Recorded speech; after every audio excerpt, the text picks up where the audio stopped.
down, lying in your arms, and these feelings start to change.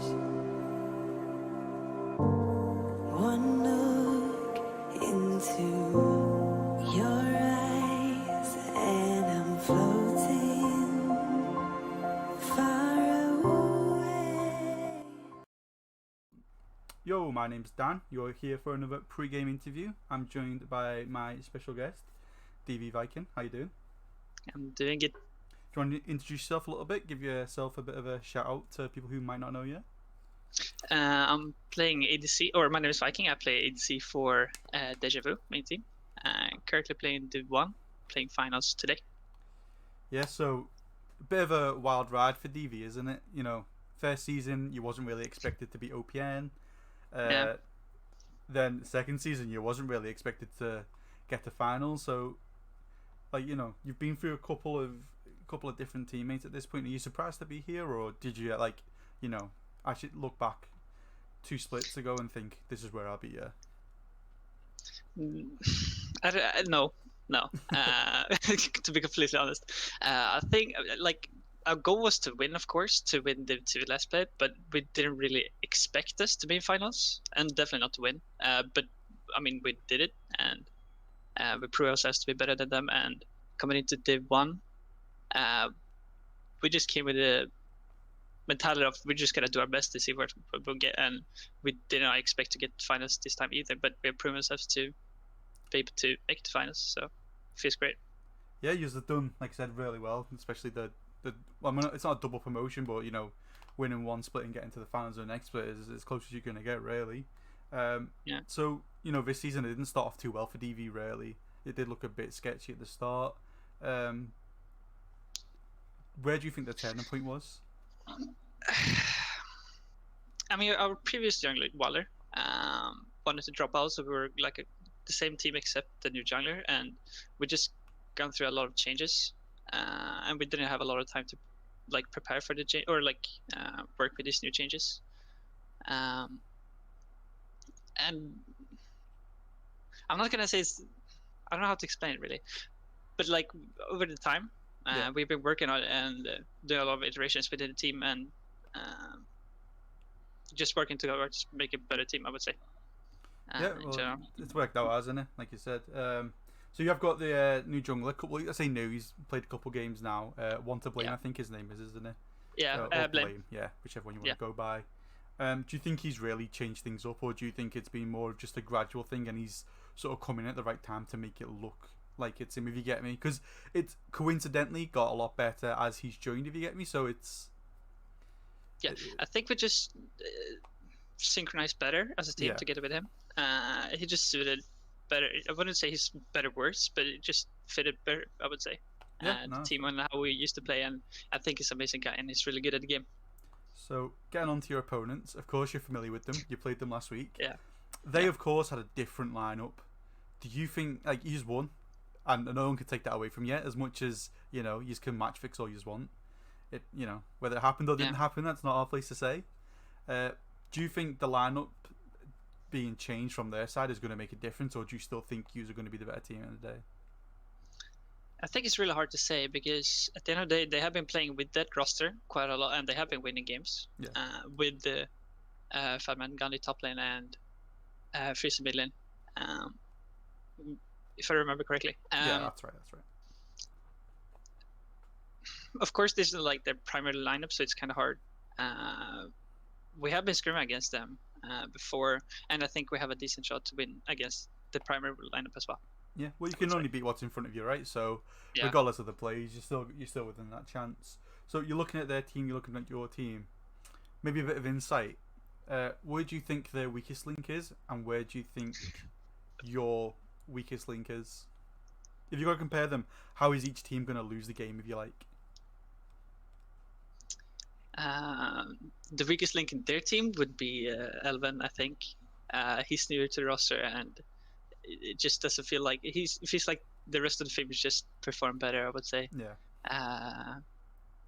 And he's, of course, he's playing the role that I know best, so maybe it's easy for me to see the flaws, maybe, I don't know, No, yeah, of course. in our team. It's really hard to say, to be honest. I guess I would put myself in there as well to make it even, I would say.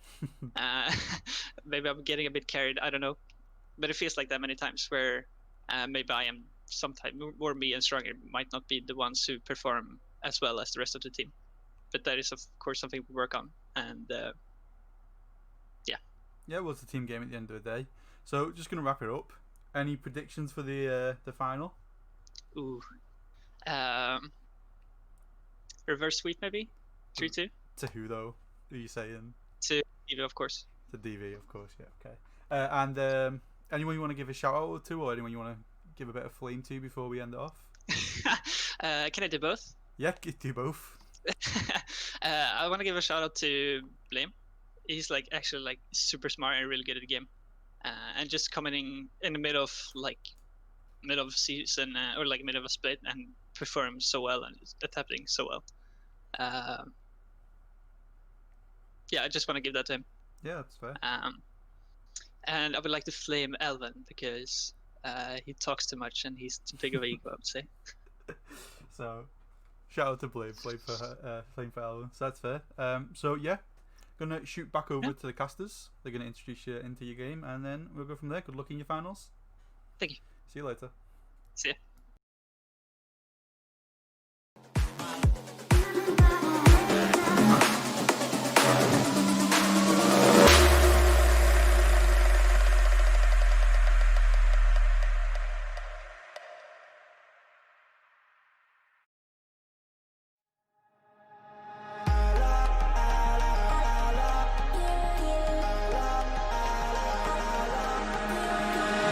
Two, three, your heart start beating. The room takes quiet, my inside I'm screaming. Do I feel love? I don't have a clue. Will you love me? 'Cause I love you. Oh, oh, oh, oh, yeah, I love you. Oh, oh, oh, oh, oh, yeah, I love you.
That was a little bit of an int, and now there is the volley there off Stand United to make it even tankier.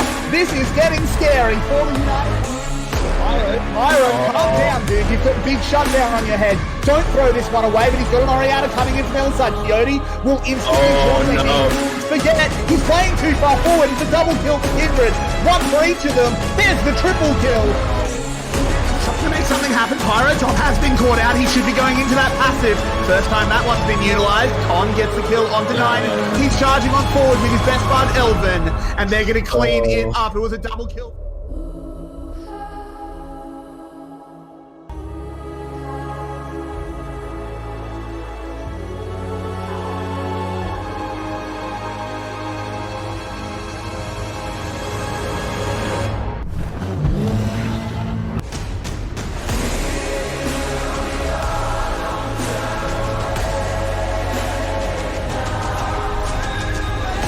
Immediately apprehended by yourself, who's going big in this fight already. 2 and 1, but gets caught out by the Hex Tech. Often available, then if play catches up short. The arcade shifts away, but with a big chomp and with a big unleashed power card, truly gets the double. Away, but despite all of the shields, is going to die. Armor and United, however, is not going to follow through, and now the fight going down with the pedestal inside the cataclysm. Viking come outside, but as United finds a massive shockwave. It's going to be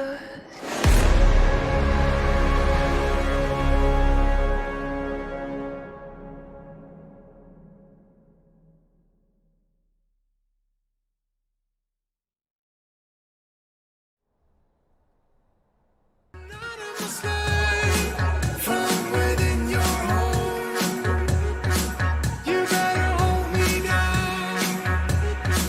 You better hold me down. Sometimes I've been thinking of what to make of me and my memories. Sometimes I've been thinking of what it could have been besides memories. 'Cause I still need you.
Hello and welcome, ladies and gentlemen, to the pinnacle that Valence League has to offer. We are at the finals of Division 1. It's going to be a best of 5 between Horizon, Shadow, and Deja Vu. Both teams have only lost one match the entire split. And so this should be a very, very interesting one. I am Motojo. I'm here with Dan today. How are you doing, my man? I'm not doing too bad, Joe. How are you doing?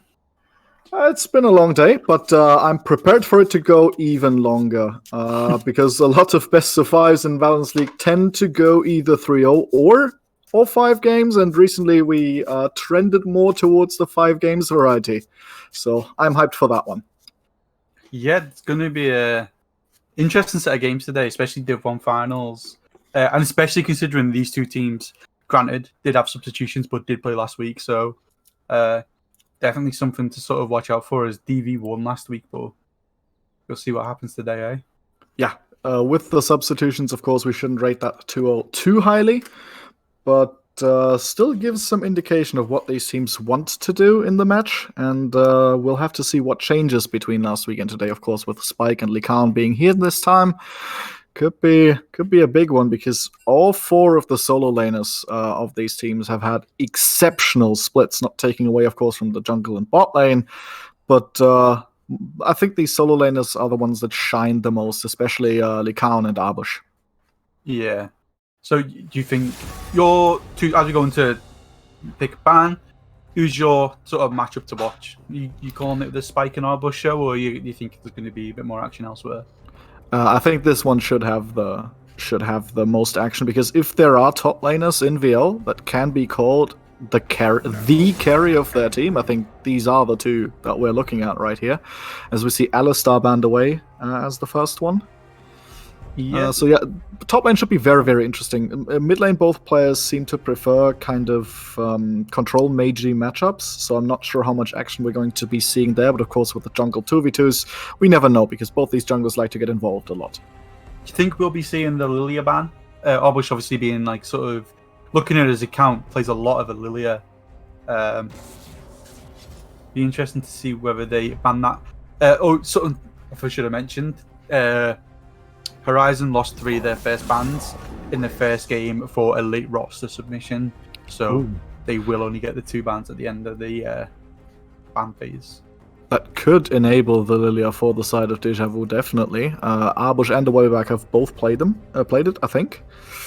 Not entirely sure if we saw it in the jungle yet, this split from them, but on the other side, I think we saw it, yeah. Against 7 Deadly Sins Senior in their win, Horizon Shadow played the Lilia jungle and then it got banned. So both teams are willing to play these carry-style junglers, and of course we've seen Arbush play top as well.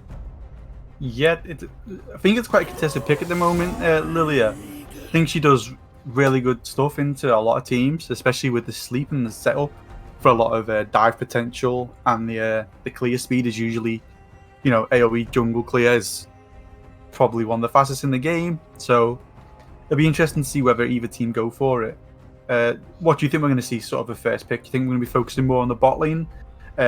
As Viking said before the game, the bot lane on these 2 teams tend to be the weakest side of the map, don't they? So do you think we'll be looking to get those 2 out the way first, or do you think we're going to go and see something else? I think if I'm in these teams, I'm going for the power picks and then save the bot lane for later to try and have a safe bot lane or a bot lane that is at least self-sustainable. Yeah. So the Lilia would make a lot of sense as a first pick. The Volibear is also open, something Arbush has played a lot. Or the Shen, something they have had starting success on recently. They've switched their style a little bit towards having more of a tank top lane and more a carry-style jungle. And yeah, that's what we're seeing here. Shen, of course, a very powerful pick, can be played top jungle or even support. But I expect it to go top lane. Yeah, I mean, it wouldn't surprise me to see it in the jungle just because the power it does get. Of course, we're seeing Tristana for Elven Blade as I think most people know him as a Tristana player in the Division 1 at least. Tends to pick that in most games, doesn't he? It's open. Yeah, he's also unbeaten on it this split. 4-0. 5-0 even. 2 wins against Vengeance, 2 against NSK, and 1 against UPR. So that is something he's undefeated on yet, and there we see the solo lane Lucian locked in as well. Yeah, so the only thing that does do is limit the sort of pool at the moment, because it does now mean that you have to have an AP jungle or an AP top laner, of course, unless you want to stack the AD, which I don't really recommend doing because it is, makes it so much easier to itemize, of course. Yeah, especially this early in the draft when you can have tank up on tank up on tank. Yeah, I don't particularly think the Lucian would have been banned, so I don't think you needed to show it straight away. But they've made that decision that I think it's not terrible, at least. Yeah, it is still a flex pick, so yeah. It's not that easy to counter pick because the other solo lane is still open. Deja Vu does something I kind of expected it, because they have been kind of the only team that have found success with the Zarya, sometimes with the Rakan, sometimes without it. And there comes Wakada to Isla Blanc. Into Lucian as well. I do think it's a Lucian favoured matchup in lane. Depending on how it's played, of course. I think Lucian's just got the advantage. Obviously, he can sort of get her down a bit faster in the early game. LeBlanc doesn't really have as much burst as she does towards the late, but as long as the LeBlanc doesn't get too far behind, I think it is sort of a better pick here. The Nautilus coming out as well for support, so Horizon showing both bot lane picks. no one's really gone for that power pick yet, have they? Sort of like this is what we're basing our comp around. Yeah. They're looking for counter picks, it seems. And with the next ban phase commencing, I do expect Horizon to ban the Morgana now, because if you have a Nautilus against a Morgana and a Zaya, what do you even do? Echo, of course, is a very strong ban as well. In their win against Horizon, Deja Vu played that champion in the jungle twice, and what can I say? It kind of rolled over both games. Yeah, the thing with banning that, though, is it does limit the AP options in the jungle again. Echo, one of the stronger AP junglers. We've already seen the Fiddlesticks ban, which Pyro Tom's known for, as well as the Carthus ban, so that's 3 AP junglers off the table. Of course, you've got Mordekai as a top lane, which can be picked. Into Shen, I don't know how well Mordekaiser does into Shen. As Joe's very good. It's basically the strongest champion against Shen, in my opinion, because you can cancel the ultimate with your own ultimate, and you're just so lane dominant, while also being resourceless, just like the Shen. So would be a very, very strong pick. So I do expect it to be banned now, that Mordekaiser, because we know Spike can play champions like that. What I'm still looking for in the jungle or top lane that you said Horizon needs some AP, the Nidalee is still open, and that is something that the other side has played. Yeah. So they could pick it away, and then Pyrotom's without options really for AP now that the Lilia is also banned. Yes, especially with the Lilia gone, like you said. Nidalee's an option, like you said as well. Trelulu, the coach of Horizon, I think is it Horizon? I can't remember which Horizon he coaches, but I'm sure he does lend his hand into this one as well if it is the opposite way around.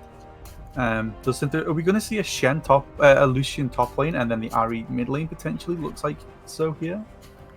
Could definitely be the case. Now there we go. There's the Nidalee, picking it away from a way back and securing having that AP damage in the jungle. Now they can still pick something more Bruiser style top lane and send the Lucian mid, or send the Lucian top and play something completely different in the mid lane. Yeah, I do think we are going to see Lucian mid, because I can't imagine Lucian into Shen's also that much of a good matchup for Lucian. A bit early game, of course, you have that advantage. But when it comes down to sort of like, what it offers in the top lane, I don't think Lucian top lane offers as much. You don't really get involved as much as you would as, say, mid lane. Yeah. Speaking of getting involved, the Graves is definitely a champion that wants to farm up in the beginning, but becomes such a big threat once the earliest jungling is gone. There is the Sion pick, so that means we're gonna have a Shen support, I think, at least. Strong pick for Arbush. He's had success. The run back of if you remember early in the season, Sacramento Academy didn't go too well, but did play Sion support. So I'm not saying it's gonna happen. Yeah, that would be a spicy one. Yeah, I don't think it would happen. I think it'd be a very bad thing, but Fiora.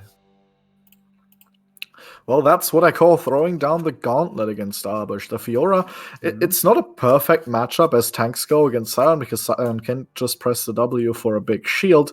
But against tanks generally, Fiora, of course, does well. And if you do manage to get ahead, you can just run away with the lane. Especially if you have that Nidalee in the jungle, so they have mixed damage in the early game in the 2v2. Also very, very valuable if you're focusing around this top lane, which this Fiora pick seems to indicate. Yeah, the one thing I've noticed, as you said earlier on, DV's shift in how they play and how they play the map is changed wildly compared to, say, towards the start of the season. Yeah. You've seen Arbush be the main carry, but now you've seen him on people like Sion.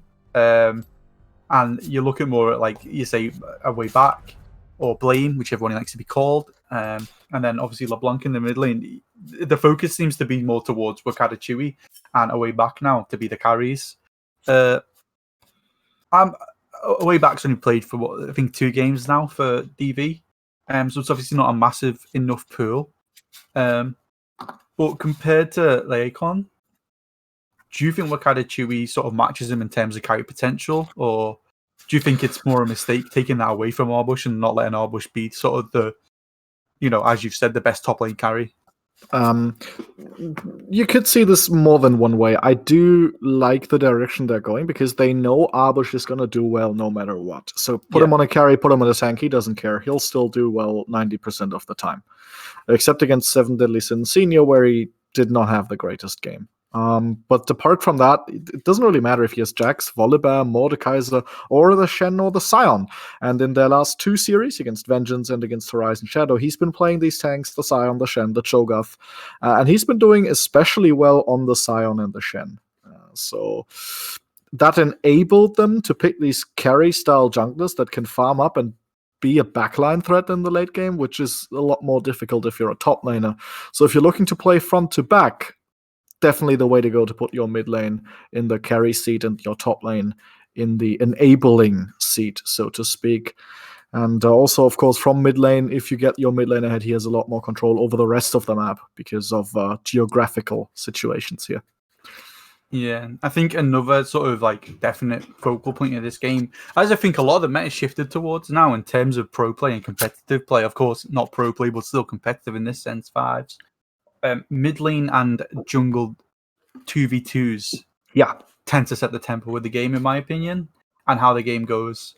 So it's going to be interesting to see how these two, because obviously a lot more synergy between Pyrotom and Iacon compared to a way back and Wakadachibi just due to time difference have they played with each other.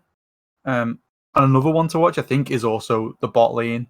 I don't think Viking and Elven all looked at as the best sort of ADCs in Division 1.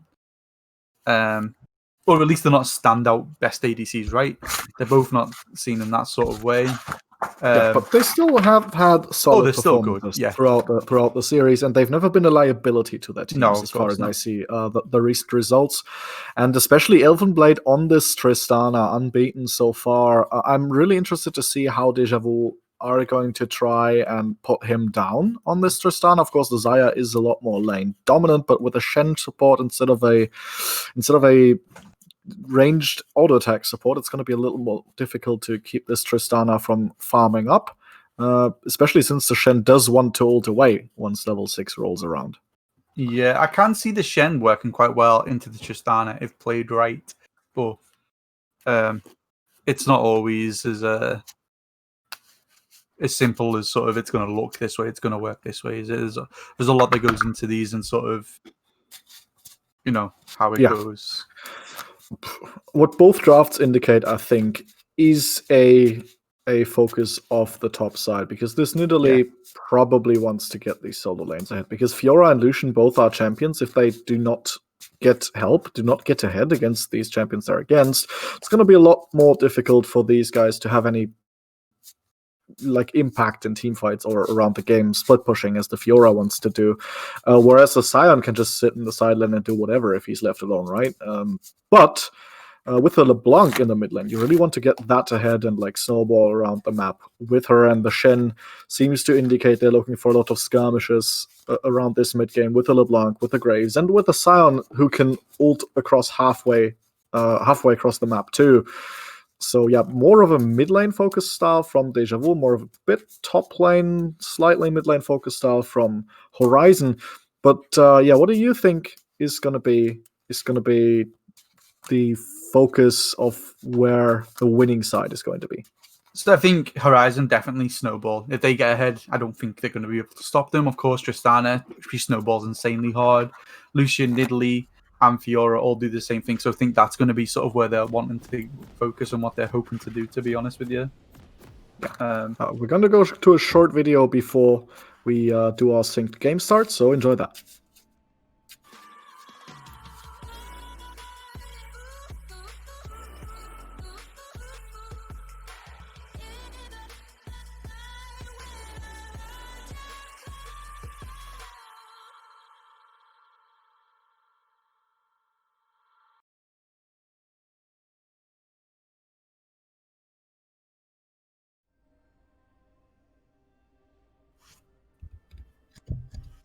All right, we are on paused. We are in the game.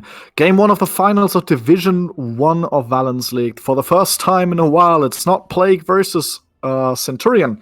And I'm really looking forward to this one as the teams scatter across the map. Yeah, so like I was saying before we went into that short video, think snowballing for Horizon, right? That team, incredibly snowballing. We are seeing just a standard opening. And I think the other team's a bit more team fight focused with the Xayah and the Scion. and the Shen. So it's going to be interesting to see how they go. Is anyone starting anything weird? No, everyone seems to be starting the correct sort of items, it looks like. Notably, the Scion going for the corrupting pots, which I think is fine. Yeah. Obviously, you can get bullied quite hard by the Fiora if the Fiora does get ahead, but yeah, it's also as the Scion, you will be using quite some spells to get the push in the wave if you need priority, if you want the priority to be able to help your Graves when the gunman wants to invade the enemy jungle, for example. And clearing the wave with spells on Scion in the early levels costs quite a bit of mana, so I do understand the corrupting pot here as well. You want to be able to trade against this Fiora too. So corrupting, definitely a good choice, I think, in this matchup. Yeah, it'll be interesting to see sort of whether the Lucian does play forward into this. LeBlanc and tries abusing it early. Obviously, Lucian does a bit more sustained damage than LeBlanc, right? Yeah. LeBlanc tends to go into a damage and get out as fast as possible. Of course, the chain landing is a different type of story there, but it'll be interesting to see whether Lucian does manage to play that and take advantage of that sort of range that he does have. As we see, we're kind of Chewy going for the trade there to get the farm, but the Lucian didn't really punish her for jumping in like that, which I expect to see more of in this matchup. Lucian's stronger point is that sort of area. Level 2's reached top side. They could be starting the trades here. You already see that Grasp of the Undying doing work after the Vitalist proc gets his health immediately back. So it's going to have a good time for now. It was a very nice W by Arbush then as they are battling. Yeah, Spike though winning this one. Already very low HP on that Scion. Of course, the corrupting pot will keep him healthy for a while more, but he was a bit overconfident there, exposing the Vital like that. Yeah, I think it could potentially work. Oh, there we go. Good trade back from the gun. Oh, the flash forward from Spike Spiegel and the Q auto first blood onto Arbush. That was a quick one, a very quick solo kill in the top lane. Meanwhile, Connor's been ignited and he did miss the hook, and so he has to flash away to stay alive. Elvenblade trying to keep trading against 2. Well, that's a bit more than he can chew that he's trying to bite off there, so he has to jump out. Advantage Deja Vu on that side, but Arbush, of course, getting solo killed by Spike is not what you want to see in the first 4 minutes. No, so I was going to say before that happened, the potential, the sustain that he has got with the corrupting pot could favour him here, but it didn't matter in the end with the flash coming in. Lycon also in the mid lane he started to do what I expected him to do, which was to stop punishing the LeBlanc for jumping in and taking free damage, which that's is a good dodge here. Yeah, procs the passive from Wakata Chui as well. We saw Power Tom briefly coming into the top lane. If that spear had hit, it would probably have resulted in another kill. But for now, Arbush seems to be safe, as Power Tom has decided to keep jungling, while Away Back has used the opportunity of seeing the Nidalee top to invade their jungle. Place down a ward, but not sealing the Grump just yet. But he's looking, and he's going to walk in there. Of course, he's going to be seen by that ward, so good vision from the side of Con and Elvenblade there to spot the Graves invading. So they at least have the information now. Yeah, so he's just getting a bit of an advantage in the jungle, taking a few of his camps. Has more health pots, so is in a healthier position overall. But of course, Nidalee has the E to heal herself back up. So you can look at it both ways. I don't think the sustain's going to matter. But there's Power Tom. He has the red buff that will slow down Arbush. Easily killable there then from Spike and Power Tom. And we see Lee Khan going for it as well. Flashes forward, gets the solo kill despite the flash away from Wakata Chui. And these solo lanes are falling apart from Deja Vu. 2 solo kills already, another kill on the top lane. It's 3-0. The gold lead's already at more than 1,000. 5 minutes in. And they have got to start stabilizing this, or this will snowball out of control extremely quickly. So this is exactly what I was talking before the game started, right? That the whole Horizon tide is to snowball and get a lead as fast as possible and then snowball that into a win. And that's exactly what they're doing. The Fiora's up, Arbush has managed to keep up in farm, even though he's died twice. The wave's not in the best position for him, though, leaving him wide open to ganks, hopefully for a free top lane. Jungle, Pyro Tom, he's doing what he needs to do. I don't think that Italy's the most amazing pick here, but I think it does complement the rest of his team, right? And Yeah. Lycon mid lane is doing a fantastic job in terms of punishing Wakadichu when he steps up for farm.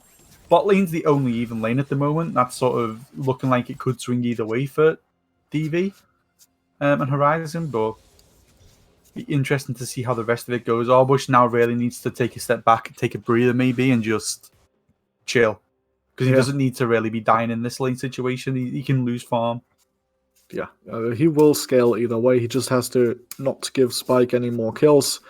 Of course, it does feel really bad in the top lane because Spike can almost zone him away from experience. If a caster in the back there dies, I don't think Arbush gets experience from that. So it just does feel so tough. Seeing the minions just die and there's no way you can even walk up to farm. And not against the champion that won't punish you for letting her farm. Good dodge from Likan. Again, gets the chain on him, but doesn't really care. Good trade back. Yeah, the Lucian, like picking the LeBlanc into Lucian, I don't think has been a smart idea, if I'm being honest. The LeBlanc just struggles so much into Lucian's damage, and especially, like I said, the sustained damage that Lucian brings. He can tank LeBlanc's early damage and just hit her back, and she can't do anything about it. This gives massive prio to the jungler, who then gets, obviously, top side of the map is basically confirmed with Fiora, and then also has the prio mid for bot side, giving the mid league quite a big advantage over the Graves, in that sense at least. Yeah. So far, though, Wayback has been keeping up in farm in the jungle, so good signs there, but he's the only one on his team who's not been struggling. At least on the top side of the map, the bot lane kind of even still. But Con not having flash has not been exploited yet. We do see Graves here, while some vision in the dragon area is getting cleared. Yeah, it's interesting enough that neither team sort of look towards the dragon. As a course, right now you don't really need to fight for it, but you'd think with the advantage that Horizon has with the TP top, the winning mid lane, and the even bot lane, that you think maybe looking towards the early dragon might be the best option. But both teams just chilling. Not first game of a best of 5. You obviously not going to be the first game to sort of make the big plays. But in my opinion, this is the game you go for it, right? If you lose this one, you've still got a bunch more games to go. Yeah. If you have any cheese strats, do them in game 1. Because if the enemy team does have an answer for it, it's okay. You can still come back. It's only one that you're behind afterwards. And if the enemy don't have an answer for your cheese strat, well, they're pretty much screwed. Yeah, I think it's not looking great at the moment for DV, but not to write them out. 8 minutes in the game. There's still plenty of time for them to get involved and do something. For now, it's almost 2,000 gold that they're behind, though, and they keep falling behind in farm and mid and top. Look at this 20 CS lead in the mid lane already for Likan, who's really having a banger over time here. And if a Wayback isn't jumping in soon, this could snowball even further, because if he starts getting these plates, once he starts building these items, before the LeBlanc really has any reliable option of dealing enough damage, this could get very, very dicey for the side of Deja Vu. Yeah, both junglers not really being proactive at the moment. The lanes are sort of playing themselves, at least for Horizon. I think a way back needs to do something. It might not be what he wants to do, but you need to do something, right? Yeah. There they come. Stronger has flash, he has taunt, he has ignite. This could be the play that they need to be looking for. The bot lane is pushing for the side of Horizon, so this would be the ideal opportunity to gank. The Graves has snuck in there. I don't think he's been seen. Now, what will happen once these minions move up? Pyrotom is close by, so if a skirmish breaks out, he could try to roam down. Maybe in time. They're wondering, here comes the taunt, and it lands. Double TP already coming in from both solo laners of Horizon. Con is just still alive, hits the hit onto Stronger. That's a kill for Spike, who's used the Grand Challenge just to spite the opponents. And Stronger has fallen, and this will surely mean a dragon take for Horizon, as both solo laners are here.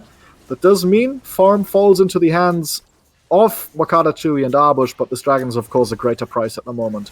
Oh, can he seal it? The Wayback tries! He goes in! He does not get it, but Viking from the bot side gets a kill and steals the dragon. What a play from Viking on the Zarya. Yeah, so Viking really pulling them out with the dirt there. Gives Arbush plenty of time to catch up in CS and gold, thanks to turret plating. So, the bot lane play, fantastic by Horizon. The teleports were instant, didn't even... instantly as soon as that fight went on, the teleports were coming down and they were protected. I don't know if Power Tom had Smite then. I didn't quite catch that, if I'm being honest. But the fact that Viking got it is impressive. He's slowed the game right down for Horizon now, which is exactly what DV wanted to do. He's got Orbush not back in it because Orbush is still, he's going to be a little bit behind at least, but he's in a lot better position now than he was 5 minutes ago. Yeah, he's got 2 armor items now, one of which is a Bramble Vest, which is, of course, always good against Fiora. And now packing 145 armor could make his lane a lot more, let's say, enjoyable for himself. Not being bullied around quite as much. But for now, speaking of these lane assignments, they have swapped it around. Deja Vu sends the Scion into the bot lane and the Xayah into the top lane. They are still down around 2,000 gold. A little bit more even. But they will be happy about that dragon they got. And the player that has been doing best for them is the one with the kill, but now he's out of position, gets caught, gets the Shen ultimate onto him immediately. Spike with an early parry. Vikings almost dead, so only one more vital will do it. Gets it. Spike's on the killing spree, but now he's very far forward. Power Tom is here, but on half HP. Stronger. Can he get the taunt? That's so much damage from the way back. He gets the shutdown. A lot of gold onto the graves. And a scrappy fight ends in a 1-for-1. Yeah, I think the idea there was right from DV, right? You send your bot lane top, you look for the Scuttle, well, not Scuttle, but the Herald, especially since the Dragon's gone. There's nothing to really play for around the bot side of the map. But I think the fight from... Blade, I don't think you can do this. There is the unstoppable Scion, gets him, Ambush, one more Q, gets ulted away from the Tristana, flashes in, gets the kill, but will pay for that with his life. Both players with some good plays, both players with a bit of int, and both players die. Yeah, so that was a bit questionable from, I'd say, both players. Yeah. Elvin was going into sort of melee range of a Scion, which I don't necessarily agree with myself. Yes, especially if the Scion's a level above you. And then Orbush going for the dive, got a bit, zealous, and I get it. You're in the final, your adrenaline's pumping, you just go for the play, right? It's not paid out, but you know what? I don't think a 1-for-1 trade, especially on your Scion, who was quite far behind, is a bad thing. Does allow the top side of the map to get this Herald potentially. So if they do get the Herald, they can crack top tower maybe, potentially look for a mid lane. I think top is where they're going to be mostly looking at though. Yeah. And I think it will be alright. Herald falls here to the side of Deja Vu. But look at Spike. He is proxy farming behind Arbush right now, as he knows everybody else is in the top lane, and he's looking for the 1v1. Arbush now, with the kill he's gotten and with the farm he's gotten, is around evenly strong. And Spike does have the great challenge. Will he activate it? There he comes. Arbush does not have his own ultimate, the unstoppable onslaught, but walks away to his own tower, and Spike, with a very low amount of mana, will have to walk away too. Yeah, I think Orbush is actually in a really good position. He's down 3 against a Fiora at least. I think his items just shut down Fiora, right? Fiora can't really do much against him. She pops the ult, but I think even with the ult and the Bramble Vest, I think Fiora does actually struggle to... I don't think she dies, but she definitely doesn't kill him, I don't think. So just backing off is probably the right thing to do. I think Orbush can stand and fight her, to be honest with you. But it'll be interesting to see how this progresses. Interestingly enough, both bot lane is still towards top side. Now making the call to swap back. Smart to do. Dragon's starting up soon. The Horizon bot lane does follow. Wakadachibi TP's mid lane. I want to point your attention towards that mid lane. Look at Likan's CS. It's 14 minutes and 40 seconds into the game. He has 154 CS. He's more than 50 up on Wakada Chewy and is more than 10 CS per minute right now. Really impressive by him.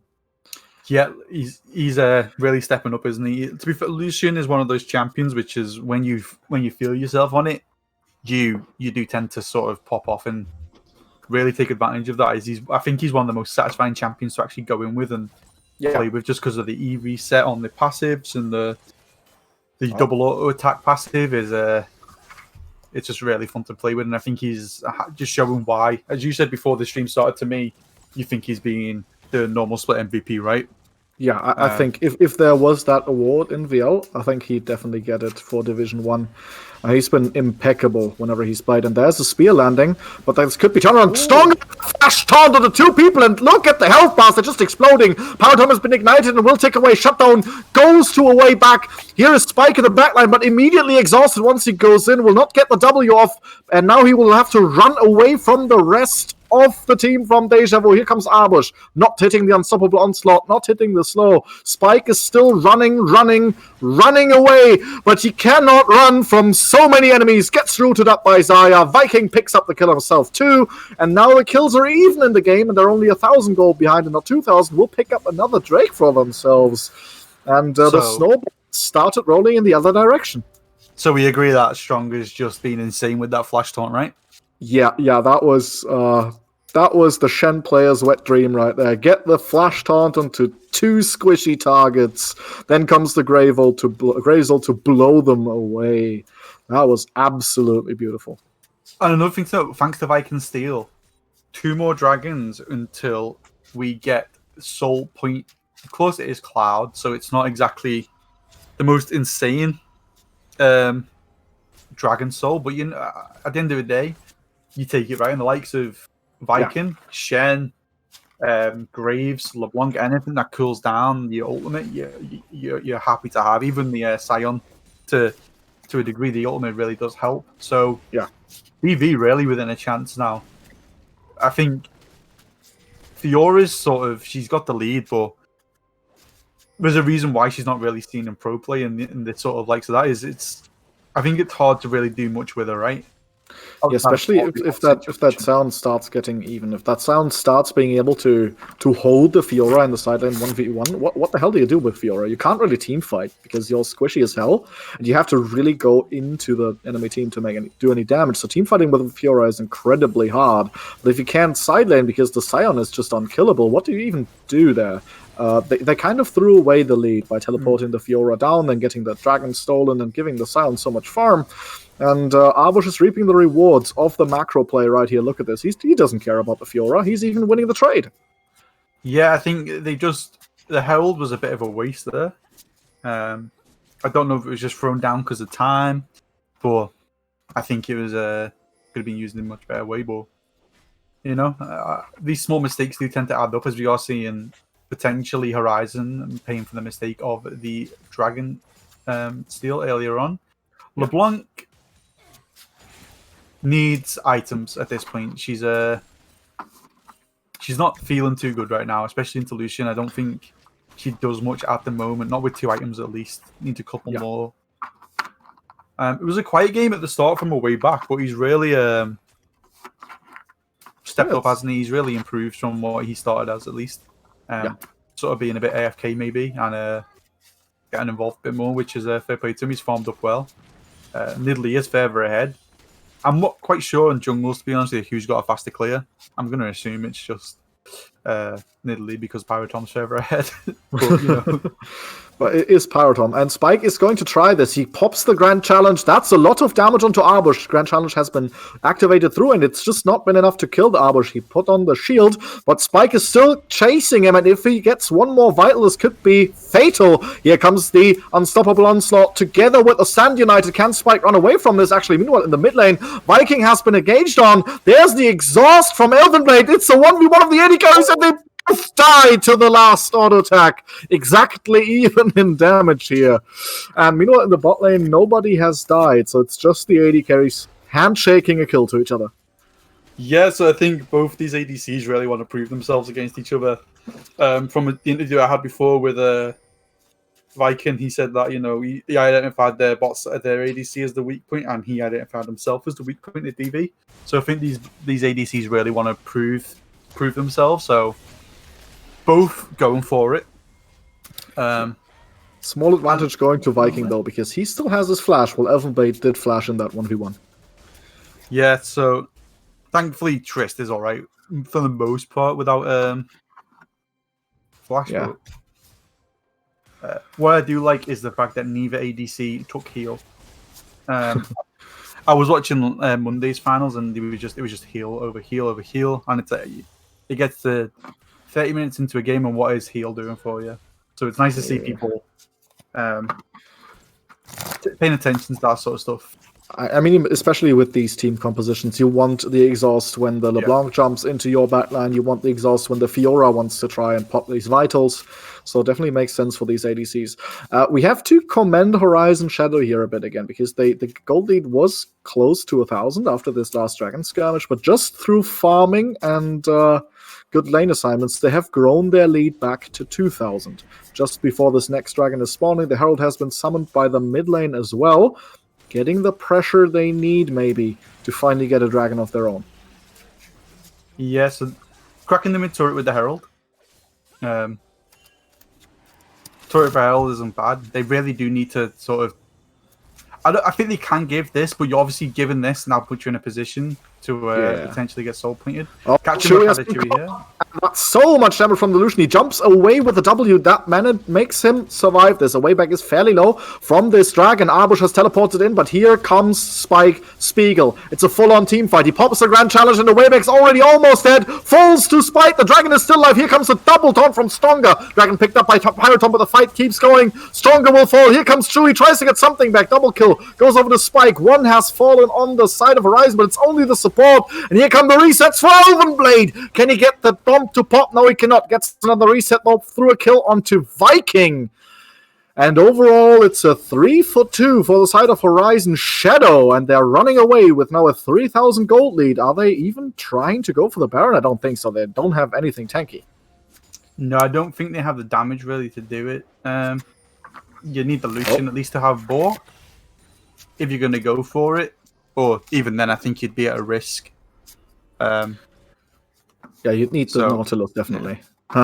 Because they have no one really tanky. Which is one of the reasons why you can still have hope for Deja Vu at this point, because it might only be the Graze and the Xayah who are strong at the moment, and Chewy not really being strong, but there's no dedicated super tank on the side of Horizon Shadow, which means being mostly physical damage for now is not what their downfall is for now. Con having to flash away here, because he almost got caught by LeBlanc and Graves. Yeah, so just having a quick look at the builds. The Nidalee going for the Athenes, the Lucian's going for the Mirror Mana into Essence Reaver. Looking like, pretty standard across the board. Top lane builds are what they're sort of the best on, to be honest with you. The top lane's my weak point. Everything else sort of looks, fairly alright in my eyes. Looking at how far the builds are, this is probably the best possible time for Horizon Shadow to keep fighting, because both their solo laners are on 2 items, while both solo laners on the side of Deja Vu are not on 2 items. So this is really a time to go in, especially since Nidalee has... Oh, Blade survives that one. Since Nidalee has a stopwatch as well, so even more potential to outplay these fights with the lead that they have now.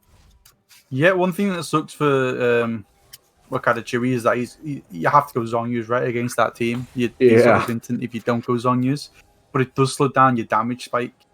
So again, the LeBlanc, if it does come online, I think is going to be a late coming online. So we will see how that does go. I do think, like I said, the Zhongyu's is the right call, though. Yeah, it will make it a lot more difficult to enable the damage you need to come back into this game via team fighting. Oh, okay, that ward is immediately gone. Now Arbush realizes he's in danger because there's a lot of people around. Spike fancies his chances by himself, though. And here comes a way back to help give Arbush a way back into this game. But for now, Spike Spiegel will just walk away. They secure the vision around their own western quadrant, while Lee Khan's just still farming away in the side lane. He's still at around 10 CS per minute. Not quite anymore, but still around thereabouts, which is still a 50 CS lead over Wakada Chewy, who has, since that lead has amassed, kept up at least in not falling further behind, which is good on him. But he'll still need, as you said, some more time. What do you think Deja Vu should be doing to try and stall this game until De LeBlanc is firmly in the game? You have to side lane him, right? He needs the XP, he needs to farm to get these items that he desperately needs. I think at this point, with Fiora's itemization, she doesn't really kill Sion, so I think Sion can match her split push, which takes away Fiora's biggest advantage, at least. Yeah. And then, in terms of a 3v3 with the Shen, Xayah, and Graves, I don't know how it stacks up into a Trist, Trist, Nidalee, and what's his name, Nautilus. There we go. Forget the champions' names. I do think Trist is sort of in a position where if she jumps in, Shen taunts her, right? And then what did she do? The same with Nautilus. It's you're diving into that line, and with the Shen's just set up then to get onto your backline and taunt them up. So yeah, that Shen pick is really paying off for now. But it does need to pay off more for them to have a chance into the game, because the lead is still pretty big for the side of Horizon Shadow, and if they can ride that wave, that almost 4,000 gold lead that they have for now, they could coast the way to the win. They just need to make sure none of their AD carries into this Shen. Yeah. I mean, the advantage for DV is the fact that they got those 2 dragons. If they slowed the game right down, they don't need to fight this. They can just give this dragon, really. It looks like they are going to go for it. Yeah, here comes the teleport from Arbush. They do not want to give away this dragon. Here comes the unstoppable onslaught, not hitting anybody. He's in the middle of the front line, though, and Con is not terribly tanky yet. Arbush gets the kill already. Meanwhile, Wakata Chui gets the shutdown onto Elvenblade, despite being exhausted and despite Elvenblade flashing away.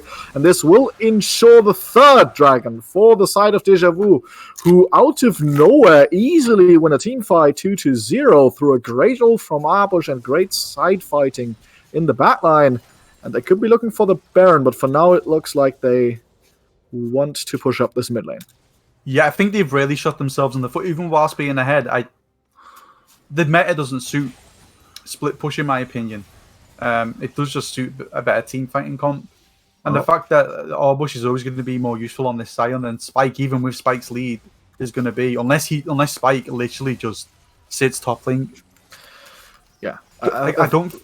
Joining a fight as Spike, I think, is a bit. I think if you see Sion go, you just split push, right? You get as much as you can. Get like 2 towers, give this one dragon.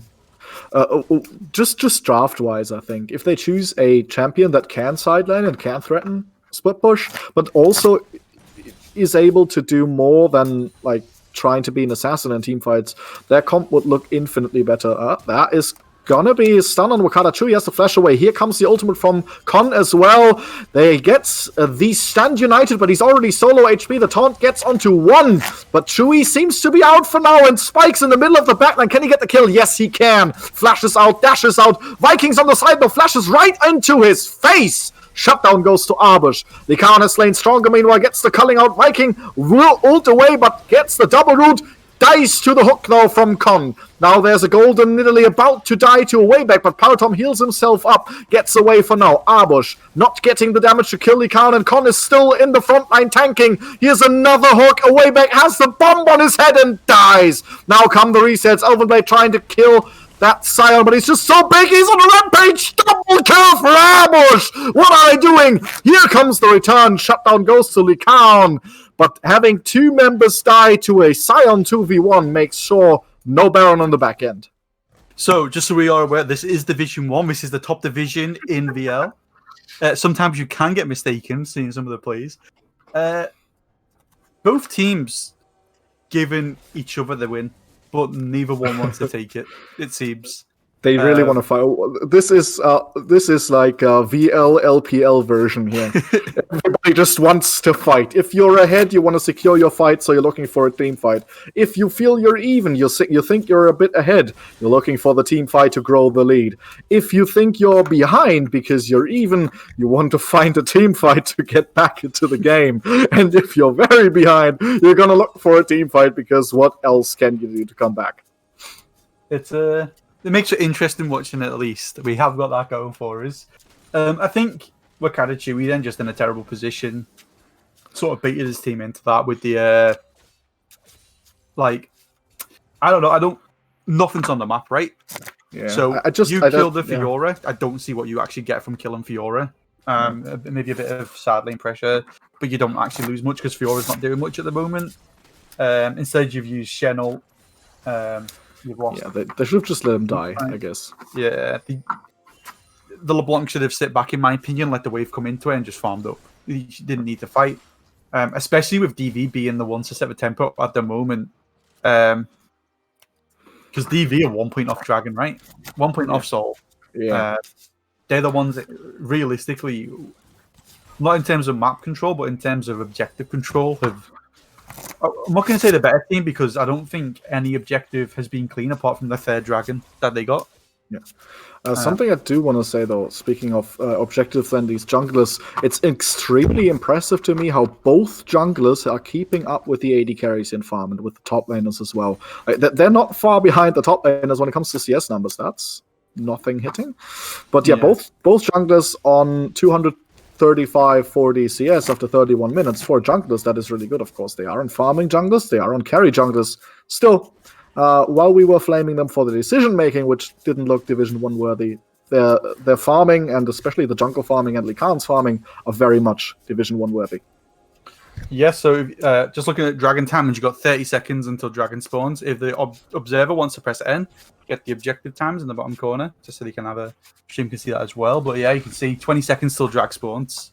It's going to be a big one, realistically. I think Horizon can give it up and still survive, but I don't think you have to. They do have the vision here, and they do not want the other side to get that soul this early in the game, because having the gold lead, if you give up soul, could turn around. Here comes the unstoppable onslaught. They're going for this. They're going for Con once again. But this time he's a little bit tankier. He has not popped the stone plate just yet. He's taking so much damage. Goes golden on. Now the rest of the team arrives. Wakata is trying to assassinate the backline. Gets the train onto Elvenblade. Meanwhile, Spike Spiegel tries to do what he can to delay the rest of the team joining the fight. He has fallen though. Likan's on a rampage now as Arbush tries to get the damage, and he does get it. Con is already solo. Double kill has gone to Viking, and Con is just waiting to die here. Arbush gets one more kill for himself, and it's 2-3 dead on the side of Horizon, with only Wakata Chewy having fallen for Deja Vu. And Cloud Soul has been achieved, and they're walking towards the Baron. Arbush has teleport. They're gonna take that. Yeah, again, DV, just team fighting wise, you feel a mile ahead.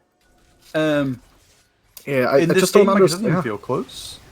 Yeah, I just don't understand why whenever Sion is running at Horizon just scatters to have every one of their team members be picked apart one by one. Like, just stand the Nautilus in front of the Sion. Oh, there's a flash taunt onto Likan, who will have to flash away himself. There comes Sion again. So much damage onto squishy targets. The shutdown goes to Arbush, though another shutdown came onto Elvenblade, who will now fall to Chewy. Finally, he's got the damage to be relevant, and that's a good W juke onto Spike. And they have picked up the Baron. They have picked up more kills, and suddenly the gold is even with a Baron buff in their pockets. Yeah, it's looking like an interesting game, isn't it? Especially from the start. I mean, you could have seen this happen, right? I do think DV have just got, in general, a better comp for the meta at the moment. Unless Horizon got, like I said, several times now, snowball, I do think they were going to struggle. Yeah. And the later this game gets, the more LeBlanc can just one-shot the Tristana and the Lucian, and at that point, the Fiora really isn't in a position to get onto Viking. Viking's actually playing really well at the moment. And he's got quite good position. And to be honest with you, Shen, Stronger, has played quite good as well, managing to keep people safe and getting those clutch taunts when they matter. Yeah.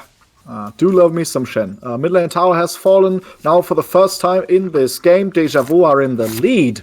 And they are, as you mentioned, the comp that definitely scales better into team fights. And now with the Fiora not really being able to 1v1 the Sion, it's going to get even tougher the longer the game goes on. They will need to hope that Tristana pulls out a magical team fight where the rest of the team can just protect this one champion piloted by Elvenblade, where they can win the fight. But Arbush is just so tanky at the moment, he will just walk up and help them kill the tower. Meanwhile, in the bot lane, Spike has taken a tower for himself, but this could be fatal as the base is being attacked. This is the inhibitor falling. Almost. That's a good culling. Lots of damage onto Viking. Okada Chewy's in the bot lane trying to defend against Spike, so they're not 5 people. Spike wants to go for it. Gets hit by the chain. The spell immune will save him. There comes the grand challenge. Wakata Chewy has to go golden, but can he survive here? There comes the Sand United. The train lands. Now Spike goes golden, but 1v2. Don't think there's anything he can do. Perfect timing on the taunt. Wakata Chewy gets the kill. Credit but I think we should give a lot of credit to Stronger here on that clutch stand united and perfect timed on the taunt. Yeah, I think the Fiora pick here is being quite like at the end of the day, when you gotta look at it and you gotta think this meta is not splitted for split pushing, right? The team fighting, in my opinion, is just so much more valuable. Going for something like a Fiora, who's now struggling to really deal with a LeBlanc, especially since she's level 18. So he's formed up really well. He's somehow managed to outlevel Lucian, who is like, they're enough like 100 CS up. He's a bit down in items, but he is starting to hit those power spikes of the Void Staff and everything like that. It's looking not good. looking great, is it, for Horizon? Yeah, it's looking great for Deja Vu, though. As this game goes on, the lead seems to be growing. While the inhibitor is being attacked, good spear onto Viking, who has to be a little bit careful. He's been hit by some skill shots while they were pushing into the space. So far they managed to defend the inhibitor. The point you made about Fiora is mostly right. What makes this even more baffling, probably they thought Fiora was a great matchup into Sion, but they have played champions that can side lane, but can also team fight. During this split, Spike has, of course, played the Ilaoi, they've played the Gangplank, they've played the Kled even and the Aatrox, and that is a lot of damage onto Power Tom. He has to go golden and flash away. Luckily, he's got the Zhonya's and not only the stopwatch, so he will have more uses of that, but not for the next 90 seconds. As the push continues onto the bot side, and with that demolish proc onto the tower, they will get that as well, growing their lead. And Arbush does not care about these Nidalee spears.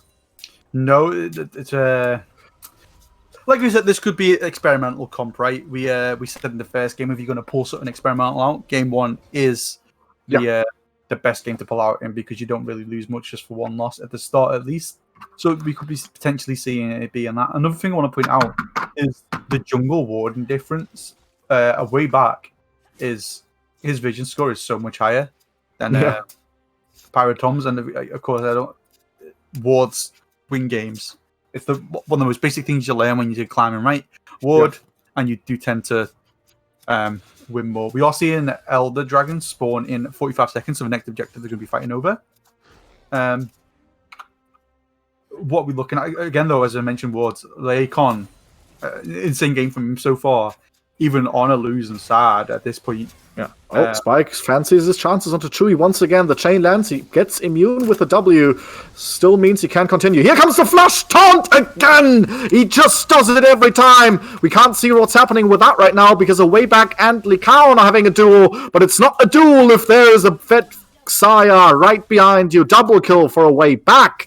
And the jungle skirmish goes Deja Vu's way once again, and so shortly before this Elder Dragon spawns, around 6 seconds, this is looking like an Elder for them. Spike, meanwhile, gets at least the top lane tower, I think. Or does he dare to? It doesn't look like it. Chewy still defending that one. Pyrotom on the side will try to make the Miracle Steal happen, but there's a big undead monster chasing him away. Meanwhile, the 1v1 on the top side, Chewy is putting the hurt back onto Spike, who goes over the wall. Here comes the chase. Flash Force. Flash behind by Chewy, gets another Q, gets the killing spree. Pyrotom did not manage the steal. Vikings on a killing spree as well.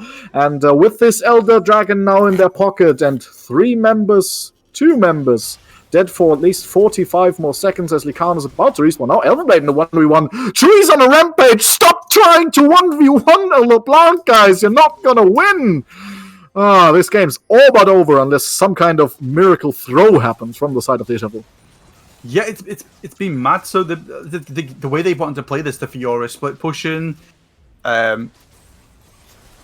the Tristana bot lane, I think Trist isn't very good. One final attempt, the culling comes out, the hook landed, but it's just not enough to make a difference. Arbush running into the base, gets the ace, and even lives inside the fountain kill. And that is a 40-minute Game 1 victory for Deja Vu in the VL Division 1 Finals. And they take the lead. Yeah, very, I'm going to say it, draft difference. I think lane-wise, apart from bot lane, Horizon had DV's number on every single page in the top, jungle, and the mid lane. But, of course, when it comes to the way the teams fight, it's not look great. As I'm looking at damage, and Lucian did do 32k damage, which is the most on the team, but Yeah. Outside of that, you've not really seen consistent damage from anyone. The Tristana managed to do 14k damage. The Nidalee done 8k damage, which the Nidalee nearly enough done the same amount of damage as the Shen. Yeah, it's so, just, yeah. Yeah, they've drafted for skirmishes and split push, and they proceeded to team fight. So they haven't really played to their win condition. They got the Fiora ahead initially, but then just started grouping her up with the team instead of split pushing. And of course, you're gonna lose the team fights to the team fight composition, because Nidalee, Lucian, and Fiora are all great in skirmishes, but not that great in team fights. Yeah, so it was one of them. So, you know, it is a long series, 5 games. We'll see what happens. It is 102 DV, so yeah. Yeah, and we'll see you in a couple of minutes once these teams are ready for game 2. Don't touch that browser.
enter Game 2 of Division 1's finals.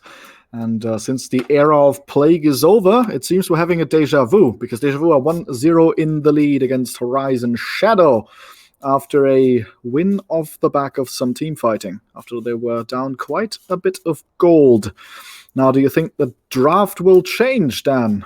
Or I think it has to. Right? I don't think split, like I said, I've said I think 2 or 3 times at this point. I don't think split pushing is the best meta in fives at the moment. Maybe in solo queue they're different, of course. I think in fives team fighting is better, and I do think that if Horizon go team fighting, they can match, if not best, DV in terms of team fighting ability. But they need to play team fighting, of course. Yeah, I definitely agree. I mean, their big success this split has come from a lot from Likan just absolutely popping off on control mages. He's played, let me count, 1, 2, 3, 4 games of Oriana, 2 games of Syndra, a game of Corki, and 1 Nico game. So just play control mages. I know he likes to play ADCs because he's originally an ADC player, but just put him on the control mages, play for team fights, have a front line, then have him on these control mages just wreaking havoc on the enemy backline. That is, I think, their way to win, because it's been their way to win during the split. Yeah, so I don't know whether or not. Just news from the other games, we are seeing OPN in the Division 3 final, leading against Sacramento 1-0. I think that's Division 2, isn't it? Division 2. I'm from last season, mate. That's all I'm going on. Yeah, Division 2. Speaking of Division 2, there is, of course, a storyline going on here as well. As if you guys remember last split, there was a team in this game that was in the Division 2 final. It was Deja Vu. They just got promoted to Division 1, and now they're 1-0 up in the final of that division to try and win it all. Going for the back-to-back. So we are seeing the Shenban.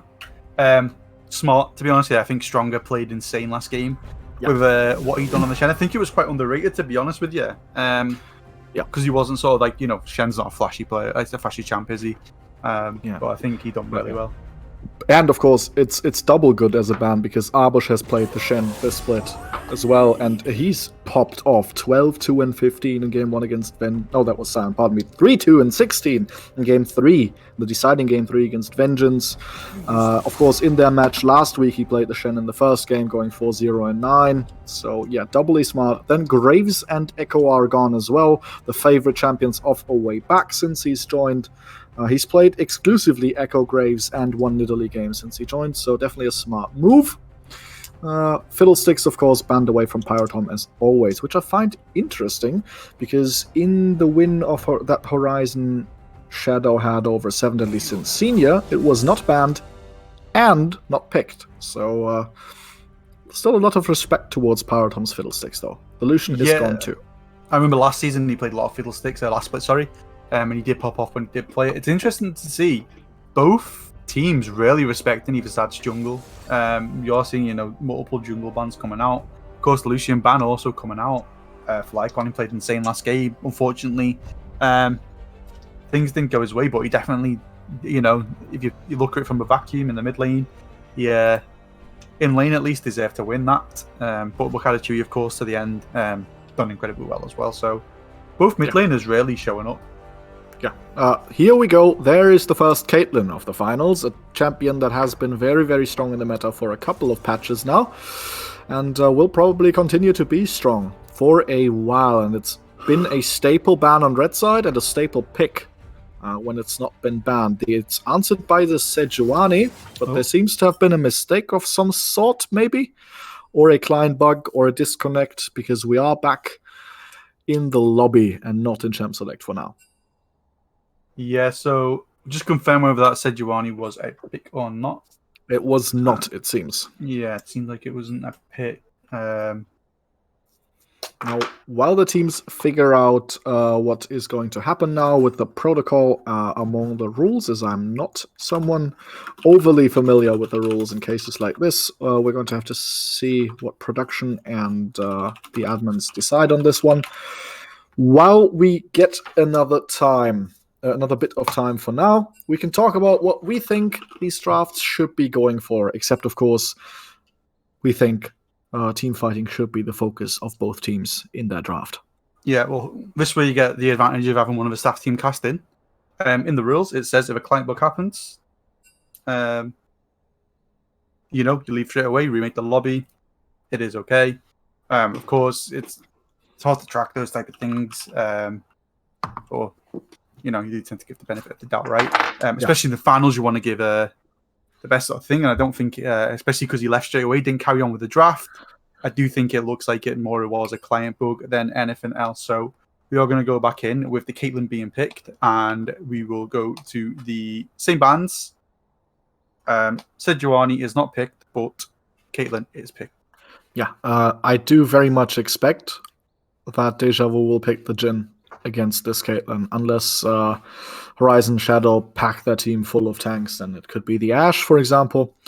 But Jhin has been a prominent Caitlyn counter for a long time. He's not been that great in the meta before the last few patches, so he wasn't seen as much. It was more of Ashe or Kai'Sa.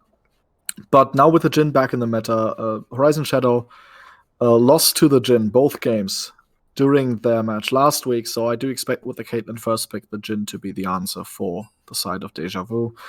But of course, if you want to pick the Jhin, you have to be a little careful, because Caitlyn or not, if the enemy team has 3 tanks, what are you going to do on Jhin after 15 minutes?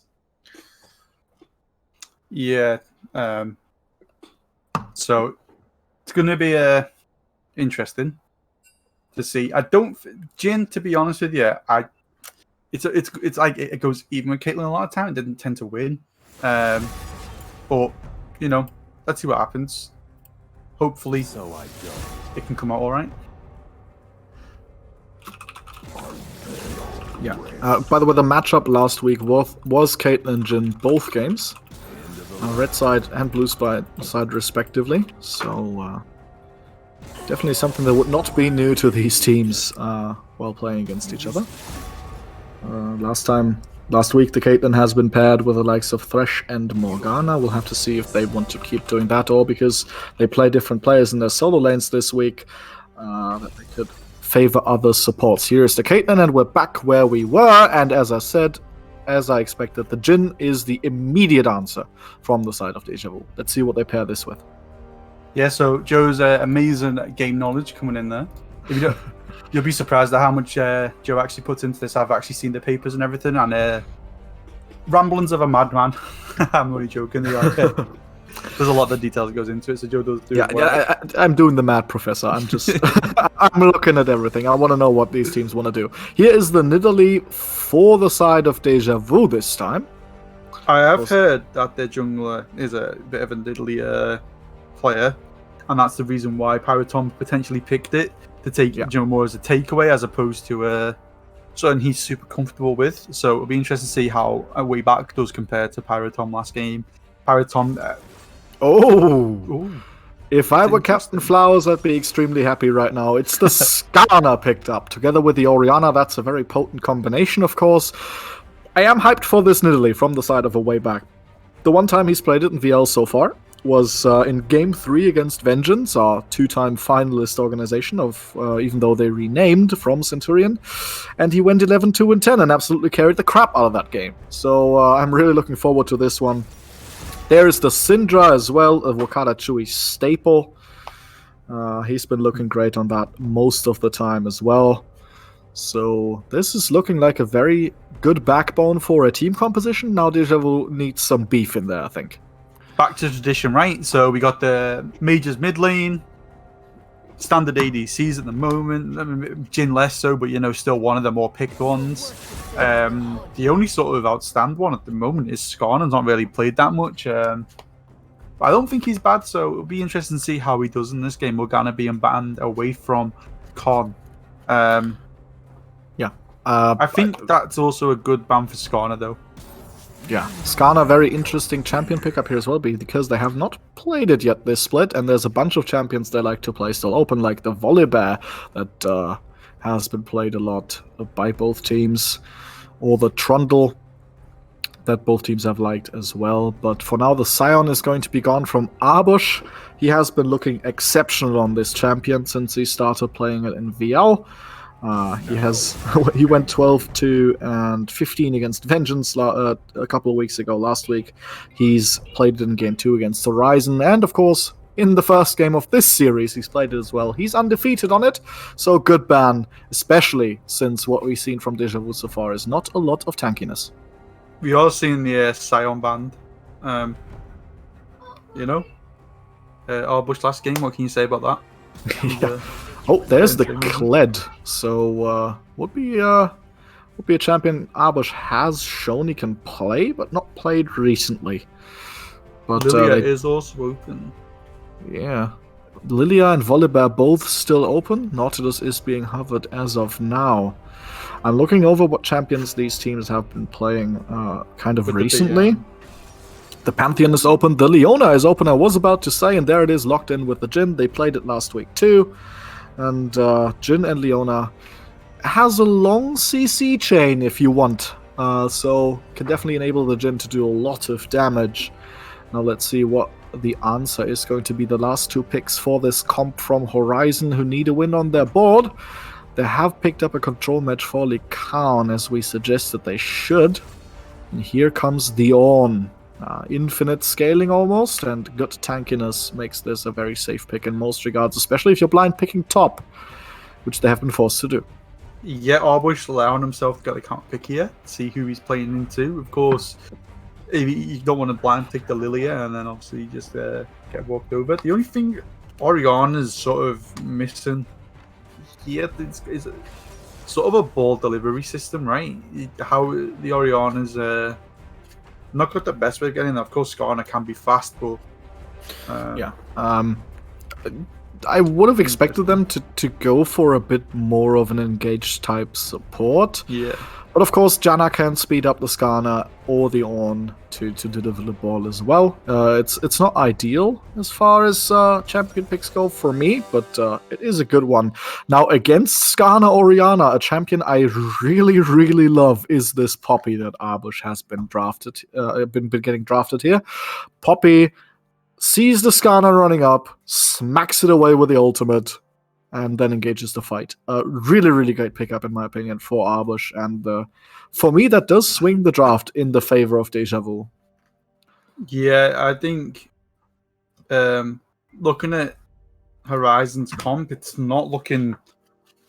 I'm trying to think, right, unless Caitlyn gets ahead, unless Orianna tends to put the lead against the Syndra, which isn't always the best thing. It's not always like, it's quite... I'd say this is the most standard matchup, right? In terms of Orianna matchups and Syndra matchups, it tends to be either against Orianna or Syndra. There's a lack of damage, it looks like, especially Janna on support. I don't know. I'm not going to say it's bad because maybe it's sleeper OP, but to me it feels a little bit like what they did with their last comp. They drafted kind of for a plan, but not everything they drafted fit that plan. They had a skirmish composition, but picked Fiora top. Now they have a team fighting style composition with the Orianna, with the Ornn, with the Skarner, but then they picked the Janna, which isn't horrible in team fights, but it's mainly good when the enemy wants to engage on you. Now, if we look on the other side to Deja Vu, they have the Nidalee, the Syndra, and the Jhin, who can just kill you from about 50,000 screens away. So what are you really going to do with a Janna ultimate when your AD carry gets one-shot by a Syndra ultimate? Yeah, I would have loved to have seen maybe a bit more tankiness or maybe a bit of damage. Like, Zyra, I don't think... Well, Zyra into Leona is not necessarily the best sort of thing, I don't think. Again, I'm on massive support. But like something that can bring in the ball. Like Nautilus was hovered by the other side. That champion was open. The Thresh that they played last week was also still open. Not really loving the Janna pick for now, but maybe they'll surprise us. Maybe this Janna-Caitlyn combination has been tried up with them in scrims and just absolutely runs over the lane with the Leona. We will have to see. You can't write Horizon off, right? They were mostly undefeated in the season. Still a good team, so it's not like they're just idiots. They have an idea of what they want to do. And I'm sure they've actually spoke about it and everything they want to speak about before game. So we'll see how it goes. It is looking more for a DV-sided win, in my opinion. But like you've said, it's a long game. It doesn't necessarily decide to be over. Yeah, I do want to reiterate. Cool. I'll let you finish first. I was just going to say it's going to be interesting to see sort of how Wayback's Nidley does here, as he was. He farmed heavy last game, which you do on Graves. You do. And of course, you've got Graves, which does also farm heavy. So it'll be interesting to see sort of how he does on Nidley, especially sort of people saying, I've heard people, oh, Nidley this, Nidley that about him. So be interesting to see. That's all I want to say, but go on. Yeah, what I wanted to reiterate is how absolutely much I love this Poppy pick into the Skarner and Ornn composition. Because there's not a terrible amount of dashes on the other side, but the things that Poppy can stop the enemy team from doing is exactly what the other team wants to do. It wants to run in with the Skarner. The Popper W is good even against that, because if Skarner runs against you, he'll get pushed back. You've got the ultimate as well. You've got the E to push people away. Just all the things you want to be able to do when a Skarner with an Orianna ball on him, sped up by a Janna, wants to be doing. I think it's a perfect last pick in this team composition and against the enemy team composition. So I'm really looking forward to how Arbush is going to do on this champion. Yeah, just got the skins. It's the usual. Yeah, he's got that lollipoppy going on here.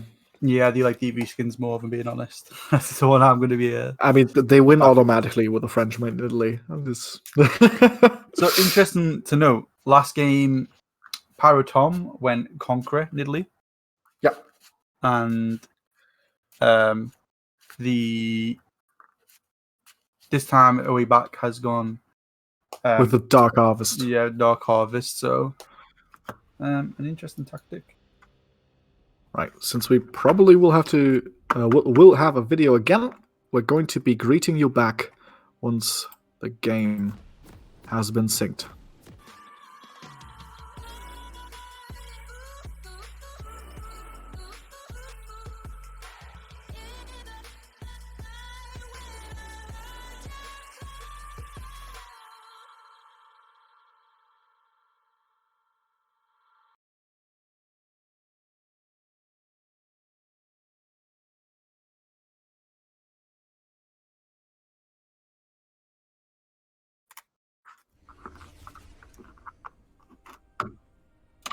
And we are unpaused. We are in game. The champions are buying items. They're about to leave the base for game 2 of our VL Division 1 finals. Now let's see what these teams want to do. It doesn't look like level 1 tactics just yet. No desperation level 1 attempts coming through. They're all spreading out. Yeah, so pretty standard start. Everyone going to their own way. Starting items all look fairly okay. No one looking too shocking. Like I said, the main difference is that Nidley's gone the Dark Harvest over the Conqueror compared to last game's Pyrotom Nidley. Yeah. Skarner gone... what's that called? The Phase Rush, that's it. The Phase Rush, yeah. Smart choice in my opinion. You do want to be fast. Yeah, because in there, Wakadachiwi also going Phase Rush. Personally, I think on champions like Syndra, I do prefer going Electrocute, but the same as Orianna. Well, maybe not Electrocute, but I prefer Electrocute. 1 sec. Yeah, what I think is interesting with Pyrotom going for the, I think, pretty greedy Phase Rush. Because, yeah, once you're in the fight, you're going to stay fast and be able to get some stuns out, maybe. But I would really have preferred to see the Predator that allows you to enter side lanes or enter lanes or enter fights from way further away with way greater speed going in, because it's not really important for Skarner to be in a team fight and then run around in the fight or run away from something and then get someone. No, you want to run in and grab somebody, and for that the Predator is, I think, very much superior to that Phase Rush as the fighting starts, or the trading rather starts, but so far not overly aggressive. This will of course change once level 2s are being hit. Yeah, so both junglers at the moment looking like they're going for a full clear. but we'll see whether it's going to be a full clear for both junglers. Matching each other. The Nidalee slightly ahead right now, it looks like. Arbush has reached level 2 in the top lane first and is immediately establishing dominance by zoning Spike away from the wave. Of course, he's been pushing so much that the wave will be coming towards Spike, which will give him an opportunity to freeze, while the bot laners have reached level 2, and here comes the engage from the Leona. Con is already very low, it's ignited, has to flash away. Now Stronger has to run away from Elvenblade, but it's 1v2, that's the stun! Here comes the cleanse, gets a good Q out, but Stronger survives. Both flashes used from the side of Horizon's bot lane, as well as the cleanse, but only the ignite has been used by Stronger. Advantage Deja Vu in the bot lane once again. Yes, there's something to note then, as we are going into another gank. That's a stun into the wall against Spike, but here's Pyrotom. Immediate flash by Arbush once he sees Skarner walking up. Gets slowed, uses to slow himself onto Pyrotom, but without that Impale available this early in the game, Arbush will be able to walk away. Yes. He fancies his chances. Pyrotom has to flash away now because the way back was coming from the backside. And now I think these teams will give you an opportunity to get your say in. So what we've seen basically what's going to happen with Janna, right, in terms of squishy support against the Jhin and then Leona. We also know Janna didn't actually exhaust, which potentially could have saved a few flashes. So it's not looking great at the moment for the bot lane of Horizon. Zenith Blade missing. Now Stronger without the engage tool is prone to being poked out, but he walks away fairly simply. And this Poppy pick already paying off in the top lane. If Ornn is being bullied, normally he wants to be the lane bully. So for the early game, it's going well. And since the composition that Horizon have drafted doesn't scale incredibly well into the late game, as I say this, that's a lot of damage after that stun from the Scatter the Weak. Easy first blood, because you can't miss the spear on a stunned target. At least not if you have hands. And so the first kill goes to Deja Vu. Yeah, so the synergy there between this the Syndra and the Nidalee really paying dividends to the way they want to play the game. I think it's very smart. They've done the smart thing of drafting for the team rather than very close drafting for the just drafting in general. I think they actually put a bit of thought into it, whereas Horizon doesn't seem to be a coherent team comp. I look at it now and it doesn't seem like it's in the best position, does it? Yeah, Spike is not having fun in this top lane against Arbush right now. It's not going to get better. Poppy is a champion that scales pretty well.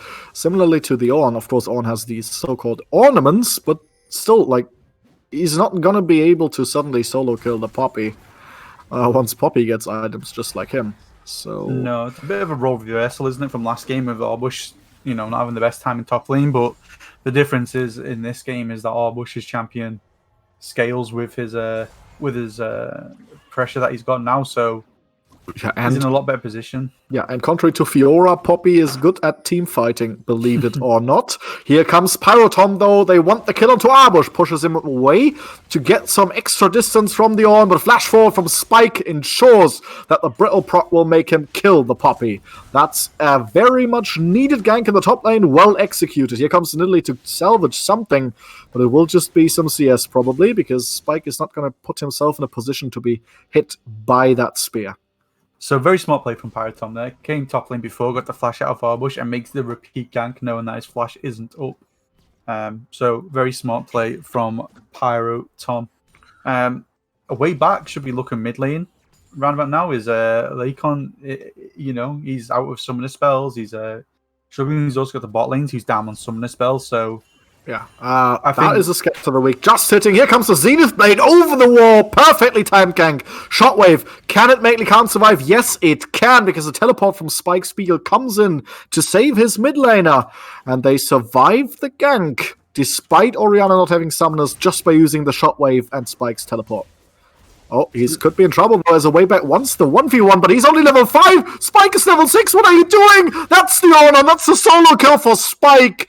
And, that is not something you want to see if you're a fan of Deja Vu, because that level 5 Nidalee engage into the level 6 Ornn is probably the most interesting player seen in this final so far. Oh, another Scatter the Weak. That's the unleashed power. He can't just barely survives, but the Q makes Wakanda Chewy solo kill Likan, and Chewy That's the champion he wants to be on. He is shining on the Syndra right now. Are we sure this is the same Horizon that's been here all season? Yeah, I'm not entirely sure either. Spike has shown some promise here, but yeah, Likan not with his usual form. Of course, Shining Beacon now is Spike on that 2-0 Ornn. Of course, Ornn not the carriest of champions, but he's going to have a lot more of an easy time in this top lane now against Poppy, especially since he doesn't even have to recall to spend the gold he's gotten from that kill. No, he's a bit down in CS, but he's not in a terrible position. 2 kills, there's a lot of gold. The issue is that the mid lane right now, the Orianna just isn't in a great position. It's not looking great. The Icon, as you said before, last game he was your MVP of the regular split, and he showed up the first game, but this game just seems to be he's just hiding somewhere. I don't know what's happened to him, because you do expect him to be better, don't you? Yeah, you do have to give him that he's been camped, right? There was one gank from Lily that cost him his life and his flash. There was another gank from the Leona that cost him his ultimate.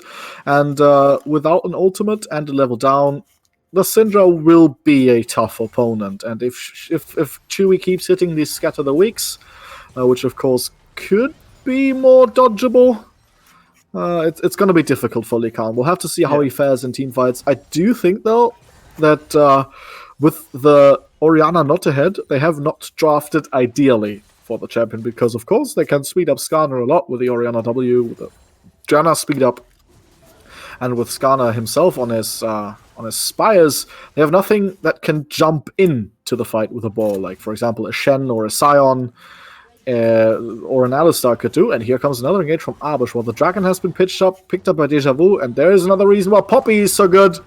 That was a good block, but here came the Call of the Forge God. Pyrotom's level 7. He has the ultimate. Will stun Arbush. Arbush gets away with the E and the flash, but the minion kills him!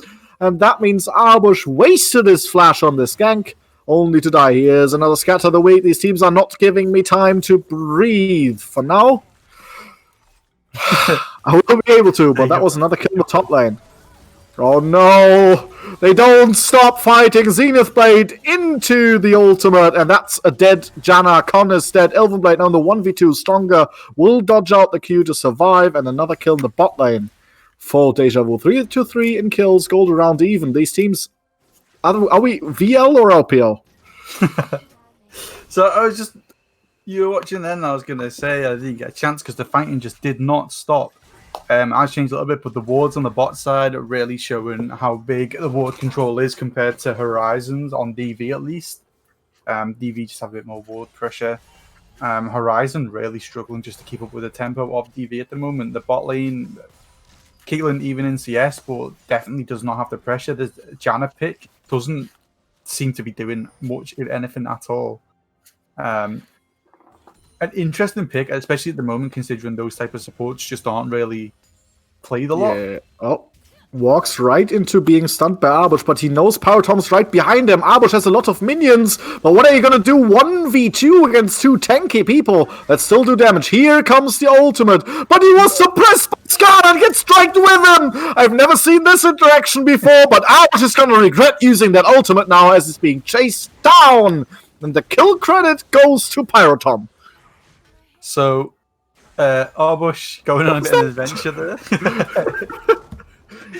This was one of the things that was you could worry about, right? Say if Jhin gets ulted and then Poppy ults the Skarner away, that's then Jhin going even further back than he possibly ever could.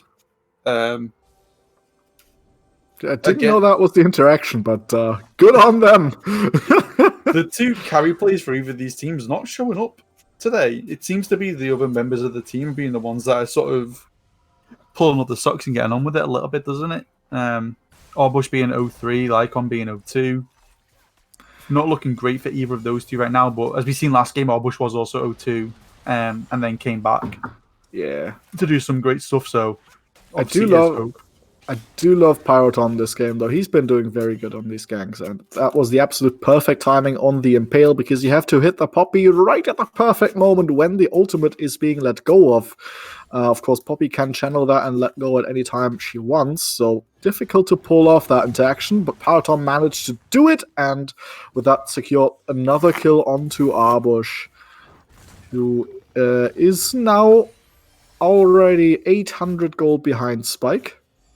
Of course, Spike not being on a carry champion means you can't just go and run away with the game, but if this on gets tankier and tankier, it's going to be tough to scale up to kill this guy with champions like Nidalee and Jin in the team. So, one thing that I wanted, like you said, you've loved Pyrotom's Scar in this game. Compared to last game, he's really stepped up. He was a bit AFK last game, but this game he's really decided that, he's going to make up for last game's sort of wrongdoings and really put on the carry pants a little bit here. Yeah.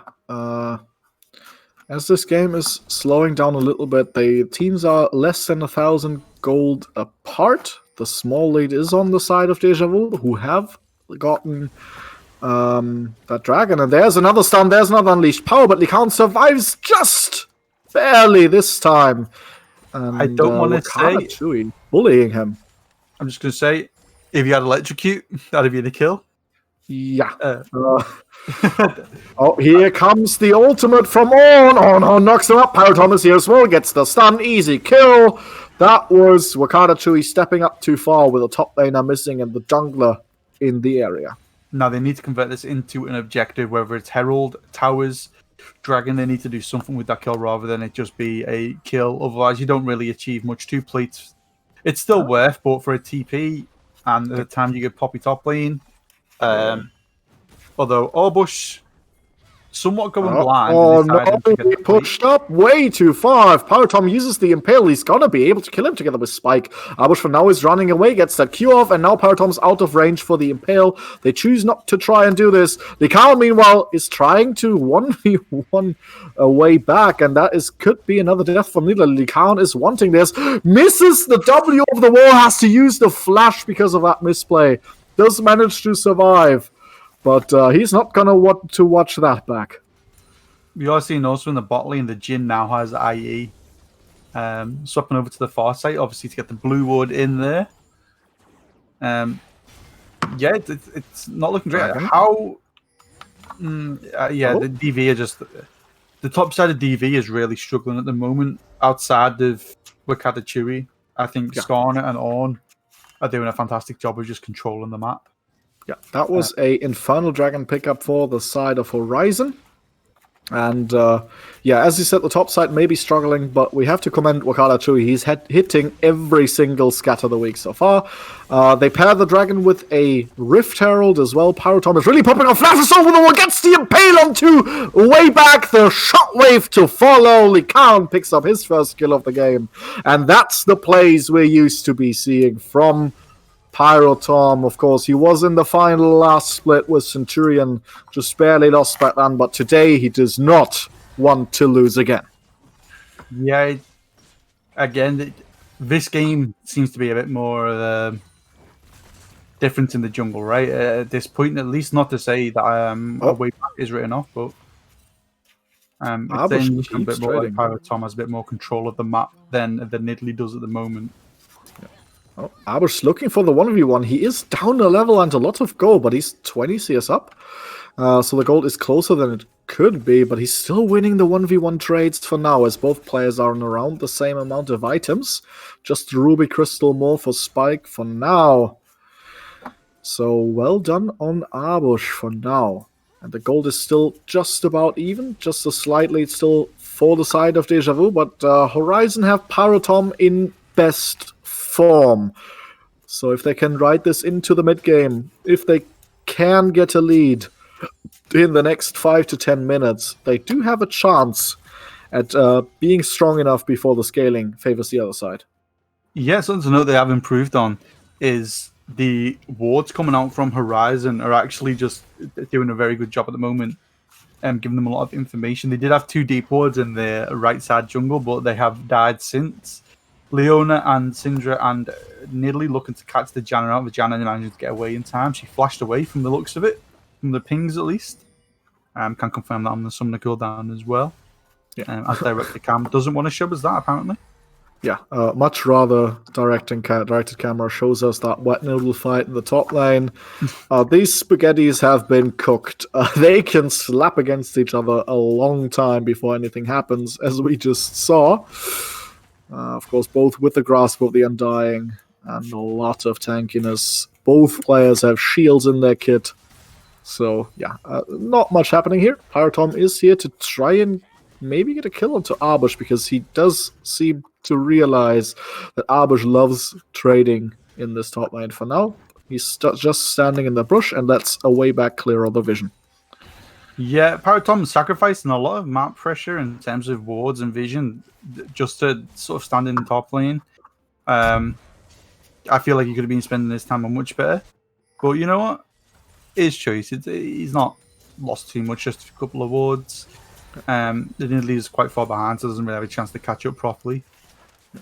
They seem to think Nidalee's on the Wraiths, but she is on the Crooks. Here comes Shelly. Has been summoned in the mid lane. This could already mean the first tower for them. Of course, the bot lane tower has already fallen to Wakata Chui just now. There it is. The charge comes in. 2 more auto attacks will do it. Red turret has been destroyed. Pyrotom looking for the pick. He's not finding it just yet. He gets the slow though. Gets the smite. Gets stunned though. Here comes the teleport. Here comes the solar flare. The shockwave not doing enough. Shutdown goes to Viking. But the health bars are dropping. Stronger is the next one to die. 1 for 1 for now. Both AD carries have picked up a kill for themselves. And both teams choose to disengage here. Yeah, so it's hard to tell sort of which way this game's going at the moment, doesn't it? Because on one hand, yeah, Horizon seem to be controlling the tempo a lot more. But then on the other hand, stuff like that happens. Yeah, I think they were a bit over-eager there, trying to find a pick with the Impale. It costs Pyrotom his life. They get the return kill after that shockwave damage had stuck to the enemy team. But yeah, I think on both teams, there's one pick standing out to me that's not really doing anything. On the side of Horizon, that's the Janna. Like, what is Janna doing this game? She's picked up the Boots of Swiftness and some AP and isn't really doing much. The shields aren't keeping anyone alive that should die. And on the other side, it's this Nidalee that we even thought would be really hyped because he's done really well on it the last time he's pulled it out. But so far, Pyrotom is completely controlling this jungle. Yeah, I do agree with you. I asked myself, what would it be if you've got, say, a Nautilus here with the Caitlyn? I think you'd be in a much better position. There's a Zenith Blade. There's a route onto the Skarner. Everybody's piling on. But that's a return damage from Elven Blade showing us why the Caitlyn is banned so much. Spike forcing the flash, but gets pushed into the wall. It's a 5v4. Why are you engaging this? 2 get shot away by Arbush's ultimate, but so far no one has died. Stronger is low HP. Away back is on half HP. But for now, this Mountain Dragon, the first of maybe many, has been engaged by Deja Vu, and they're looking like they're going to pick it up around 1,000 gold in the lead. And the only thing they've lost in this fight is Syndra's Flash. The issue with this for Horizon is losing Mountain Soul to this team when you don't have the most damage anyway can be detrimental. Like, the Mountain Soul, if they do get it, the Mountain Drakes alone are going to be plenty of resistances. So it's not looking great for Horizon at the moment. This dragon sort of needs to be... They need to set up this dragon and get them first before DV get them. But the way it goes is DV has got the first one. It does feel to me again like there is a dissonance in their draft, because the top side of their draft looks very much like a mid-game composition, right? With maybe Ornn does scale a lot, but he really is at one of the strongest points he ever is once he has 2 ornaments for himself, right? Even before he can strengthen the team, and that is a lot of scaling, of course, we shouldn't underestimate. But especially the Skarner Orianna combo wants to do things in the mid game. And then you have the Caitlyn, who is a champion that is at their absolute weakest in the mid game. So that's a bit of a dissonance here, and it's showing, because the point where they should be strongest in the game, around 20-25 minutes, they just lost the team fight. Yeah, it really isn't looking fantastic for the draft wise. I think it's 2 games now where they just decided to sort of draft non-complementary stuff, and it's hurting them a lot. The advantages they do build, like they did last game in the early game, come to the mid game where their draft starts. Here comes Skarner. Viking has been smited, but Stronger with the perfect timing on the stun. Viking had to flash away, but they survived the gank, and Power Tom was not able to find the Impale. Yeah, but the Stronger again, showing that he's a solid support. Which surprises me more. It's not nothing against Stronger, but you look at rank wise, right? Connor's just got Diamond 4, Stronger's somewhat around gold, and Stronger just looks like he complements Viking a lot better than Connor complements Elven Blade at the moment. It seems like the Elven Blade and Connor play 2 different styles, whereas Viking and Elven Blade and Connor. That's another scatter of the week. That's another unleashed power, and once again, Lycaon limps away on double-digit HP. Survives for this time, but he doesn't have flash anymore now. They do stop the back. Leon just getting away. Charging the course. Unstoppable. Wouldn't have mattered anyway. He'd already charged that up. Yeah. Poppy is quite far ahead in top lane in terms of CS, but not really doing much in terms of kills. The Nidalee also ahead in CS. In fact, DV ahead in every lane.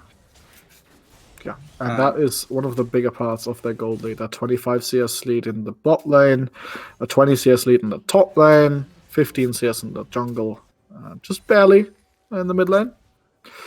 But yeah, the gold lead is not... Like, they're behind in kills, even in towers, but their CS just puts them around 2,000 gold ahead already. Yeah, I'm just looking at the comp and I'm trying to think how they want to play it. Like, for Horizon at this point, how do you want to do it? Because the issue is they've got Ornn, who gets the knock-up right. You've got Pyro Tom, who drags them back. But then you've got Lycaon, Caitlyn, and Janna, who don't really want people right in the face. That is true as well, yeah. Pyro Tom is looking for something again. But... The team comp is a bit confusing to me. Maybe I'm small-brained and don't understand it, though. That could be a possibility, to be honest with you. Yeah. But yeah, it does feel a little bit out of sync for these champions all to be paired together. And as I said again, this Janna pick isn't really doing it for me. I do understand the sentiment. You want to speed up the scan. You want to be able to get people away from Lycaon and Elven Blade with the ultimate and the tornado knockups. But points of strength wise, it feels a bit weird to me. Yeah, I think they could have drafted a little bit better. I think it is hindering them here.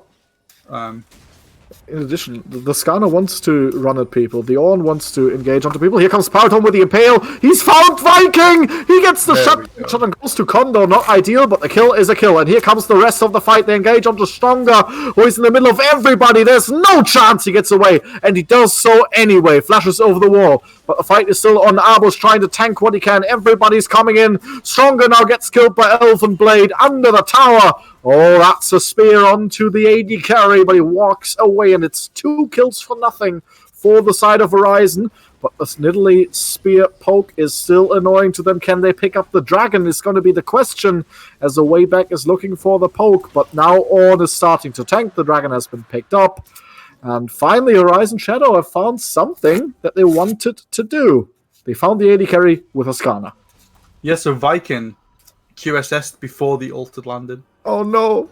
So, if he QSS'd, I fear that DV win that fight. But because of the early QSS, I think he's let his team down a little bit there. But you know what? It is one time, and yeah, everyone can make that one mistake. As long as he gets it right the next couple of times, then I'm sure they can forgive him. But yeah, he really needs to make sure that QSS is being used correctly, especially because it does stop their main form of pick with the Skarner. It sort of makes Skarner a bit irrelevant in that sense in terms of getting onto the chin. Yeah. I also would like to see Chewie pick up either the QSS or that Banshee's Veil, or at least a stopwatch to stop the Skarner pulling him. Because if one of these 2 carries gets pulled, I don't think Nidalee has enough sustained damage to kill the Ornn ever. Yeah, the Nidalee at this point, if it isn't hitting a super squishy target, she's not doing much. To be honest with you, that's the slow. Gets a jump over the wall. Baron is helping the side of Deja a little bit here. That's another route onto Pyrotom, who takes a bit of punishment from Baron Nashor, who did not like so many people running around in his living room. But for now, he stays there. No one engages him. And the game has slowed down just a little bit around the 27-minute mark. Gold is still almost even. These teams are giving each other nothing. Yeah, it's could go either way at this point, couldn't it? Gold's even, towers are even, 2 dragons are even. The only advantage is really coming from the CS numbers, which at this point Laercon has actually catched up to Syndra. Syndra's slowed down in farming a little bit. Jim pulling further ahead, but Caitlyn does have 2 kills, so, and the Ornn upgrade, so the gold value there is a lot more than it seems. Ornn, of course, like you said, hit his power spike of 2 items, so in an also good position. It's hard to see really which way this goes. Yeah, for now, it does look like Horizon are a bit stronger. But the more QSSs are being built on the other side, the more Zhonya's. We have the Zhonya's now on the way back. We have the QSS on Syndra and Jhin. And here comes the Ornn. They're going to try and go for Arbush. No, they're going down. Okay, that was an interesting Ornn ultimate. We are all confused. Spike Spiegel, please explain yourself. I know you normally are in space riding the Bebop, but I don't think he wanted to shoot that one into space. Maybe he decided he doesn't want to engage anyway, but why not just still hit the ult towards Arbush? Interesting. Yeah, I was trying to look to see if anyone just recently flashed as well, but it doesn't look like it. Everyone, apart from Leone, got the flashes up. Leone's coming up soon, so it wouldn't have been flashed for that. So, no, it seems like one of those mysteries that maybe we'll never know. Yeah. What happened to flight MH370? Did Stanley Kubrick do the moon landing? Why did Spike Spiegel ult downwards? We'll never know. So the one thing that there is an advantage of is that Connor is warding a lot better than he did last game. 71 vision score, doing quite well. We are seeing the alter. Is it Farlight? I think it's Farlight they're called, isn't the blue ones? Blue wards are being Farside alteration. That's the one. Elvin not really warding as much as Viking. ADCs don't tend to ward as much. Right now, he could realistically have some control wards in his inventory, but he doesn't. The same that's a bit questionable with the refilling potion instead of control wards at 30 minutes. Have to call them out there. Yeah, I think to be fair, I think a lot of them could have more control wards than they do, but. Well, Pyrotom wants this, gets stunned by Stronger though, will pull the support in. Not the ideal target, but a kill is going to be a kill. That's a great solar flare onto 4 people, and Stronger even gets out! The healing comes in from Con to save most of his team. Lycan gets the kill onto Arbush. Stronger still on 1 HP, and the chase is on from Pyrotom. And Con will stay alive here along with Lycan, and they do find the kill.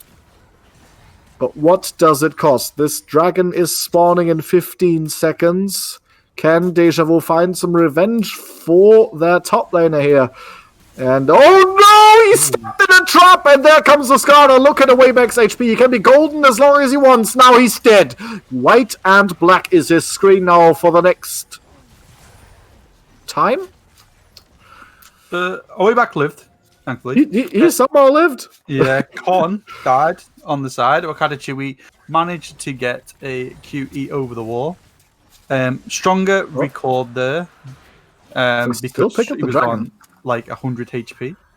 How did he survive that? A way back was golden on like 10 HP, but yeah. Well, I think what happened was Spike mistimed the E to actually knock him up against the wall. That Mountain Drake gives you, which is unfortunate. Seems like both teams struggling to get the timing down. As we've got a bit of a pause going on. So we're in this little state.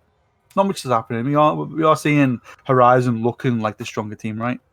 They're starting to pull out. They're winning the fights at the moment. They have the composition that is spiking right now. The Caitlyn's at 2.5 items. The Orianna is at 2.5 items. And of course, they have forced through the existence of Skarner, Wakada Chewy, and Viking both have been forced to pick up this QSS. Also, there's a Mikhail's Crucible on the Nidalee, so delaying the damage spikes of the other team through the existence of Skarner. That is, of course, very useful. There will be a point in this game, though, where the Skarner will not be able to do much anymore. And that is probably what Deja Vu are going to be looking for now. The thing is, their Nidalee isn't exactly scaling very well either. And I don't think there is any way anymore in this game that Viking is ever going to kill Spike. So they need Chewie to kill this Ornn. Yeah, the worst part is Mountain Dragon's just stacking those resistances. Especially for Jhin, that's terrible news, as Jhin isn't the best at penetrating armor anyway. Yeah. So Jhin really going to be in a bad position with this Mountain Drake, especially getting onto, as you said, the likes of Spike and Pyro Tom on that Skarner are going to really struggle to actually get that damage down. Stronger played that incredibly well, and they honestly had a good fight. They got the Orianna ult was on one person. The Stronger managed to get the Skarner ult and get the Solar Flare off, and then it just went downhill. Yeah. Also, 0 hero reduction on their side against this Janna. That is, now that the game has exceeded 30 minutes, going to start getting more useful and more useful with the shields, with the ultimate heal. The point has come where this Janna actually does stuff for the side of Horizon, and it's going to be increasingly more difficult for Deja Vu's champions to kill the enemy champions. The Skarner is pretty tanky, this Ornn is extremely tanky, and they have Jhin and Nidalee as two of their 3 damage dealers. And let me tell you about Jhin versus tanks. It's not fun playing Jhin into tanks. And Nidalee similarly. Yeah, it's interesting, isn't it? Oh no. They're going to want to look for this. It's 4 versus 2, but the rest is coming in. Con from the top, Elvenblade from the bottom. The health bars are already dropping. Stronger is not as tanky as the other tanks there. Arbush hitting away one person. And the fight looks to be delayed for now. There's a knock-up onto Arbush, who will walk away. No one dies. But Stronger... the healing cut. Damage that fight. I think Spike's actually healed all the damage he's taken from Jhin. Viking hitting one of these tanks is probably healing them at this point instead of doing damage. Yeah, it really isn't great for him right now. He's not even played bad either. He's done fairly well, but in the day, what can you do when you've got Mountain Soul and just 2 fed tanks? Yeah, the thing is that they had the control in the early game, right? They had the lead, but they've not used that control to do anything. And so they have let Horizon into this game, who now have a team composition, now that the Caitlyn is completely online, now that the Ornn is completely online, looks stronger in the fights. Of course, with the Poppy and the Leona and the Syndra, they will still have ways to navigate these team fights in a way that the engage can be stopped. Because the engage from the side of Horizon is mainly Skarner runs at you and Ornn tries to get the horn on you. But apart from that, there's not much engage. No, at this point they've got 1 minute until the dragon spawns, and this is going to be definitely a deciding factor in who wins this game, I think. Without Wakanda Chewie, he's on to the Spellbinder. I think he's instructed, especially as we're seeing more Ornn items come in. So we're seeing the Rebadon's Death Cap now be upgraded for Orianna. So Orianna going to be doing a truckload of damage. Oh, there comes the horn. Stronger's been stunned. Arbush is in the front line down. He's tanking so much. There comes the Solar Flare, but Stronger's already almost dead. Elvenblade picks up the kill on the back end of a Shockwave. And now it's 5 versus 4. The Redemption going to heal Horizon up almost to full HP. The dragon's still half a minute away, so Stronger will be spawning just when this dragon appears on the map, but they will have 0 control for now, and that means complete jungle control for the other side. And now Arbush has been caught by the Ornn knockup. Another knockup landing. Look, he might be tanky, but that is just too much sustained damage from the Khan and from Elvenblade coming in, and Arbush will be forced to go to the base. 8 seconds until the dragon. This could be the Ocean Soul, the Mountain Soul for the side of Horizon. And after disappointingly dropping game 1 after their lead. It's looking like they want this one. Arbush has teleported in, tries to find anything, but gets exhausted. He's alone in the middle of everybody. Shockwave pulls him in. He dies to Elvenblade. They don't care about the dragon for now. They are just farming champions. Tom pulls the Jin. The QSS is just too late. The shutdown goes once again to Con.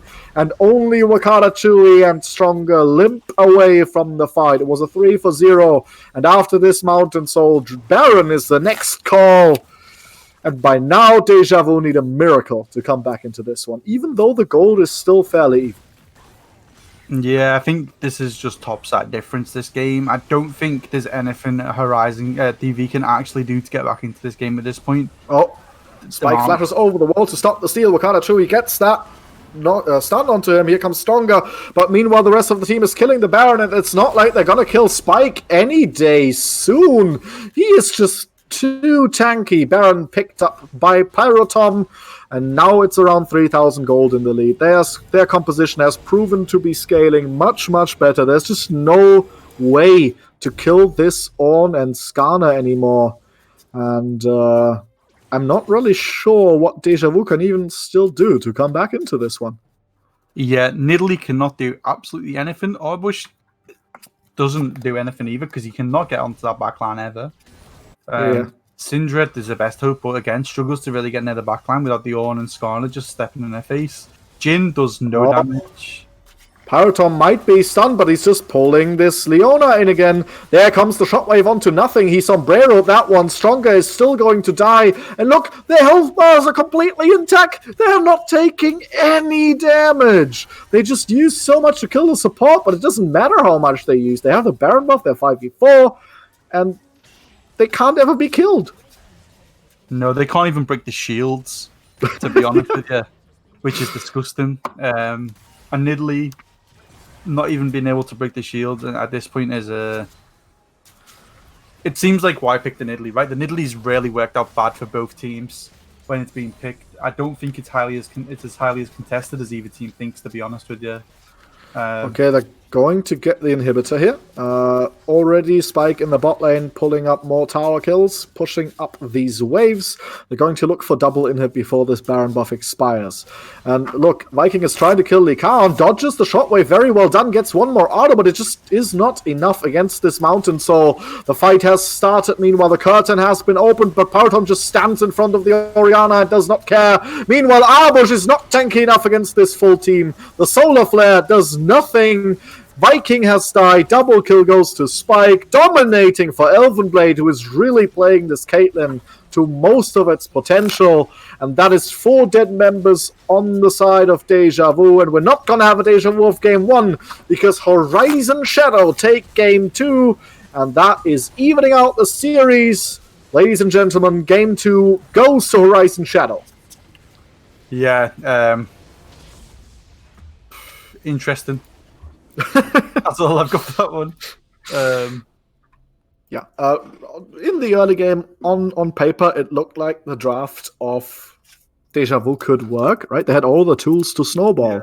Yeah. Champions like Nidalee, like Jin, like Syndra snowball extremely well. It looked like they had everything they needed against the engage of Horizon Shadow with the Skarner and the Ornn.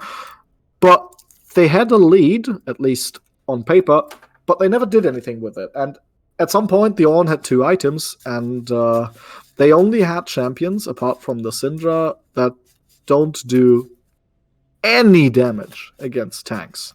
Yeah. And once the Skarner and the Ornn were tanky, with shields from the Janna as well, the only way they could have won any fight at all ever is try to find a flank with Arbush teleport on the Poppy, like stun the Caitlyn into a wall and like maybe find some engage with that. But they were not able to pull anything like that off. And in straight up team fights, what are you going to do? With Jin and Nidalee against tanks, it's doomed. I think this series so far has been bare mid lane the losers. We had Wakata Chewy win mid lane and lost this game. And then last game we had Lycon hard win mid lane, and this time, and then that time he lost. So I'm going to say lose lane, win game. Yeah. Probably not going to win that, but still. Yeah. Another thing is, if you're going to allow the other team to pick Caitlyn, don't first pick Jin. Because Jin is great into Caitlyn. I'm not gonna deny that, but we just saw what happens when you early pick Jin. There's gonna come 2 tanks, there's gonna come some shields, and you can never do anything with Jin against comps like this. Yeah, I mean, it didn't help that the fact he got the Mountain Soul, but Yeah. you know, it is one of them sort of one of those things that you can't account for before or after. You have to just accept what dragons come. Yeah. The good thing here is we have a series on our hands, ladies and gentlemen. It's 1-1 in the Division 1 final. We're going to have at least 2 more, so stay tuned for that. These teams are pulling out all the stops.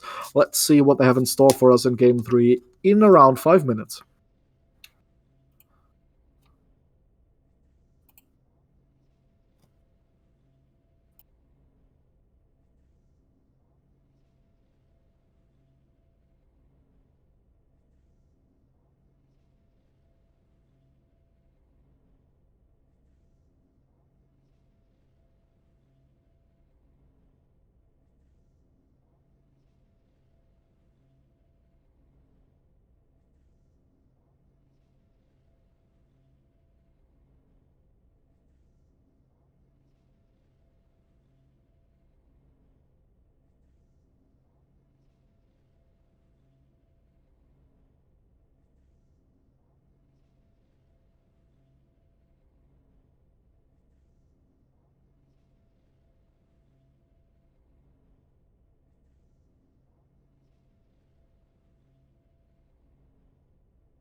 The fire, no more walking through revolving doors.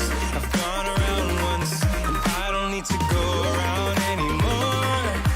It's time to break away, forget your sober case. Stop dwelling on empty words, stop stalling in the doorway. Cancel the cruise control, switching the manual. Don't you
Welcome back, ladies and gentlemen. We have a series on our hands. The Division 1 finals are not going to be a sweep. That much is sure already. We are 1-1 between Deja Vu and Horizon Shadow.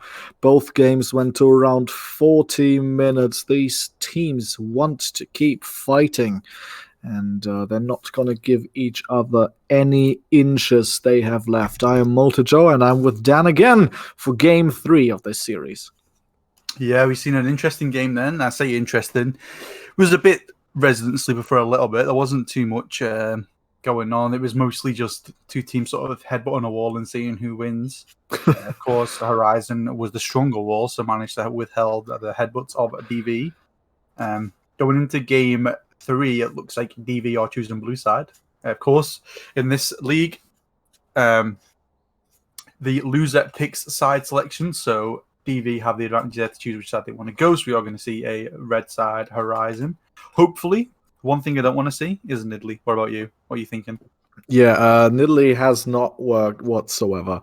I think you can pick it, but you need to pair it with a dominant laner that you repeatedly gank. So both champions keep getting ahead, especially in top lane. It's good. If you have like a Renekton or an Aatrox or a Kled that this Nidalee can feed, then the Nidalee will get ahead as well and will stay relevant throughout longer of the game. Of course, please don't pair it with Jhin against tanks. What do you mean? It worked out so well last time. I think, we are hopping on his back a little bit too much. Are we to blame, I think. But, he did play well the first game, and then this game he just made a few mistakes. But for the same sort of flip of the coin, Pyro Tom done basically what a way back did in the first game, right? Didn't achieve too much on his jungle. Both of them played Nidalee, and they just got really outscaled and it fell off quite hard in the end. Yeah.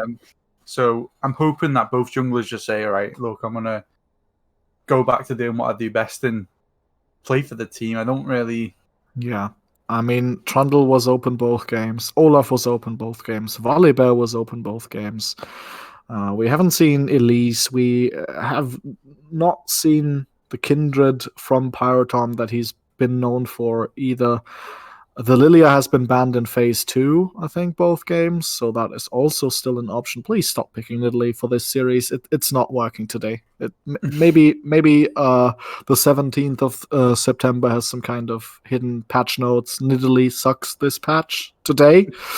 So yeah, just let us see what these junglers can do when they're both not on Nidalee. I want to see that. Yeah, and I especially want to see Orbush performing a lot better. Last game he looked a lot stronger, but he still got he still died quite a lot in lane, not really paying attention. Yeah, Lycon and Wakadachui, but I think both have had their moments, right, where they both looked really good. Like on the first game, Wakadachui, second game, and then bot lane, I think Viking has had the advantage every time, was stronger.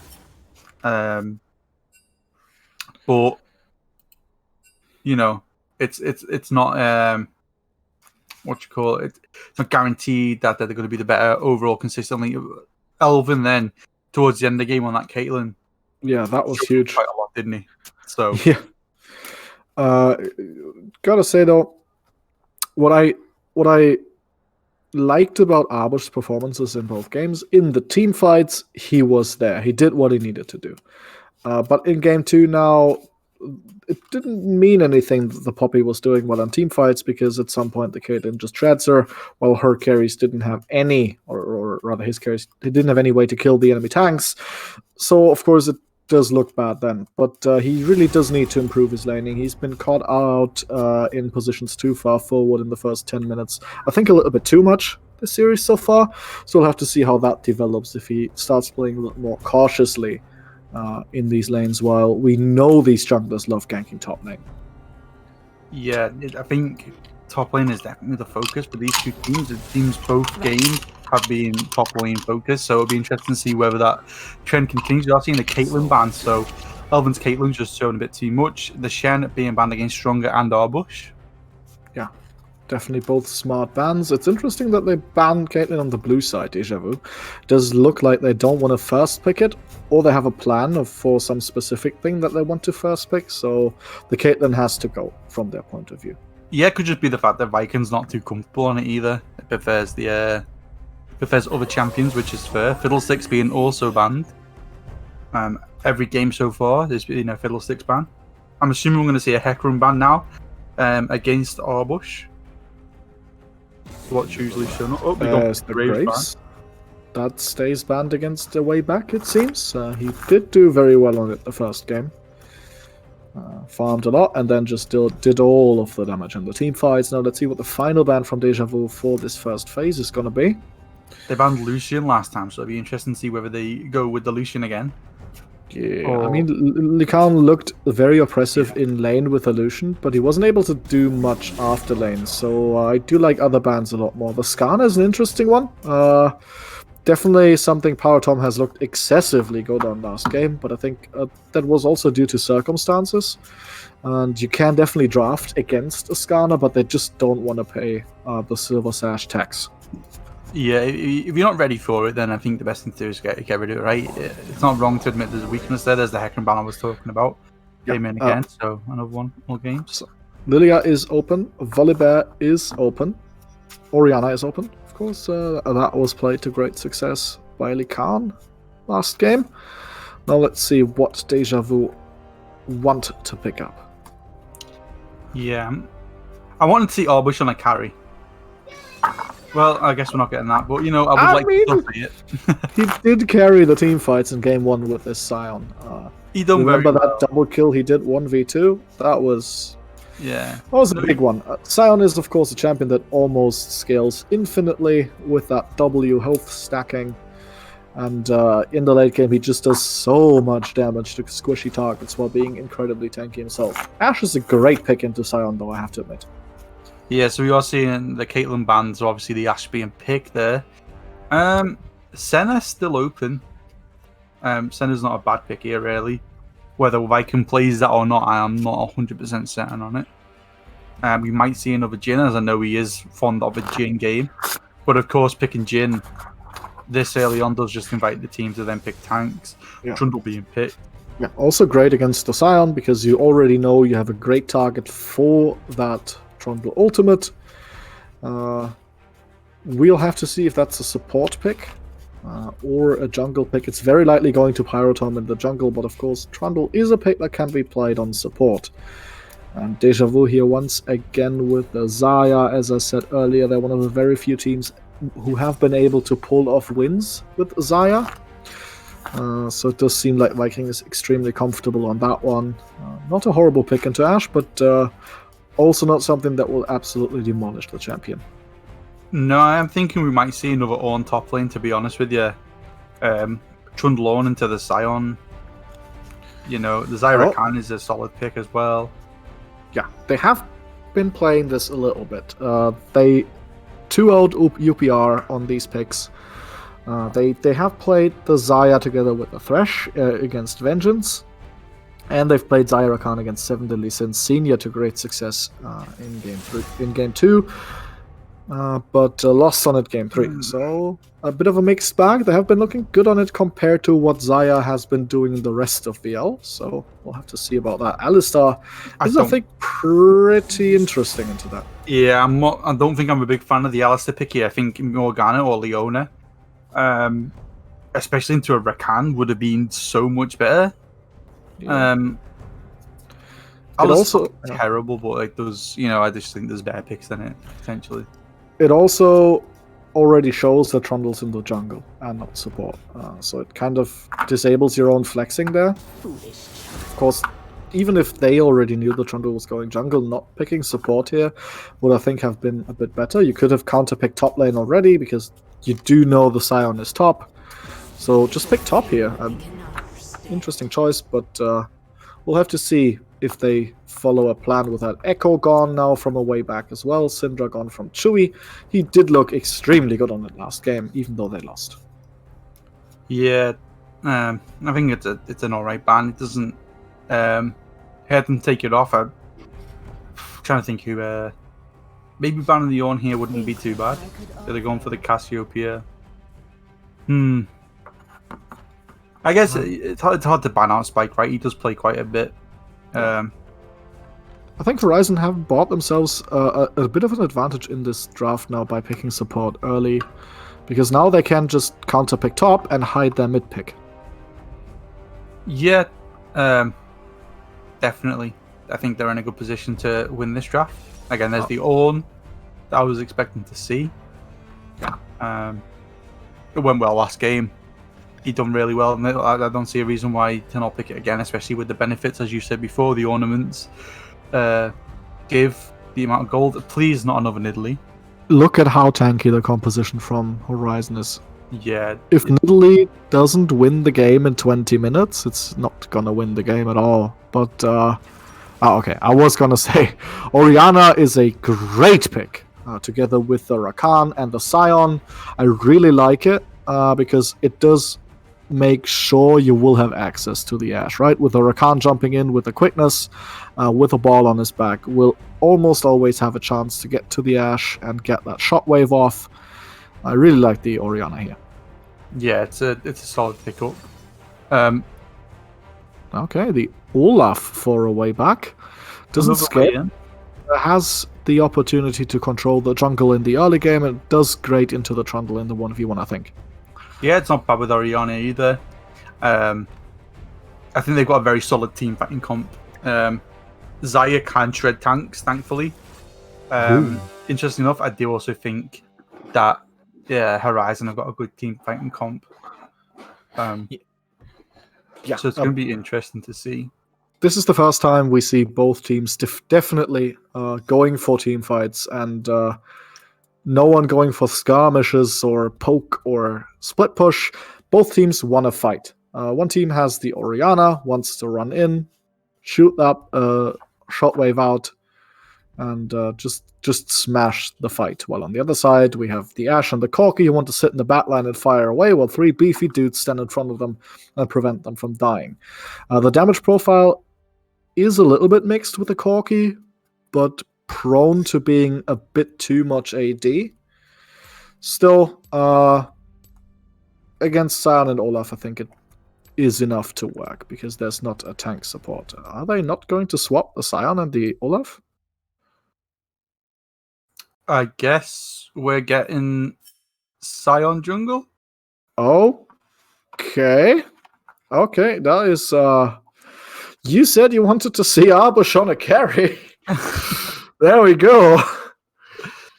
Well, let's see if this goes through. I assume it would be, because no one's backed out. You obviously have plenty of time to back out.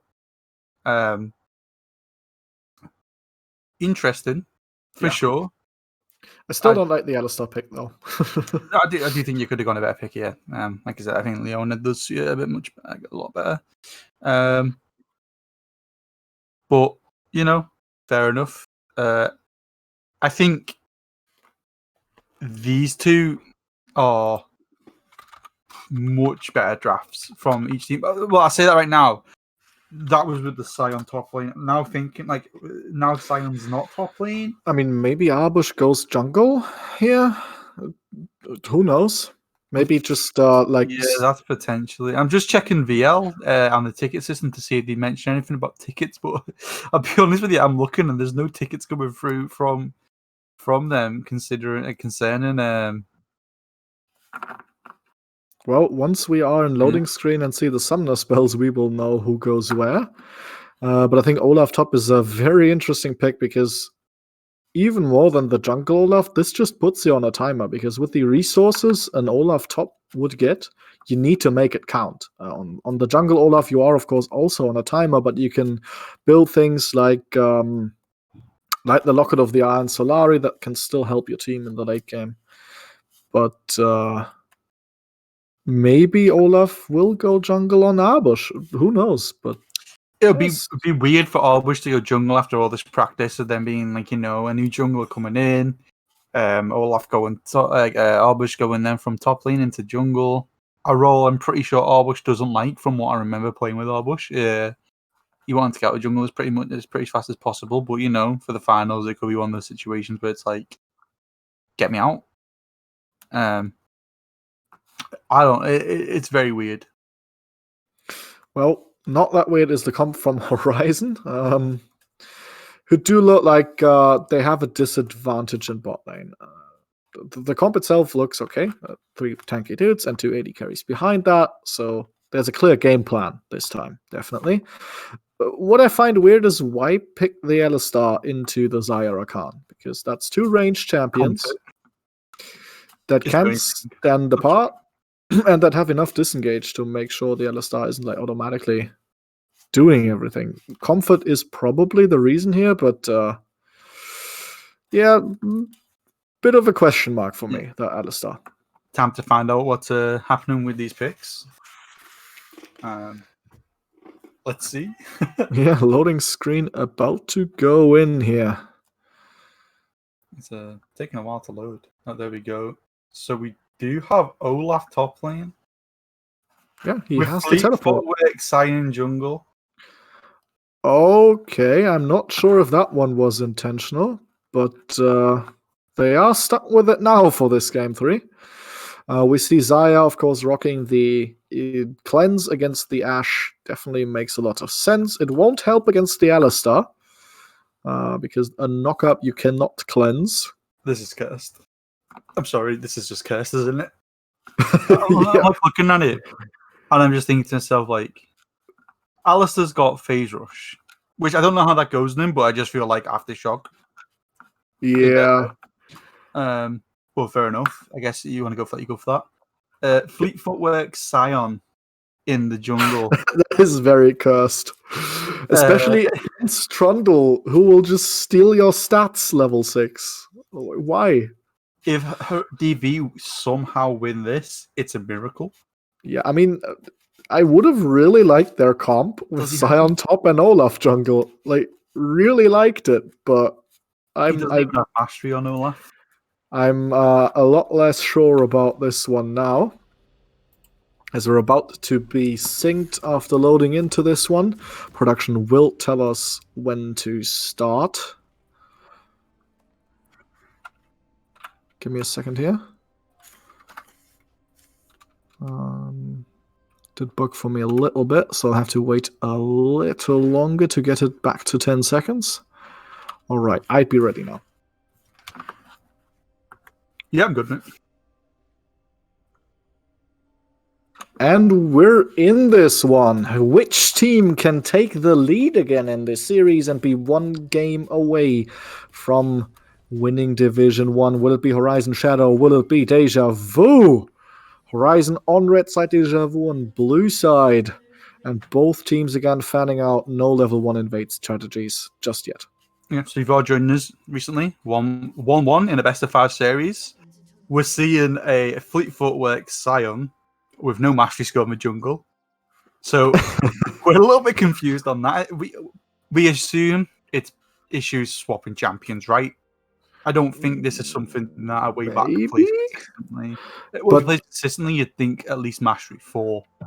I mean, to be fair, I'd be another example in this. It took me a long time to get mastery 4 on Sion, even though I played in like a billion scrims. Because custom games will not improve your mastery, right? So you can be mastery 2 or 3 on a champion, played it a billion times in scrims, but never like get to mastery 4. That is a possibility. We'll have to see though if it was on purpose. What speaks against the champion swap theory for me is you don't play Fleet Footwork on Olaf jungle either. Right? Yeah, true. I'm confused. Well, we all are, but we're going to see where this is going. You know what? If they do manage to win, we can ask them in the interview later on. Okay, you know what? I respect it. If it's not a mistake or if it is, who cares? Either way, it's what they're with, and that's what they're going to work with. It could work. I don't think anyone really knows if it's going to work or not. Yeah, it's bound to give us some entertainment, though, because a champion screaming cowards and running out of the jungle is going to be a fun one. Yeah, it's. I'm trying to analyze it, but I don't think you can analyze it that much. Yeah, there is the first knock-up onto Con, and this already shows why we don't like the Alistar pick into Rakan. That's half his HP gone. Yeah, again, Aftershock I feel like would have been much better here. The phase rush. I've seen Cliff say in the chat that he kind of prefers it, which, you know, every player does have the preference to it, and maybe it's some secret tech that I don't know about because I'm not a support player.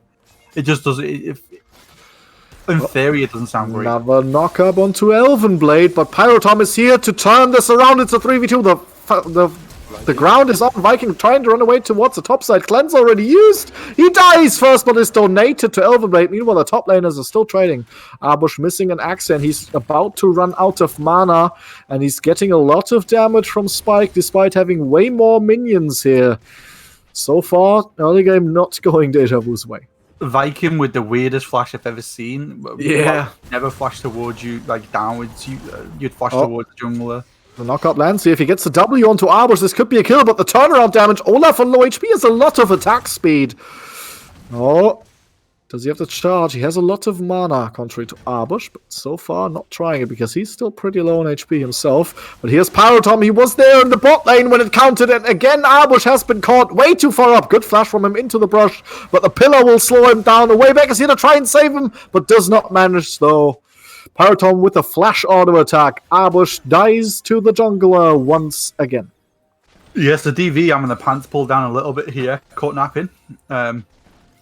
It's not looking great at the moment. I was going to say, I do like Olaf top. Whenever I get like full top lane, if I don't pick Quinn or Mordekaiser because I can't play top lane, I do pick Olaf because he's just sort of brain dead. That is true. He's picked up the cult as well now, which is an interesting choice to me, but it just gives just a little bit immediate power, I think, and he probably didn't have money for anything else. Yeah.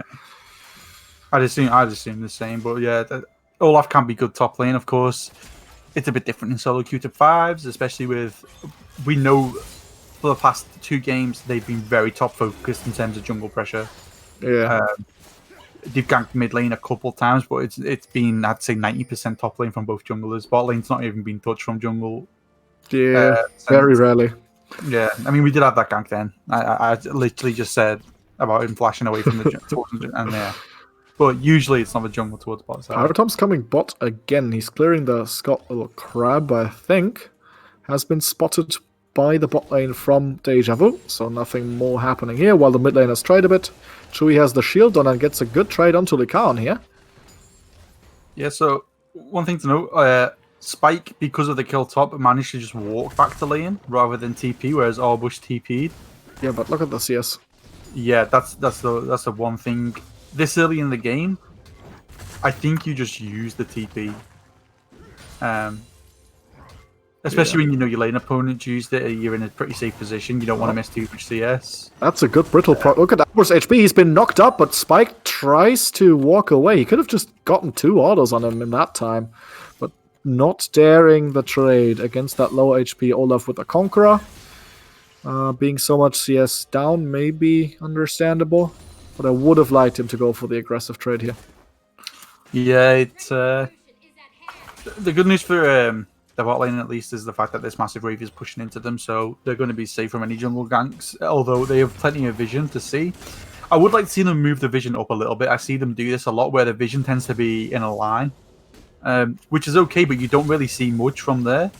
I like to place the jungle towards the ward, towards the jungle, but it's fair enough. You also, left bot lane. Yeah, so way back, that is Sion bot lane. Here's the first gank from the surprise pick, but they just don't do anything. Elvenblade dodges the Q from Sion. The Xayah Feather's not really doing enough damage. They are being forced away from this big wave though, but instead of freezing, Viking and Stronger decide to pick up the minions. Yeah, it doesn't. I'm not really seeing a reason to pick this Sion yet. Not yet, at least.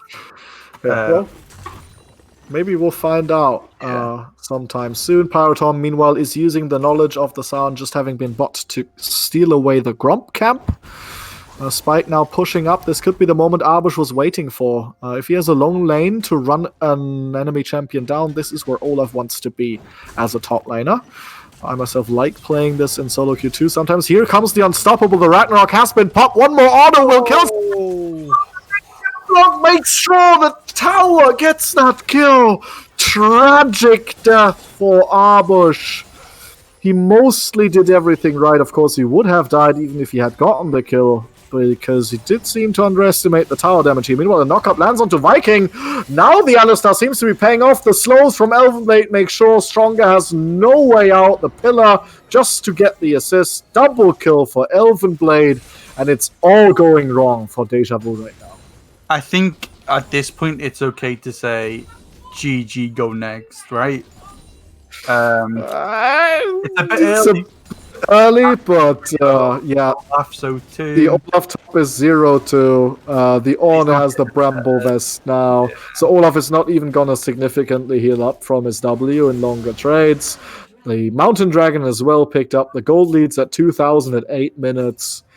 They need to find some kind of hyperbolic time chamber, or this game is not going to last very long. No, I think the Olaf's done. He doesn't scale well, and being O2, like what you do at this point, right? Sion in the jungle, again, I don't know enough about him to say he can carry or can't carry. I'm going to assume he can't, to be honest with you. Potentially Oriana can, if she gets some really insane ultis off. If they scale this game to 6 items, maybe. But then you got the Ashe who's 3-0 already. Yeah. And the Zaya who's 0-2, so it isn't looking fantastic. It seems to be that Horizon at this point have just got DV's number sorted. For this game at least. Yeah, goes the Ragnarok again, but Spike just dashes away, and once this Ragnarok is over, he will be able to re-engage. He is, of course, on only around 400 HP for now, so he shouldn't be walking up to Arbush. Arbush has been really well at controlling how much farm Spike gets, though. He's down to 36. He's still 20 behind, but here comes Pyrotom, uses the ultimate as well. Arbush forced to flash, but here comes the Ornhorn, knocks him up under tower, gets the stun, but he survives. Here comes the Breath. Why did he walk back up? And Spike Spiegel gets the kill. Here comes the way back with the run up. I don't know how exactly he arrived there, but used the flash, got the kill. They get one return onto Spike. Don't know what's happened to Arbush. Why did he walk back up? He was out. I don't know. Sion's been sort of somewhat a completely irrelevant pick.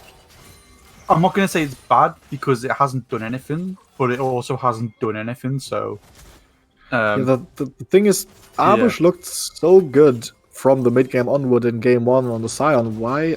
I'm still assuming it's some kind of issue with the swapping. I'm with you now, because Arbush does not look like he knows how to properly pilot this Olaf in the top lane.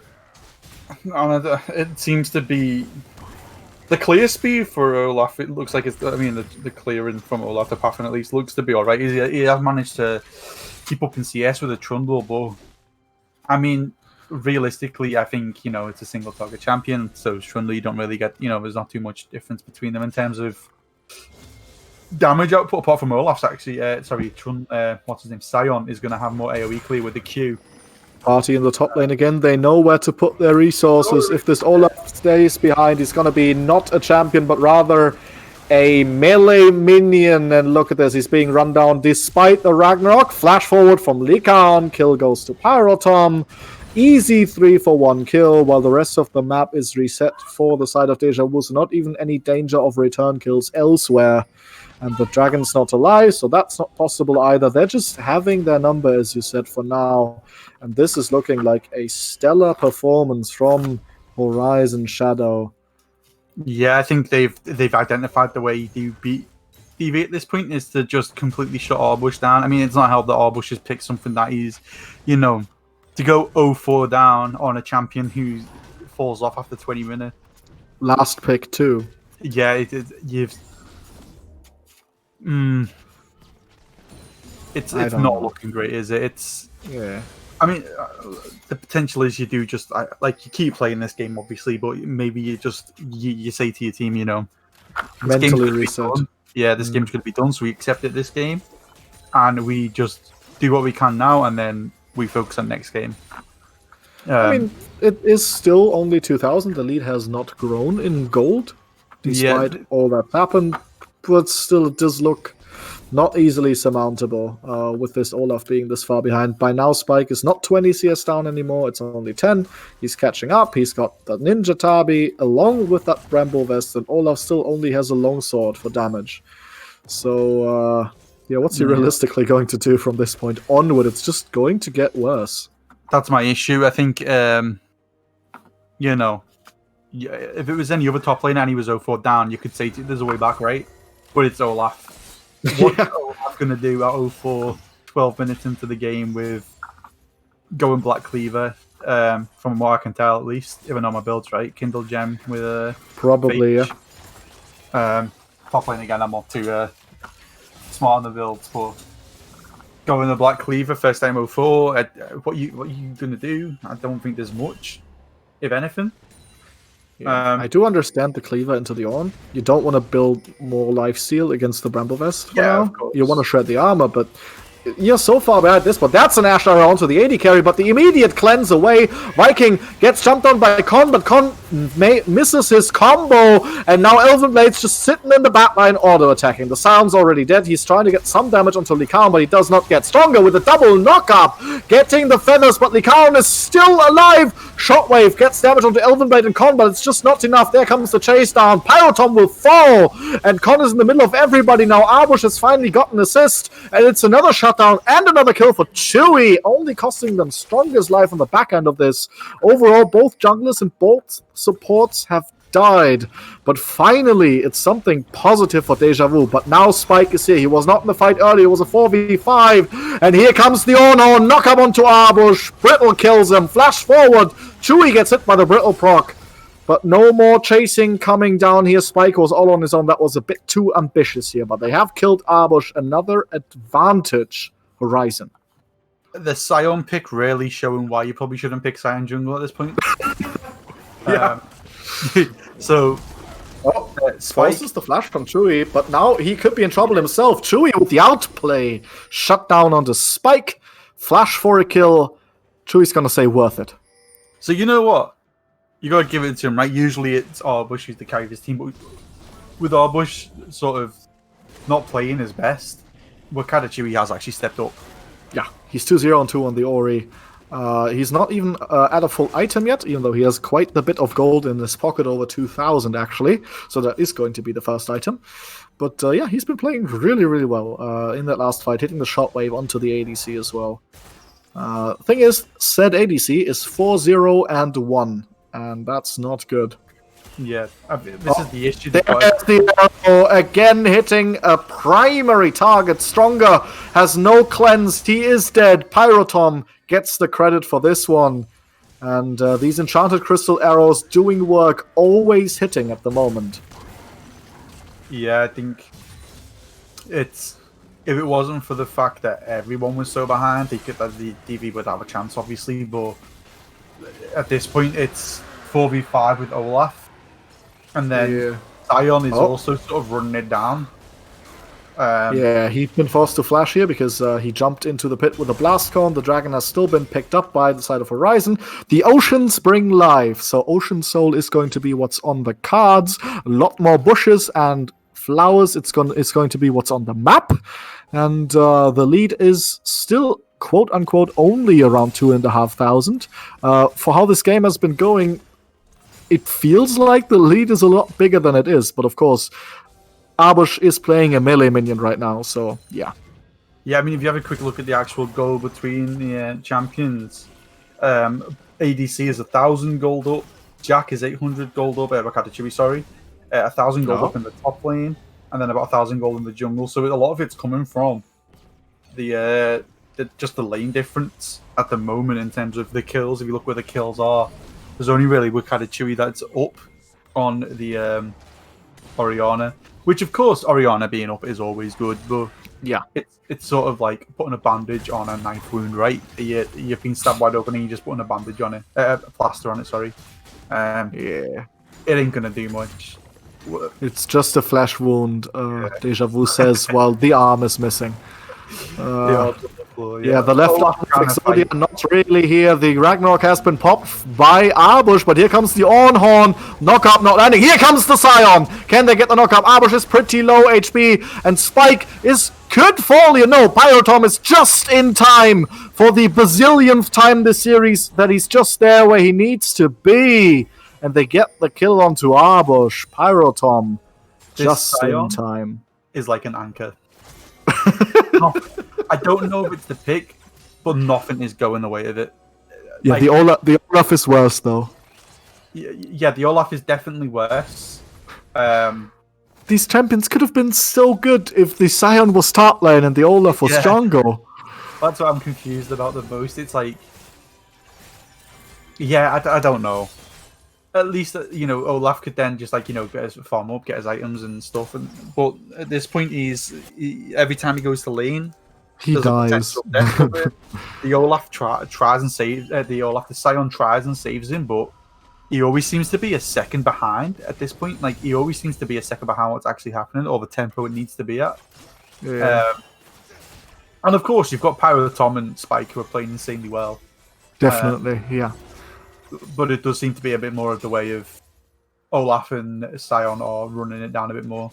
But of course, you've got to take advantage of that, right? You can only be as good as the mistakes you punish. So yeah, fair play definitely. To them for I hate seeing this narrative often, especially in VL, that teams supposedly aren't playing well just because the other teams are making mistakes. But you can't do anything against the enemy making mistakes, right? You can only play what you want to do. And I think for now at least, Horizon Shadow are playing an amazing Game 3. And they are showing us why they are here in this final, why they have dropped only one series this whole split. Yeah, like I said, Jack is the real shining light at the moment for DV. And I think if the team can rally behind him and really support him in terms of, what he can do, he can be a monster come at the later game, but the issue is that he's not got that support around him. At the moment, Sion is sat bot lane whilst no one is there, and the top side is getting scuttle. Yeah, that's the Rift Herald Shelly picked up by Pyro Tom just in time before it despawns in a couple seconds, or would have despawned rather. And now with 1 minute to go till the first Ocean Dragon spawning, everything is looking Horizon in this Game 3 so far. Now what is possibly being done by Deja Vu to salvage something from this game, to maybe have a shot at making this Orianna carry it? What can they do? Still trying to lay the game, I guess. It's very hard at this point, right? What can you do? Olaf basically doesn't exist. He is just a big minion. The Sion is getting jungle different everywhere at this point. Look at Chewie doing a great job. Bot lane has actually stopped the hemorrhaging a little bit down there. They've done quite well. They've done even, yeah. Yeah, I mean, this Horizon are still ahead, but for what it's worth, they are definitely not the ones who are sort of causing the issue, right? So it's a hard. Maybe you just gotta, I think, give up this drag, go for a steal on the last drag. Maybe you'll go for a steal on this one. Try and fight for the last one. There's the Call of the Forge God. Knock-up lands onto him, so he can't reactivate it. Well done by Stronger onto Spike. But Spike is in the front line, and he's so tanky. The package has been used. There's the 4-man knock-up from Khan! But the team is too far away to really follow up on it, and this could cost him his life, actually. Knocked up by the Rakan and will fall. Meanwhile, Abush has tried to do what he can, but he's just died. And now it's a front to back. A way back trying to make something happen after he's died with a Sion passive, but it's just not enough. Elvenblade can stand in the battleline, and Chudy takes a lot of damage from Wakana. He's trying to do everything by himself. He gets the shutdown onto Elvenblade. Likan's also low HP, so he has to watch out to not get too close to the Orianna, but they will get the kill. Likan gets the credit, uses the flash for that. Not sure if I like that choice, but it's a 4-for-2. Only the ADC and the support dying. They will pick up the Ocean Dragon, putting them on Soul Point. And the lead is now at 5,000 gold, 22 minutes in. They just have to drive it home now. Yeah, so we are seeing the 071, the Brazil score from Olaf. Again, I don't know why they tried fighting for that dragon. It's the third dragon, and yes, it does give them soul point, but you can't win the fight right now, obviously. Your best bet is you just go and farm. Maybe try and take a turret on the top side or something. Do something other than fight for that drag. Maybe try and steal it with Zaire or Orianna Q over the wall or something like that, but going for that fight is never going to end well. Yeah, maybe they just want the game to end as fast as possible, so they're trying to do it that way as well. But I mean, even though Con landed a 4-man knockup, that fight didn't go ideal for Horizon Shadow because they hadn't really any follow-up. Maybe because Arbush was in the backline and they all concentrated on him. But then the 4-man knockup would have been huge again because it delayed the team from helping the Olaf. But this fight didn't go ideal for Horizon, and they still came out way ahead, 4-2. So even though Wakata Chui picked up a great kill onto Elvenblade on the backside of the fight, it's not looking hopeful. Yeah, it's not looking hopeful. Again, they're on a. I'd say the Ocean Soul doesn't matter at this point because you can't get through them without the Ocean Soul. So Ocean Soul's gonna make it harder, but it's not like you're doing well at the moment. Wakata Chui again just doing his best, but there's only so much one person can do against 4 of them. Viking played fairly well in that fight, managing to stay at the back and not really, get himself in danger. But again, when your front line's dead, the Olaf and the Scion, what have you got? The Scion also has not much resistances. He's got a lot of HP.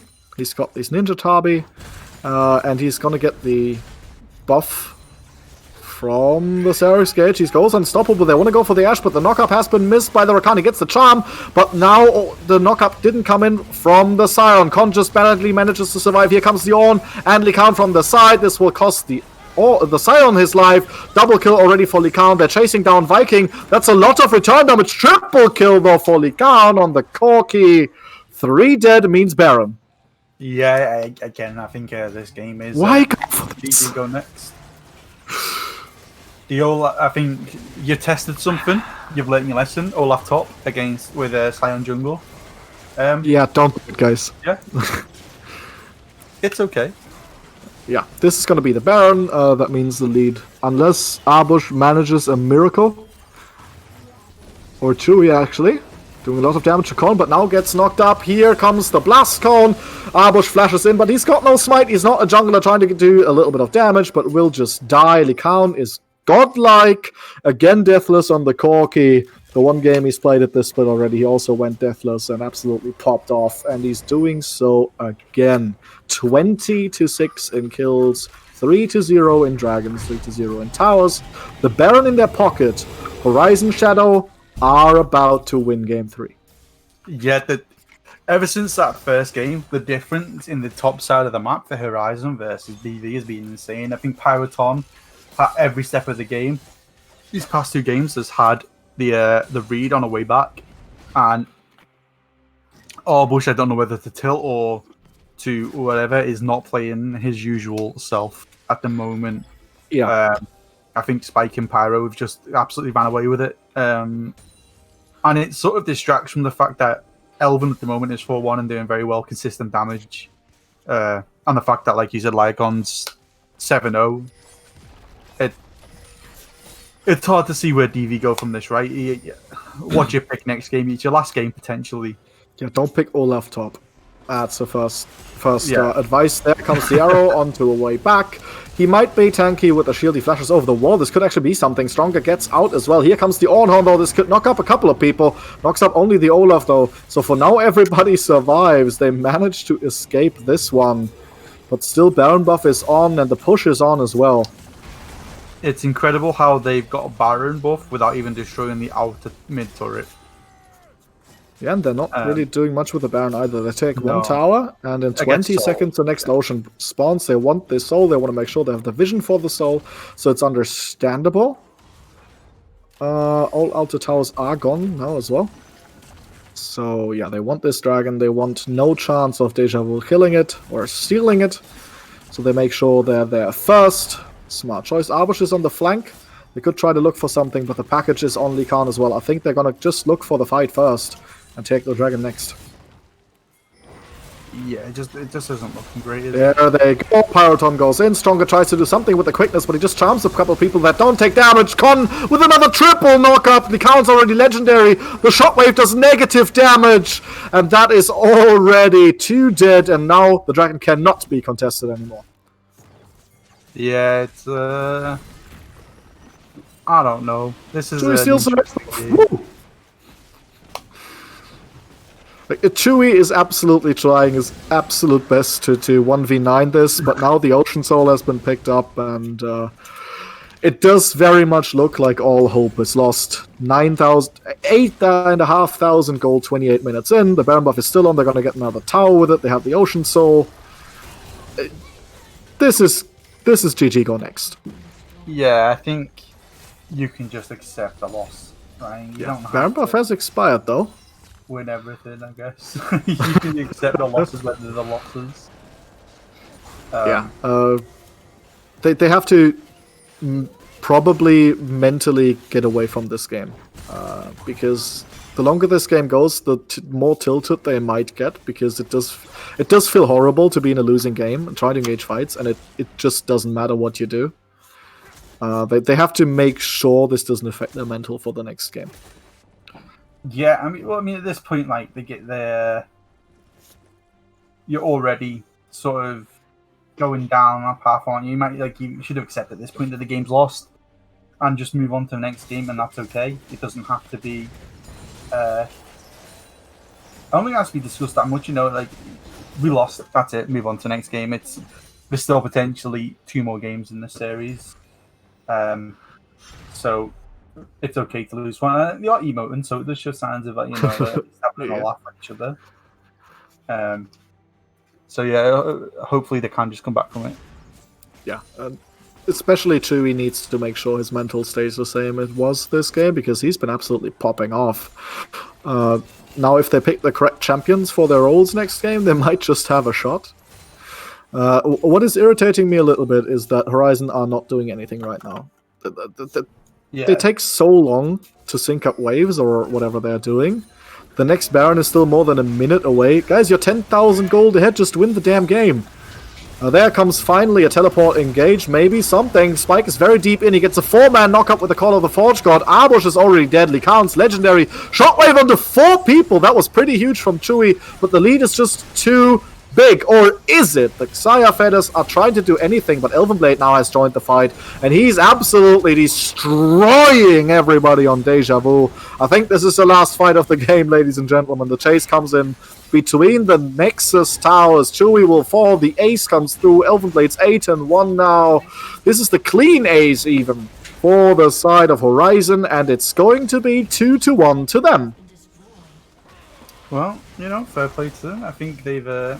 Well, though you see in the chat a way back saying client diff, so to confirm that the Sion pick is definitely not meant to be there. Yeah. But despite that, I don't think we can distract from the fact that Horizon played this extremely well. And have the champions who want or not, they did not play even too close to the potential of these champions. Deja Vu. A 0 and 11 top lane should probably not happen, no matter what your champion is. Yes, so I've just seen here in the chat from Arbush, turns out Blame refunded Olaf. Thought he had him. So when he went to swap him, they didn't have him. Oh no. So tip for playing in a competitive league with correct champion select: own all champions. Or at least check what champions you've got before you say you have them. Yeah. All right. This is the 2-1 lead for Horizon. Shadow Deja Vu, of course, still have the chance to come back from this. They, quote unquote, just need to win the next 2. And if they manage to make this 2 silver scrapes, we're going to see in a couple of minutes. See you then, and don't touch that browser.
Right, welcome back, ladies and gentlemen, to the final of Division 1 of Valence League, the pinnacle of what we have to offer here. It's Horizon Shadow against Deja Vu, and the veterans of Horizon Shadow do have the advantage for now, 2-1 against the team that's just got promoted into the division and already made it to finals, but doesn't look like they can complete the miracle run as of now. Horizon Shadow did look very dominant in the second game. I'm Multijaw. I have with me Dan once more. So tell me, do you see a chance of this seeing Silver Scrapes, or are Horizon just gonna do the double, winning Division 3 and 1? So if DV decide to pick correctly, not mess up champion select and have the champions that they actually own selected. If Arbush decides that this game he isn't going to go 0-3 in lane, then yeah, potentially DV can win. But that was a lot of ifs, my friend. It is a lot of ifs. But I think at this point DV need them. I don't think it's impossible for DV to win, but I do think at this point Horizon have obviously got the advantage. Keep saying in chat, reverse sweep. The issue is it's not a reverse sweep. Yeah, they won the first game. Yeah. So the only team that can reverse sweep as of now is Horizon, because winning 3 in a row after losing 1 is also a reverse sweep. I do wish DV had the reverse sweep win, but unfortunately that is actually with Horizon this time.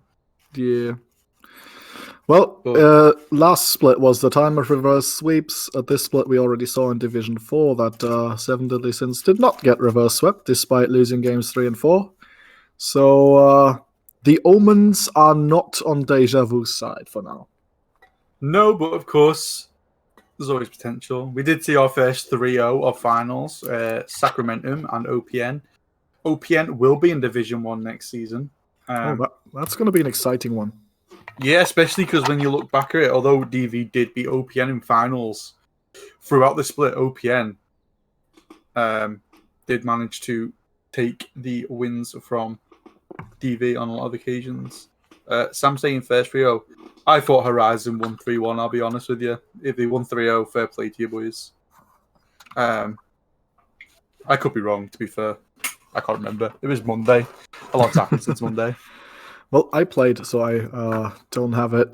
You got the better excuse. We played for quite a while. Okay, so it was a 3-0 for Horizon Light in Division 3. They'll be in Division 2 next split.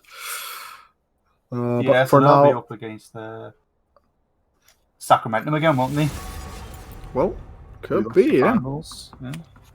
Now let's see about this Division 1 final.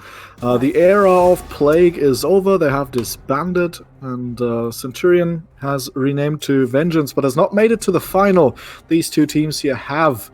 And this could be the last game of these finals, with Horizon being up 2-1. Now the Shen and the Caitlyn have been banned again. Deja Vu have chosen blue side again. Maybe they pick the correct champions this time, and we'll see if they can make silver scrapes appear on the screen. So you're seeing similar bans every game now, and settled into a routine of Caitlyn ban first, into a Shen ban, into a Fiddlesticks ban, into a random ban, and then into a Lucian ban. Not Lucian ban, Graves ban there, and then it'll be Hecarim ban after the Graves ban, which is where it was last game. And then this game they banned Skarner, I think. So if they're doing the same thing, it'll be Skarner this time and then Hecarim. Well, that's if they do the same thing. Yeah. We'll see what they plan to do. I don't think you need to necessarily ban the Skarner, to be honest with you. Yeah, I think you can leave the Skarner open if the enemy team doesn't have Orianna. But they decide to ban it anyway. They don't want to first pick the Clockwork Lady, it seems. Yeah, here comes the Hecarim. It is dangerous drafting such a champion first. Let's see. Hecarim is very, very likely what Horizon choose to ban, and there it is. Now let's see the first pick if it's going to be another Scion. But no, they want to take the Ashe away from Elvenblade. Smart choice. But Tristana is open.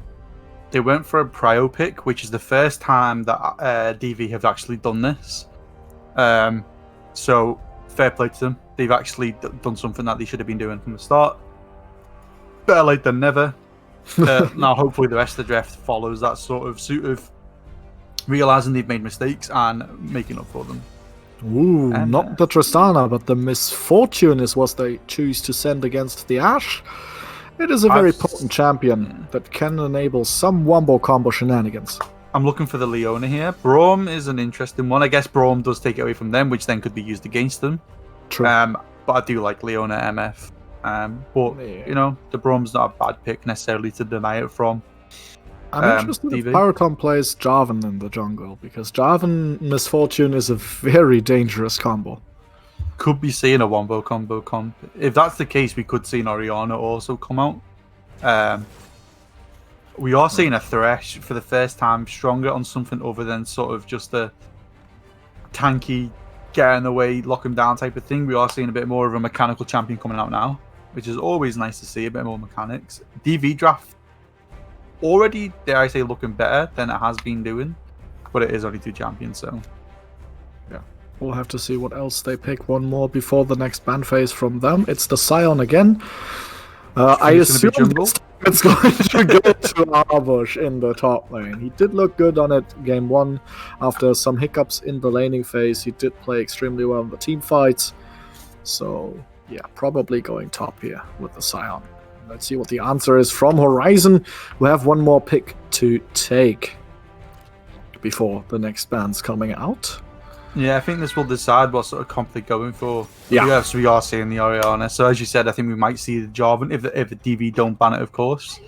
And the Ornn to go on top of that as well. Although if I was DV, after the last 2 games, ban Ornn. Yeah, hell yeah, ban the Ornn. Especially seeing Misfortune Orianna already locked in. Syndra banned away from Chewie again. I think that's a very sensible one. he did look good on it on the one game they gave him, even though his team lost. He did look very strong on the champion. Yeah, he definitely was the outstanding one there in terms of his team, one who looked the best. Be interesting who they go for. I suspect the Jarvan Ornban. There's the first one. Jarvan. The Orn Definitely. likely to be the next one, but we'll have to see. First, another ban from Horizon. I'm interested what they could still ban away from away back, but the LeBlanc was a problem in game one, even though they kept it down with Illusion very, very well. So understandable ban here as well. I think at this point, away back's not done enough to justify more bans against him. And not to say that he can't do it, but so far this series, he's been a bit lackluster. I suspect this the Ornban time, potentially. Yeah, probably. One thing I want to say is Echo is open for the first time this series for a way back. And he's played 2 games of Echo actually so far this split. And that was against Horizon Shadow in their 2-0 win last week. So yeah, they have they have banned it away from him so far this series. I want to see a Moo and Orn pick, but I don't think that's going to ever happen. Yeah, there's the Trundle. Pyrotom looked very good at it last game. And so he just takes it again. It's going to be good against the Scion. That much is already sure. And he will be able to speed up his approach. They don't really have much engage yet, though, so they will need something that can engage in the top lane. Yeah, I think Orn it will be fine in the top lane. It's not fantastic engage, but with the Trundle and the pillar and the ult, it can be pretty good. As you said, Echo is open. Now, technically, DV need a bit more tankiness, but with Thresh and Scion, it can be enough. And if Echo gets ahead, then he can carry a game. So it'll be interesting to see whether they go forward. Now, I don't know if I like that. I'll be honest. Yeah, I'm a bit skeptical. Of course, Lee Sin is a champion that can be very oppressive. Ahead. And we're going to see Wakada Chewy's famous Ari, which already has a reputation for being very good. So this could also... It does look like a mid-game, early game-ish skirmishy comp again, despite the Ashe and the Scion. And we're going to see full team fight on the other side again. The Orn you said should be banned has been picked. They opted to ban the Malphite instead, which is an interesting choice since we saw Spike pilot this Orn 2 games in a row now, and he's been looking very well on it. Very good. So, with this draft done, do you see Deja Vu pulling this off? You know what? It doesn't, on an outset, sort of looking, it started off as a great draft. Right? Ashe, Fresh, Scion is a good core, a good backbone to a draft. I think the Ari was not the best pick, but obviously, when it comes down to this, Elo, it's a great pick for Jack. Wakada Chewy. The Lee Sin, it can pop off. Yeah. So there's potential for them. The issue is they've not really got a pick comp. Well, they have got a pick comp in the fact that they got Ashe and Ari and Lee Sin, but it's like the thing that is, team. Like if they get into a team fight, it's not even going to be close. Yeah. Also, it's tough to pick. Orianna and Misfortune don't really have an escape, but they both can walk pretty fast, and everybody else in the side of Horizon, Shadow, is a very beefy boy. Braum, Trundle, and Orn are not that simple to burst down, and their composition does look a lot easier to play as well.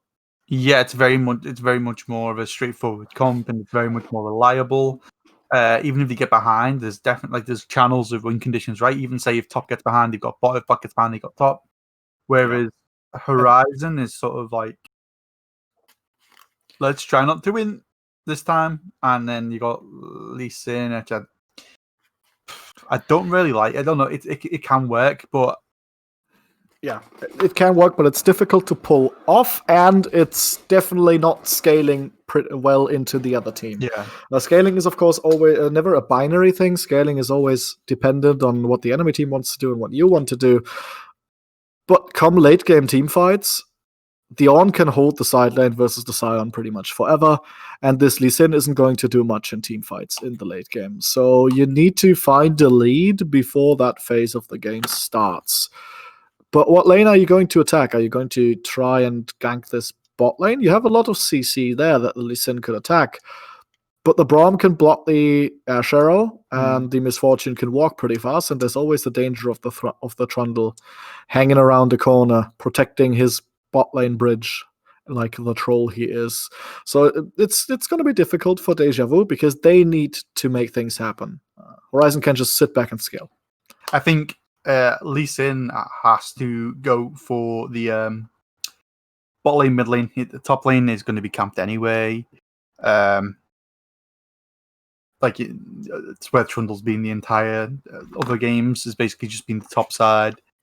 In mid lane, Wakada Chewies are very good. Ari, so that's the advantage that they've got. Ash is a more traditional pick at the moment than Misfortune is, but Misfortune I have seen do incredible things lately as well. I think Misfortune's kind of slept on at the moment in terms of pro play. I think she is very good. But people seem to be picking the Ash and Caitlyn more, which is understandable.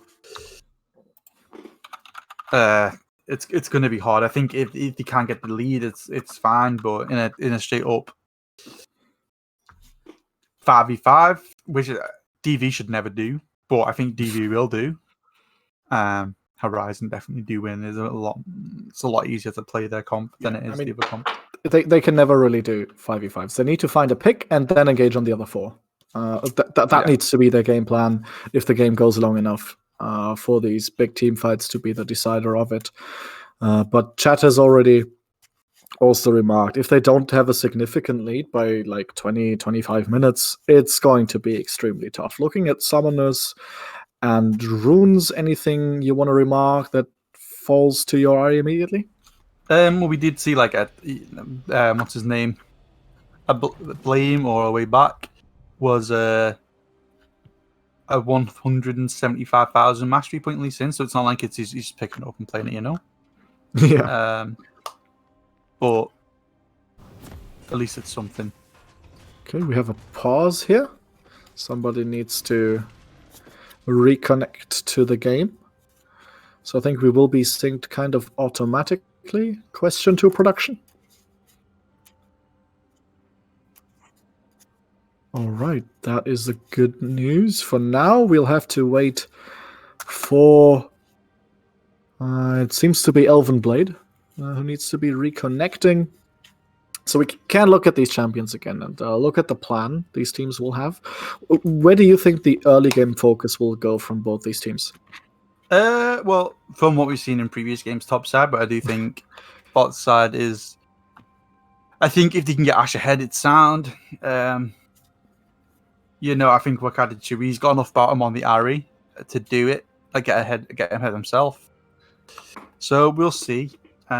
This game, I do like that he's finally stopped going glacial on Ari. I say finally. He's only done it once, but it was enough to bring it up again.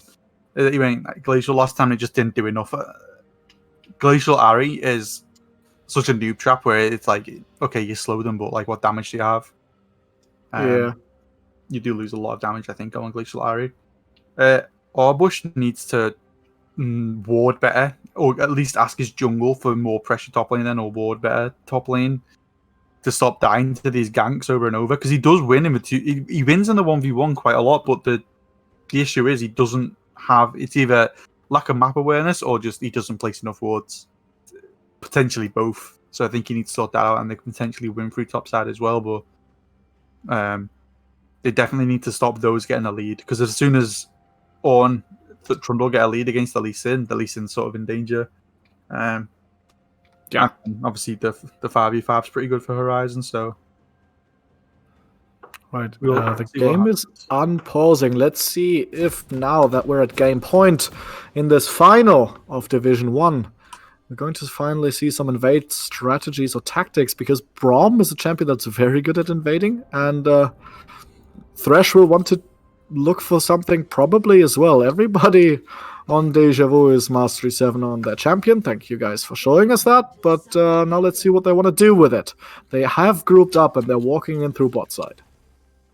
Yeah, so looks like they're going for the invade, but there are early wards down from DV, so they should catch him here.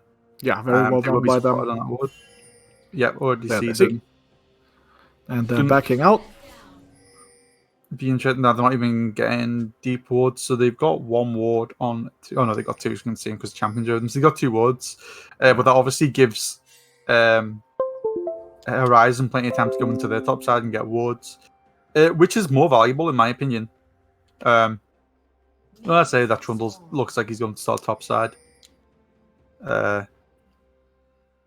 Yeah, so So same amount of value, yeah. I guess, on the wards. And now actually I think the wards from Deja Vu are a little more valuable, because it's unlikely these champions are going to gank level 2, but after their second buff, that could much more happen. So if you know when the jungler is doing the second buff, I think that's a little bit more valuable information-wise. Yeah. I will have to see what exactly these paths are going to be, because of course there could be full clears or the likes. Now we're going to finally see Arbush back on the Scion, where the champion belongs. Let's see if this goes better than the last one. Yeah, so I don't think Arbush just needs to chill a little bit, I think, and not get overzealous. He knows Trundle's bot side, so potentially can just be a bit more aggressive in the early game. Trundle clearing the boards, he's gone straight over to his buff, so he's going buff to buff. Which, it's not a terrible clear. Not ideal, but, you know, I guess he was just worried about it getting invaded and taken. Yeah, and he wanted the extra gold for the wards, maybe, who knows. They'll pick up the Gromp off that, I imagine. Yeah, picking up the Gromp now as he is cleared as blue. Lee Sin doing exactly the same, so did take the Gromp. So they should be about even when it's all said and done. For now, Spike is again winning the trades in the top side, despite having less minions. Arbush is feeling the punishment right now from this on. Yeah, Spike just seems to have a bit, he just seems to read Arbush quite well, doesn't he? Arbush seems to struggle quite a lot. Yeah, it's not his day today so far, especially since game 2 and let's not talk about game 3. But yeah, Spike's having the lead. Now this could be another brittle proc. One more already can get the kill, but he auto takes the minion and what is he doing? That was the easiest solo kill I've ever seen in my life, and he just decides not to do it, I guess.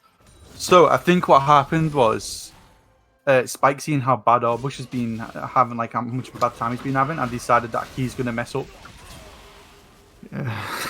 Oh man, this could have already snowballed for the game. Here comes the flame to come. Here comes the jump in from Lee Sin, but he jumped too far in. The charm misses from Wakanda Chewy. Wayback has been ignited and is jumping out. Everybody's surviving so far. MF and Braum both had to flash away though. Slight advantage here to Deja Vu, who again are lucky that their member survives, like just now in the top lane. Yeah, and get more summoners out of it. Yeah, mid-pro really coming in for DV then. Jack Mansions get down there twice as fast as Lycon done. By the time Lycon's shown up, the fight was over. That was a very charmed cannon minion. The Q missing for the first part. Lycan leads one more auto and he gets the kill, but Chewy just manages to walk away barely with a flash. Yeah, so Jack not having as good time this game. He did have Prio, but it's not turned out as well. Still, early game though, he doesn't lose much. Goes back, gets Storm Ring, gets refillable, gets a control ward, and is coming back to lane. Did take the Ignite over Lycon's TP, so Lycon got the advantage in lane in terms of TP pressure. So should manage to get a sizable advantage here, really, with the pushing the waves in and Oh, that's another brittle proc. Look at this. The shield from Scion is just not protecting him from these. Double flay. Very well done by Stronger here. And Viking is just auto-attacking away onto Elvenblade. Now they can turn around and stop the autos. But there's a lot of minions that will be pushed under tower now. Yeah, Viking playing much better this game than he did last game. This is a reversal from Blast! First blood goes to Arbush because Spike on 200 HP decides to dive a Scion. I don't know what he's doing this game. He was starting off so well. I think Spike done the right thing then. He's seen Lee Sin on the ward, and rather than give it to Lee Sin, you try and dive and get the kill. Yeah, that makes sense. It's not great play still, but I think that's the best outcome in that situation. Yeah, he didn't have flash. You're probably right. That's probably the plan there, to give the kill only to Scion and not only the assist. I mean, to be fair, kill he nearly properly. got to Scion as well, so it wouldn't have been too bad if he'd managed to get him. Unlucky. Yeah, but it was kind of a reversal from the earlier games where Arbush kept pushing up and then Pyrotom came in ganking. This time it was the other way around. Yeah, Just too deep in. Yeah, the difference is Pyrotom got some stuff from those ganks, didn't he? Whereas way back got denied that chance thanks to Spike thinking on his feet and just basically executing himself from the turret. Yeah. I mean, it's still kill goal to Arbush, who definitely needed that. That's the charm landing onto Likan, but he will have good return damage. He's on half HP, though, so trade won by Chewy. He still has the Ignite. That has to be respected by Lakan. Oh, another good QW from him. This Orianna will just keep pushing up with the damage. At some point, we'll be able to one-shot the backline of the minions. But for now, the Ahri should be pushing easier. Yeah, the advantage to the Orianna, though, because of the TP at the moment, so he's still technically got back within him and get back to lane as fast as he wants. Obviously, you want to do it into a point where it's going to maximize your farm usage, but... Oh, that's good damage onto Arbush. Spike dodges the E. That's good damage. Knockout lands from the Q, but the tower already de-aggroed. Yeah, directed camera really loves top lane, guys. Yeah, it loves the Wendy loves because they're always fighting. But both these top laners, I think every single game is just being hitting each other, which is top lane for you, you know. Yeah. Love a good scrap. But fair play to Vikings doing quite well this game as well. Way back, not done much on the Lee Sin at the moment. There was that early scrap in the bot lane, but not much come from that either. He's doing the Drake now, though. Yeah, he's doing the Drake. I think this is all thanks to just the pressure from mid lane and bot lane. He's both those lanes doing really well at the moment to keep that up. Yeah. So Dragon will be sneaked. That's an Ocean one for the side of Deja Vu, who have something going for them now, finally. They're just a little bit down in gold, but they'll take the Ocean Dragon over the 500 gold that they're behind. Happily, I think. Yeah, Arbush having a much better game so far than his last couple of games. He's 20 CS down, though. He might be down, but he's not 3 kills down or 2 kills down like he has been. So, the last couple of games he's been 0-2 at this point, or at least 0-3. So, going down for this bit of CS difference isn't too bad, I don't think. Yeah, he also got that kill that Spike had to gift him because he saw Lee Sin coming. So the gold is not too much behind. Another charm lands and the Ignite as well until he can't. Shockwave to survive. Very well done. Flashes away. The Ignite is ticking away, but he survives. And Chewy not quite getting the kill here. Yeah, that Shockwave coming in clutch there, especially with Ahri dancing around a bit. You've got to be careful because it's very easy to miss them. Holding on for it and like making sure he lands it is the right thing to do. Bit close, doesn't die, and that's exactly what he wants, not to die. He's got the TP, so he can back in, TP him back to lane while Wakadachi backs potentially. Can push that wave in, make him miss a wave. I can't tell if it's a cannon wave from the map, doesn't look like it at least. Oh, hook onto Conflay as well, but he's a pretty tanky boy right now as this Braum, so not much happening. Meanwhile, Powtom has picked up the Rift Herald. We will have to see where Horizon Shadow are going to put that one. Shelly always powerful, especially as long as these plates are up. That was a zoning arrow from Viking. Kept him away from it. So yeah, Lycon did get that wave shoved into tower, so we're kind of missing a wave there. So a bit of an advantage towards the Orianna. Q lands. There's the Lee Sin. That's the kick. That's the... Very well done on the execution by way back and Chewy for the easy kill onto Likan on the Orianna. There was absolutely no counterplay there without him having his flash. Yes, that was a great kick. Pyrotom done what he could then with the pillar. It was a good pillar, but there's only so much you can do when Lee Sin's flashed. Did he even flash then? No, he didn't. So you know what, a clean Lee Sin.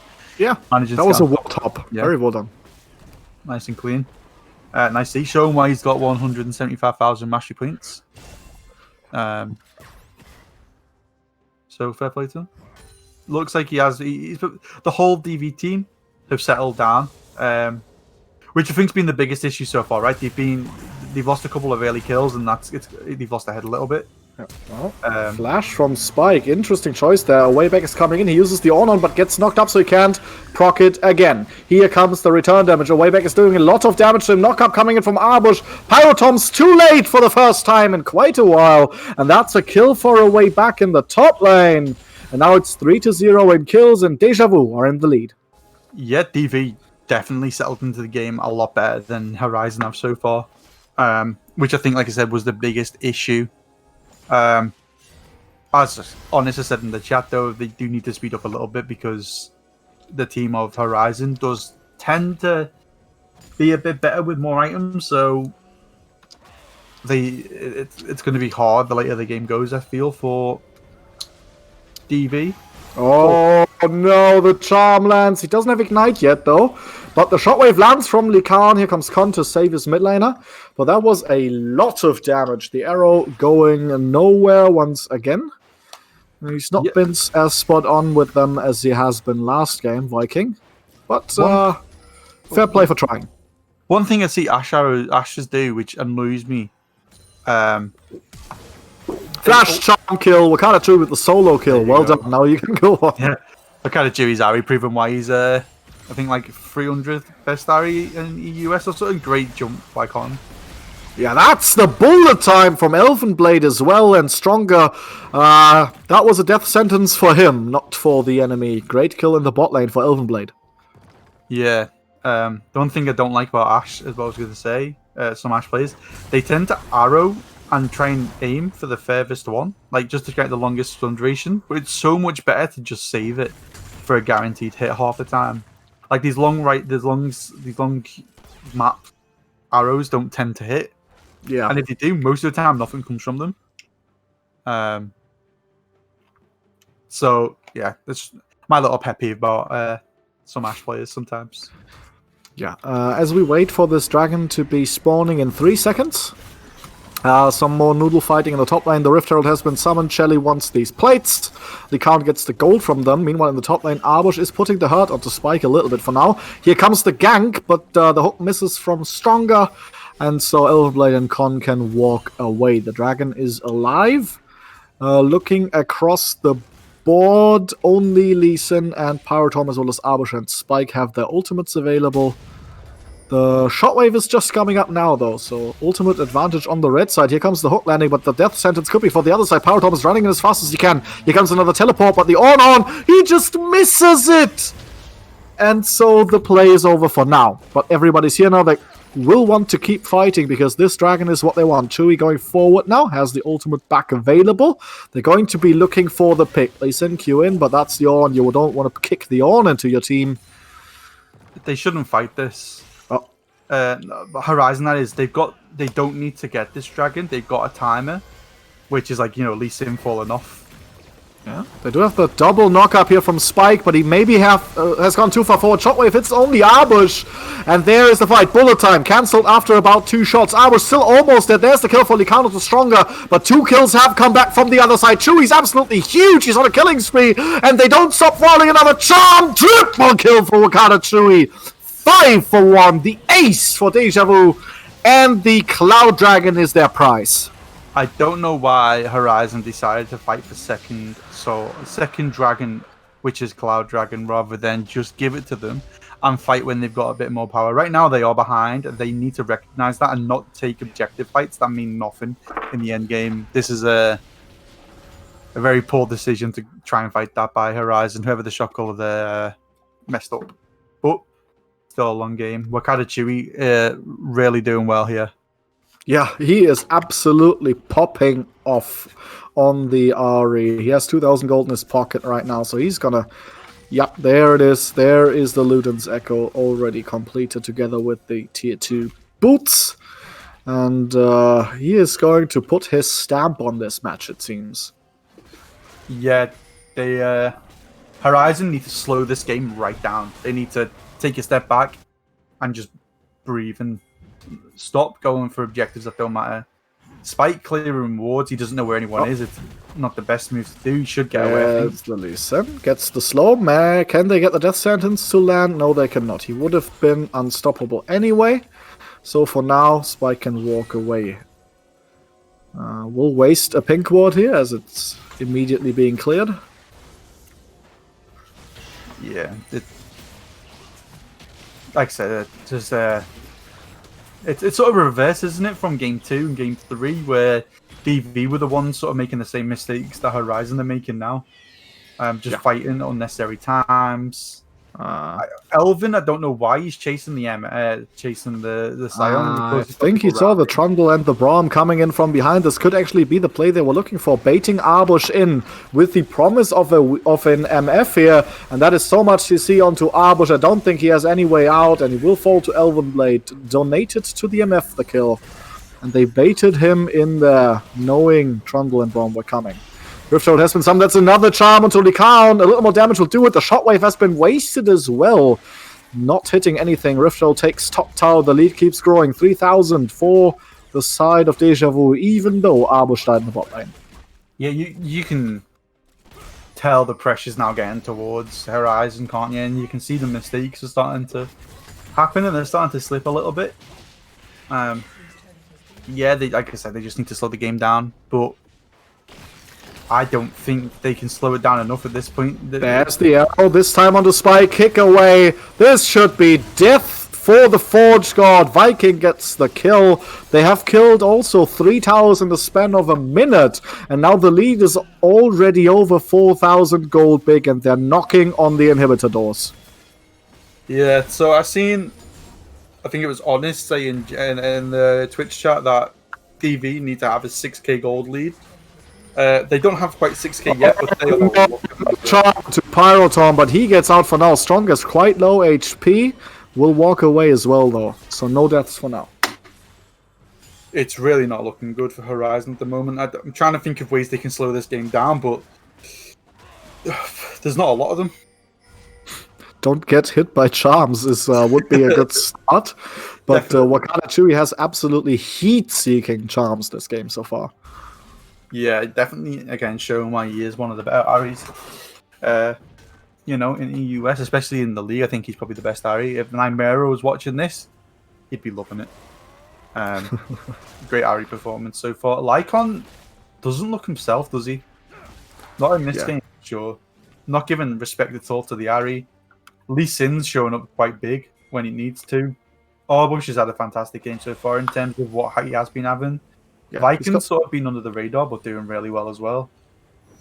Okay, riddle me this. Why does Arbush have a QSS? You know what? Not on Braum, it's got to be Braum, right? It can't be. I don't know, man. I'm trying to come up with something. Can you QSS the Subjugate from Trundle? Potentially, I don't think so, though. We'll have to look out for that interaction then. Around half a minute until this Mountain Dragon, the first of maybe many, will be spawning. Bottom tower will be falling to Wakanda Chewy as well. That's the 5th of the game for them. 5,000 gold is their lead now, right before this dragon spawns, and we're on course to have them on 6,000 gold ahead at 20 minutes. Just like Honest said, they need to. Oh, and now they're doing the death brush. Baiting them in with the ward as well. But they have walked away because the teleport has been coming in from Spike Spiegel. Again, they've not got a fight. It's all alone. There comes the Call of the Forge God. Ults over the wall. The arrow hits the Ornn. Not sure what the plan was with that, but now Chewy's on the backside of them. They're going to try and chase him. But he hits another charm, and the rest of the team comes from the backside. There's Lee Sin. There comes the Braum ultimate to defend him. He has to go shockwave on 3 people. Shutdown goes to Lycaon. That was so big. The bullet time also dealing tons of damage. Pyrotom is ignited, does not fall though because of the Triumph heal. Another kill goes to Elven Blade. And somehow Horizon Shadow have found something. Arbush is still in the top lane pushing away the inhibitor turret. This might explain why they were winning the fight. But I'm not sure you want to do that when you're this ahead. Just take the fight 5v5 and then take the inhibs. The QSS will save his life here. You watch. See, but the thing is, they fought that. Okay, and they got a couple kills for it, but they didn't get any objectives. You know? And they lost the tower for it in the top lane while the dragon's up. And Arbush kept his TP this entire time, whereas Spike used his. Yeah, if they had gotten the dragon, I think it would have been worth it for them. Yeah. But with the dragon still alive, maybe the decision was correct to be there. But I'm not sure why they tried to fight this with the Scion in the top lane. No, it's interesting, but we'll see what happens. We're going to see another fight at dragon in 5 seconds because that's what teams like to do. Sion's on the top side though, and he has the TP advantage this time. Flay lands onto Con. There is the TP from Sion. This time they want this. They have already engaged the dragon that will put them on soul point. I don't think there's going to be any contest this time. Not entirely sure they had to use the TP, but it does make sure they get the dragon. And now it looks like they're walking towards mid lane. They might even try to go for this Baron. What's the pressing is, Horizon would have kept the top tower and not died, but they would have lost 3 kills if they just didn't try and fight that. Yeah. Like, they shouldn't, like, they just lost the tower and the dragon for 3 kills. That is not worth it. Well, it is something, though. Being 5,000 gold behind, you can't exactly pick and choose what the other team gives you. Very much. So I guess it might not be worth it, but they should be happy with it nonetheless. Because they got some gold in their pockets. While it looks like, judging by the pings that have been coming down, the Baron Nashor is the next thing that Deja Vu are looking for. Yeah, the issue is, obviously, the top side is going to be played around, so it's not like you can split push and just get the inhib that's now open. You sort of have to go and push bot lane, which, you know, Arbush is doing with a icon down there. Trundle back in. I'm still not sure about that QSS though. Oh, Chewie might have been caught. He gets the charm, but that's a pretty tanky Trundle there. Oh no, that QSS. The only thing I can think it's for is Braum. But why would you? Yeah, but your Scion. Yeah, oh, that's good damage onto Lycaon. There comes the unstoppable onslaught. Shockwave might keep Lycaon alive, but Arbush just keeps chasing. Here comes MF though to turn this around. He gets slowed by the MF. This will not save him. The QSS doing absolutely diddly squat, and he dies 2 versus 1. Meanwhile, his team have engaged the Baron, and it's dropping incredibly fast, already at 4,000 HP. Here comes the cavalry, though. It's 4 versus 2, though. Only Con gets charmed and flayed. Away backs on half HP. Power Tom's still alive, but they haven't managed to get any kills and have been pushed off the Baron. That QSS on the MF slow. Oh, Chase keeps going. Goes nowhere. There's the hook onto Con. The double flay back. Con flashes forward to get the exhaust and maybe the stun. Here comes the bullet time, and it's big. Chewie getting a kill on the back end and is dominating, but 2 kills for Horizon. Shadow means it looks like they're starting to come back into this game. The gold lead is below 3,000, and with 2 dead on the side of Deja Vu, they can take this Baron maybe. Yeah, so they've started to fight when they've got items, which is always nice to see. They could have been in a better position, but you know what? I think this is the time where it does start to turn towards Horizon's team. Of course, Wakata Chewie's still alive though. Away backs on the back of the Baron pit. He could try to steal. They have to get away. Arrow coming. Arrow coming. It hits Spike. That's going to be a long stun onto him. The Q from Sound gets cancelled by Pyro Tom's Frozen Pillar, though. Very well done on him. Again, this is why I don't like the long range Ash arrows. What did you actually achieve from hitting that? You got the cooldown of the pillar from Trundle. That's what you got. That's just save it for a guaranteed hit, like, you know. Anyway, I mean, that's like when your team's there, right? Yeah. But yeah, Horizon have turned a page. It's not guaranteed that this is sort of the point where they're going to start winning. But you know that last fight definitely does help the cause at least a bit. You look at Elvin, he's 5-1, does have a bounty, but it's only 200 gold. Wakata Chewie's still 6-0. He really needs to put the team on his back and just carry them through this bit of a lull state right now. Yeah, the longer this game goes, the better it will be for Horizon, I think, in the relative scaling between these two teams. They have the Ornn, they have the Orianna MF combination. If these two hit their ultimates together, it's basically a lot of dead people around them, right? Yeah. So Deja Vu still need to be the proactive ones, and their lead has shrunk to around 2,500, which is still not that little at 25 minutes, but they need to make something happen, and that's what they're doing. They're trying to get Pyrotom, but he's pretty tanky. There comes the death sentence, tries to get out, flashes away from the Flay, and uses every movement he has available. The box doesn't hit. Here comes Spike from the backside, gets kicked away so he cannot get the Call of the Forge God to get any knockups. Now Deja Vu have to run through the bot lane. The Dragons spawning in 25 seconds. They are on soul point. This is most of their win option, but here could be the engage.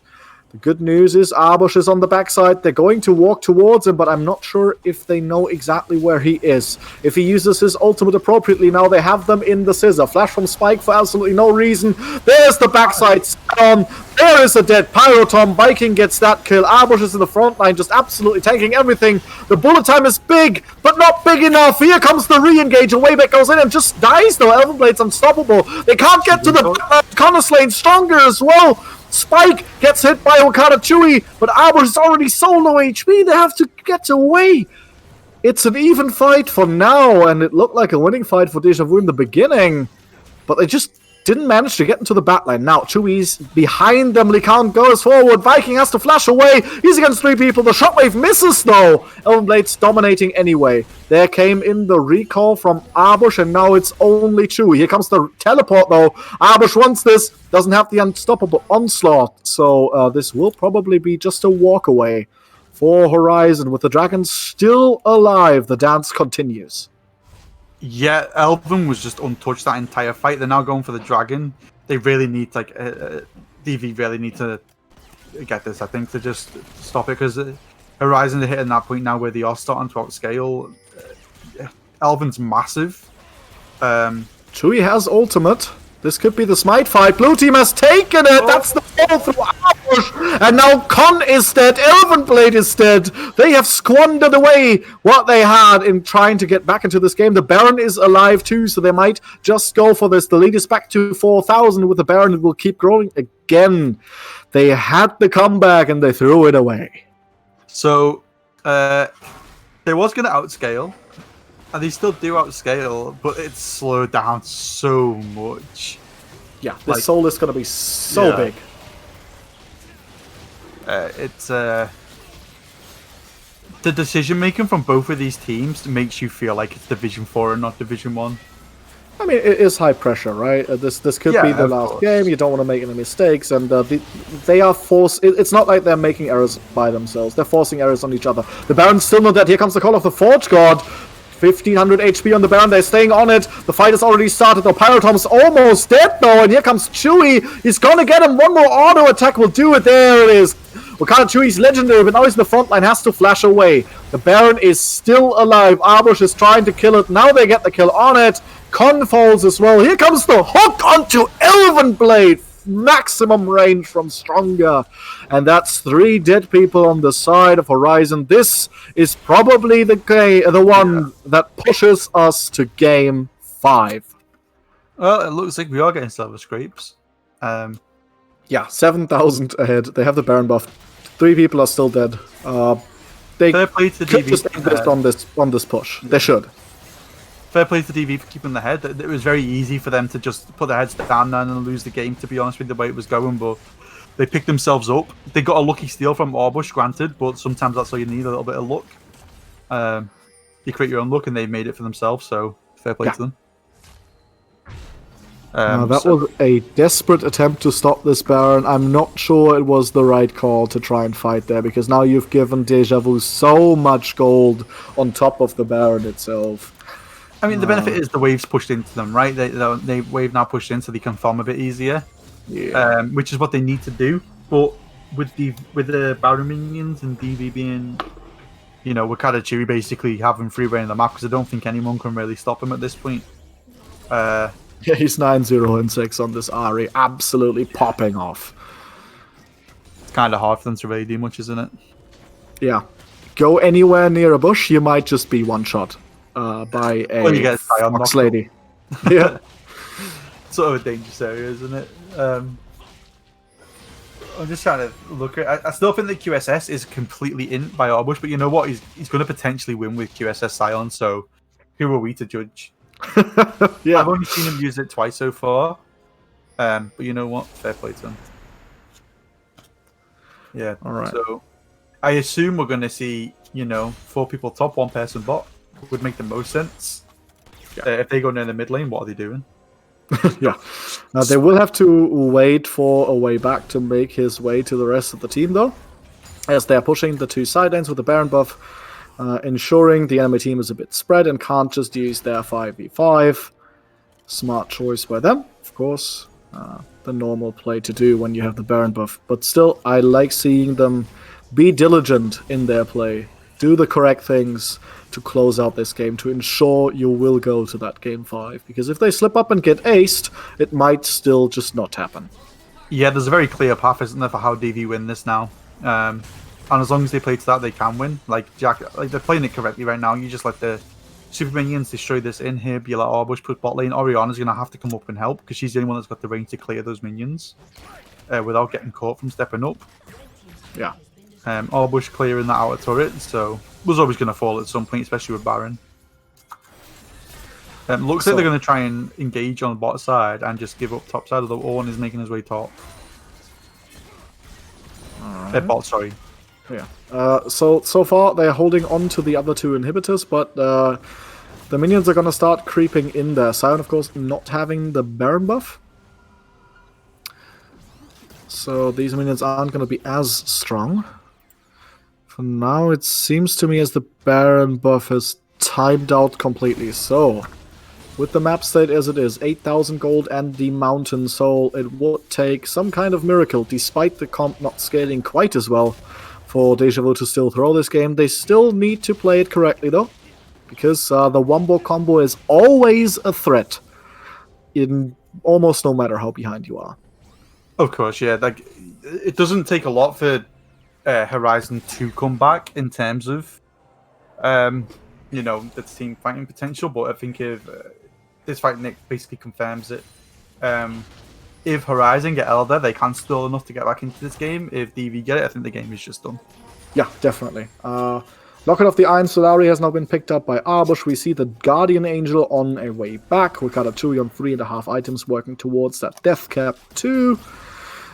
Shining Beacon of Light on the other side is Elven Blade on this Misfortune. He's got 3.5 half items as well with the Molten Edge. Wakata Chewie trying to flank there, forces the cleanse from Elven Blade, and Powertom's in the middle of the enemy team. The shockwave only hits tanky members. There comes the knockout from Ornn, and the bullet time almost killing Arbush, but that is just not enough. You need to hit the backline with this. So far everybody's alive, but now Pyrotom will fall to Chewie despite flashing away. Chewie is legendary on the Ahri, just missing this charm. But there's the hook onto Likan, the Q not quite killing him from Chewie.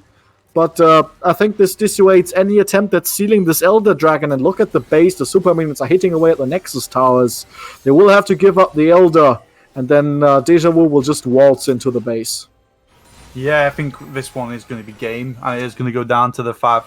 Going to go down to the 2-2, sorry. 5-5. I hope not. That'd be way too long.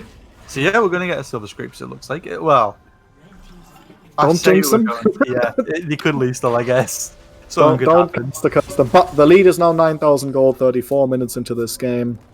And Wakata Chewie 10-0. I don't think he's going to get the Ash again, guys. The Ahri again in Game 5, guys. So. What did he not ban?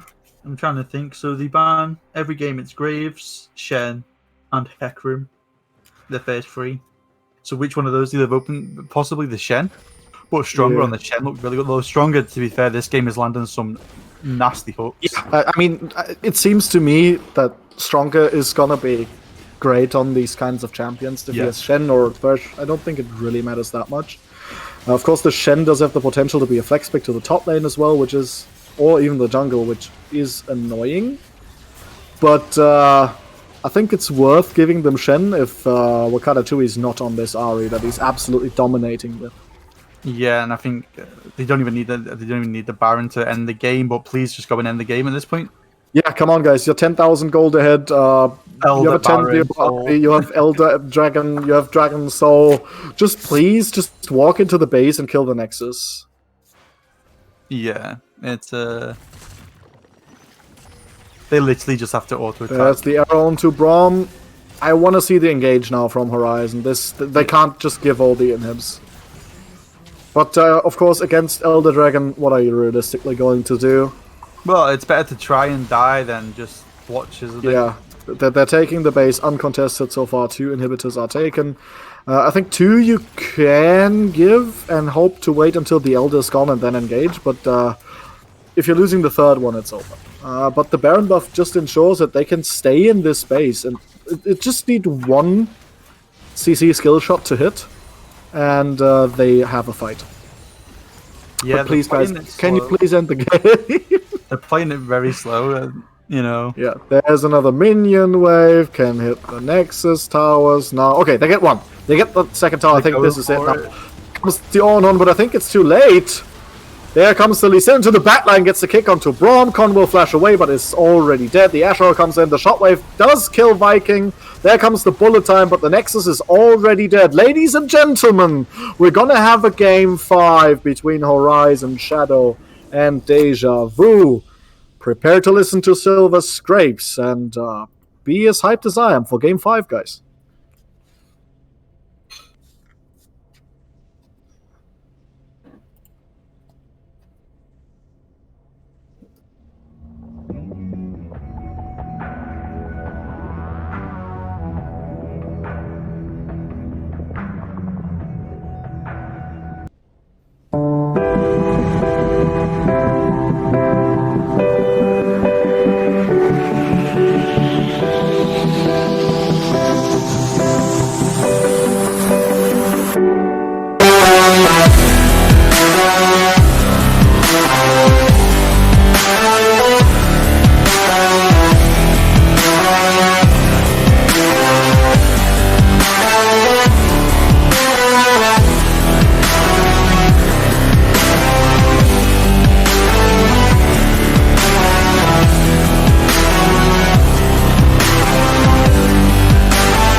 Hello and welcome back, ladies and gentlemen, to the final of Division 1. This is it. This is the absolute final game of the split for Valence League. It's the 5th game of the finals between Horizon Shadow and Deja Vu.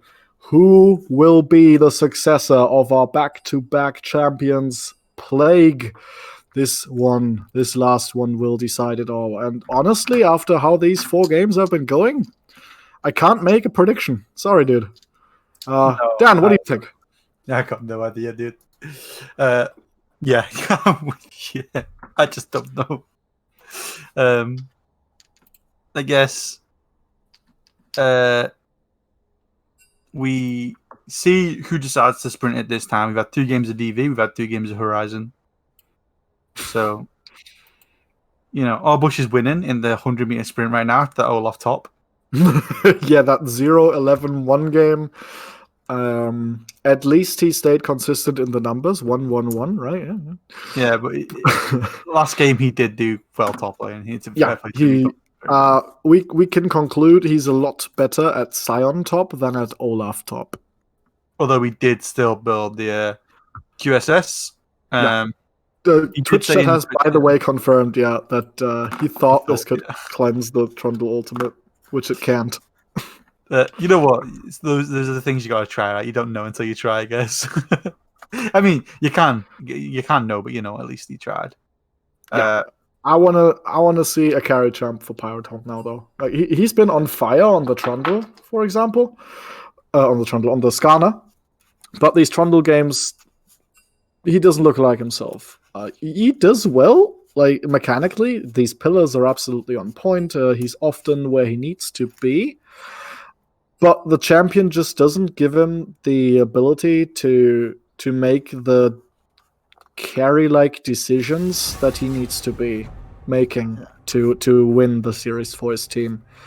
And we're gonna have to see Likan respect Wakata Chui a lot more. He had a couple of deaths last game where it almost seemed a little bit like disrespect, not respecting the Ari charms.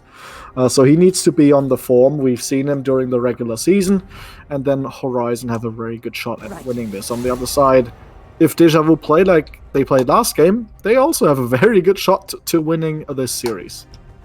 Yeah, I mean, I was hoping for a bit of ban changes because the Ari was quite good from Jack.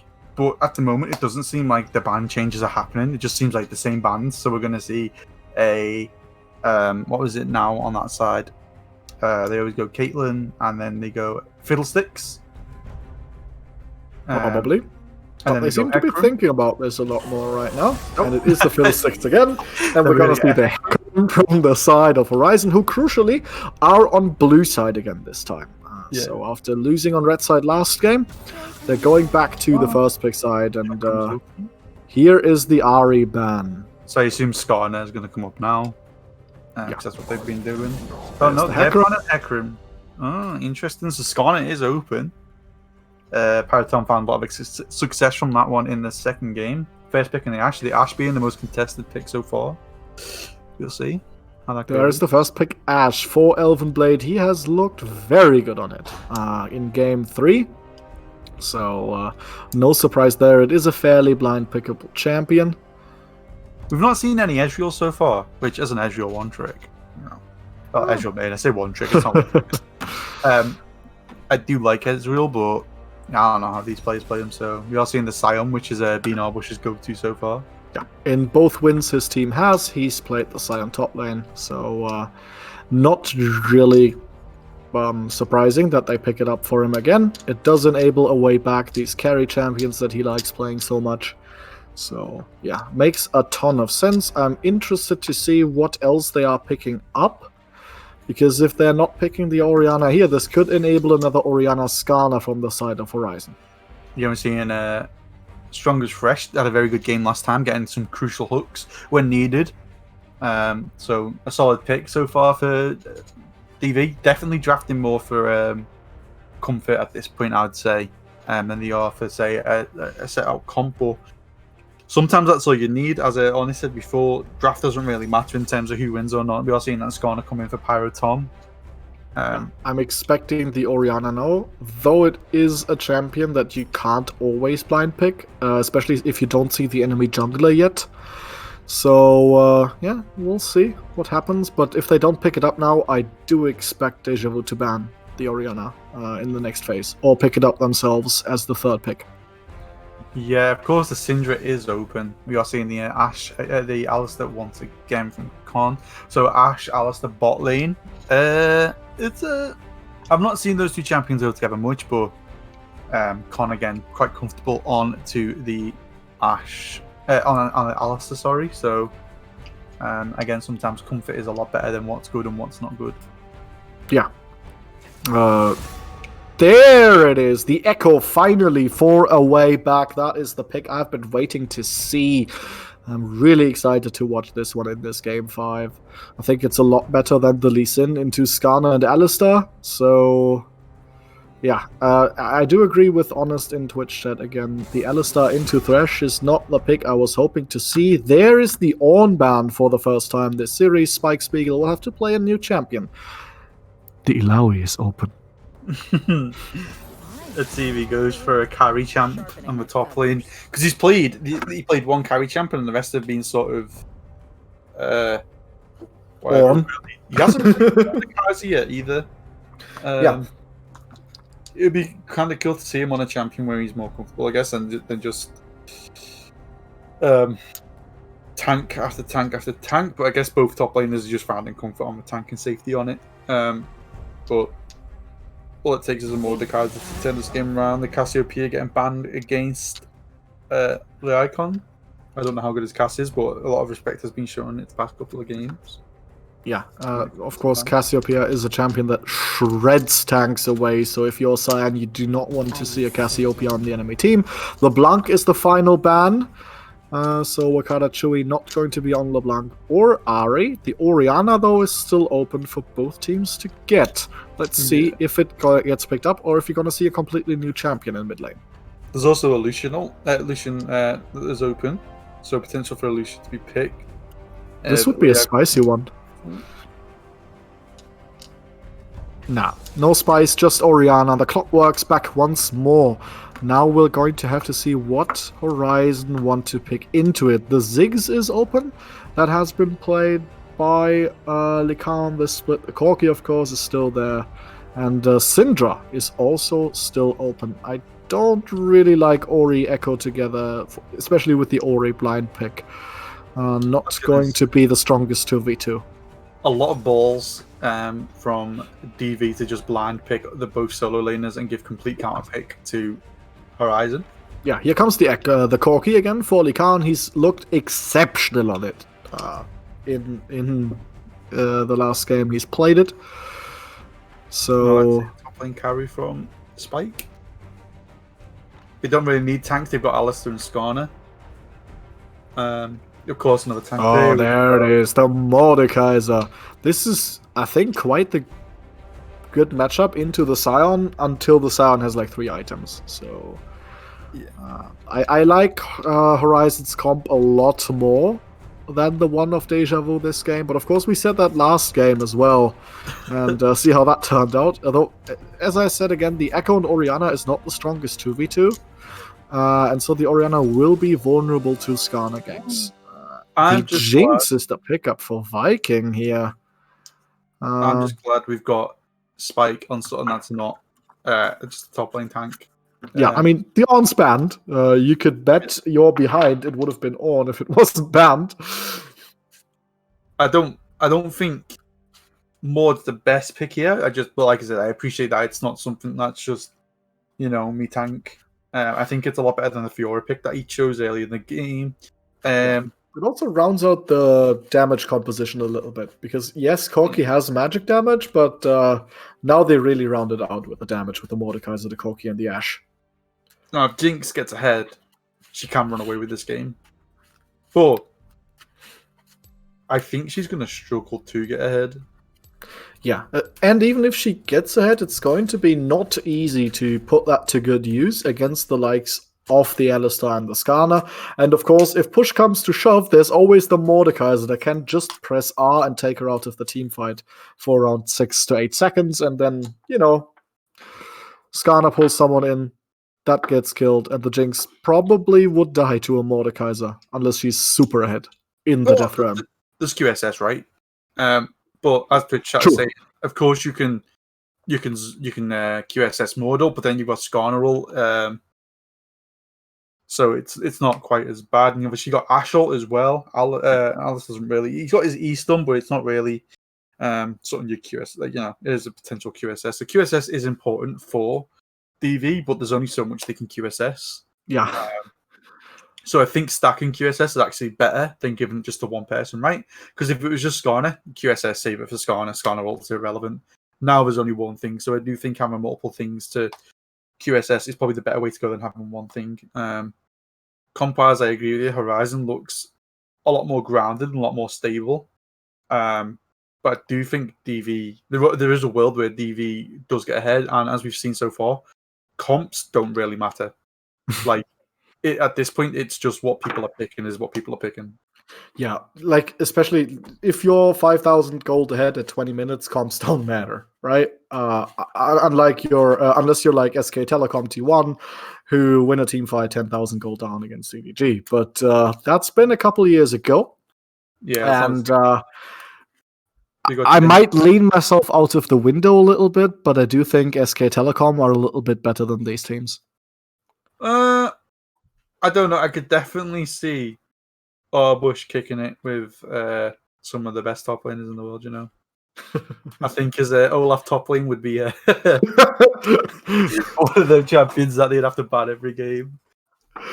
Do you mean the enemy team or their team? Oh, definitely DV would ban it every game. Not let him have it anymore. Yeah, so... All right, jokes aside. Interesting. Yeah, we do like the draft of Horizon more.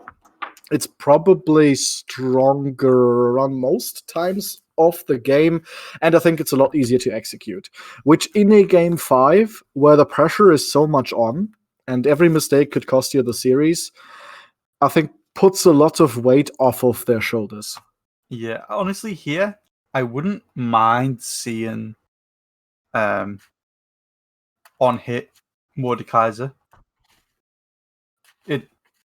It's one of those things where you very rarely see it, but it's actually quite good into especially double AP here with Echo Oriana.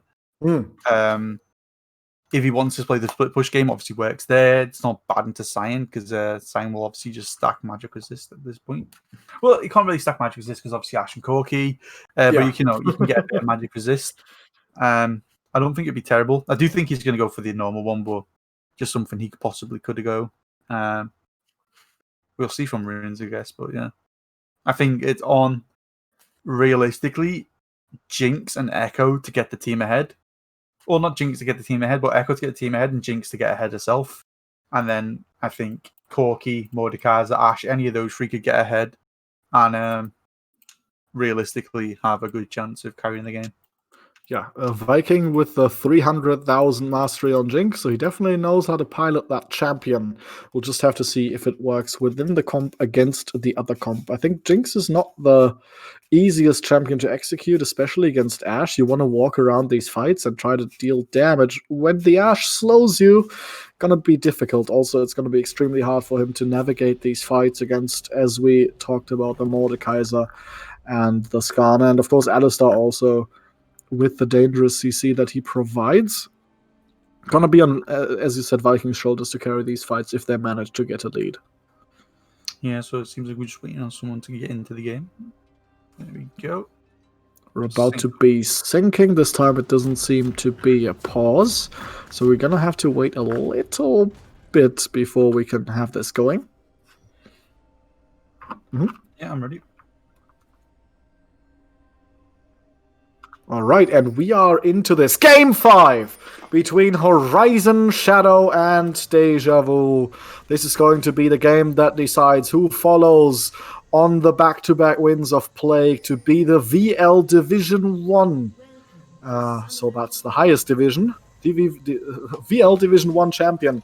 And Deja Vu want to give themselves an early advantage with an invade with a Thresh, but once again, an early ward where the invade would be happening from Elven Blade spots this out, and so no First Blood level 1, I think.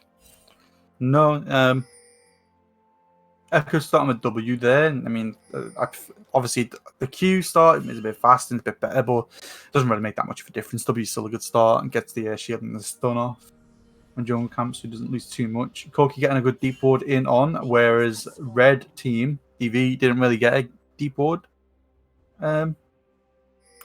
At all, to be honest. They just got their ward in the tri-bush. They will see them coming up through tri at least, so they'll know where they are.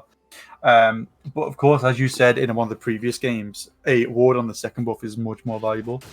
Oh, that's already clobbered on the head. Bit of bomb patching going on. Yeah, but Arbush doesn't go back to Horny Jail. I think he's already on full HP again once this lane will be starting. Yeah, just getting his damage numbers up his spike. So guys, I already dealt 15 damage. We win this game. So it's going to be interesting to see how Pyrotom handled this and how DV handled his Scar now. They have played against it once, and we did get beat by it, but you know, you play against it once, you got a bit more knowledge, right? So yeah, we'll see how this goes. I'm trying to think where's going to be the most action, but probably top lane again because these two just love to fight each other. Yeah, they don't want to let the other guys just farm. These are my minions, they say. You're going to have to fight me for them. Well, in the bot lane, there's a lot more handshaking going on. Of course, they have been fighting when they were engaged champions like the Thresh too. Both top lanes reached level 2 at the same time. And so, not all too much going on. A little bit of trading in the mid lane. If you've watched Likan on this Corki before, if you're a DV fan, you're going to have to be a little bit terrified, because he's been absolutely enormous on this. Of course, Chewy has had a banger of a series. I think every single game he's popped off, win or lose. So, not too scared, but a little bit cautious against this Corki. Yeah, so Skarner then went into a Flames jungle all the way back. He did have an advantage in terms of the clear, as he had managed to clear his full bot side, whereas Echo done buff into Chicken Camp. Didn't even do his Gromp, so now only just getting level 3. Skarner managed to get the top side, take his Krugs away from him, and still got his top side up. So he's going to be in a bit of an advantage over the Echo. On jungle, if you start bottom side or blue side, sorry, on the blue buff that is, why would you not be a Gromp? I don't know. Maybe there's a thing with Echo.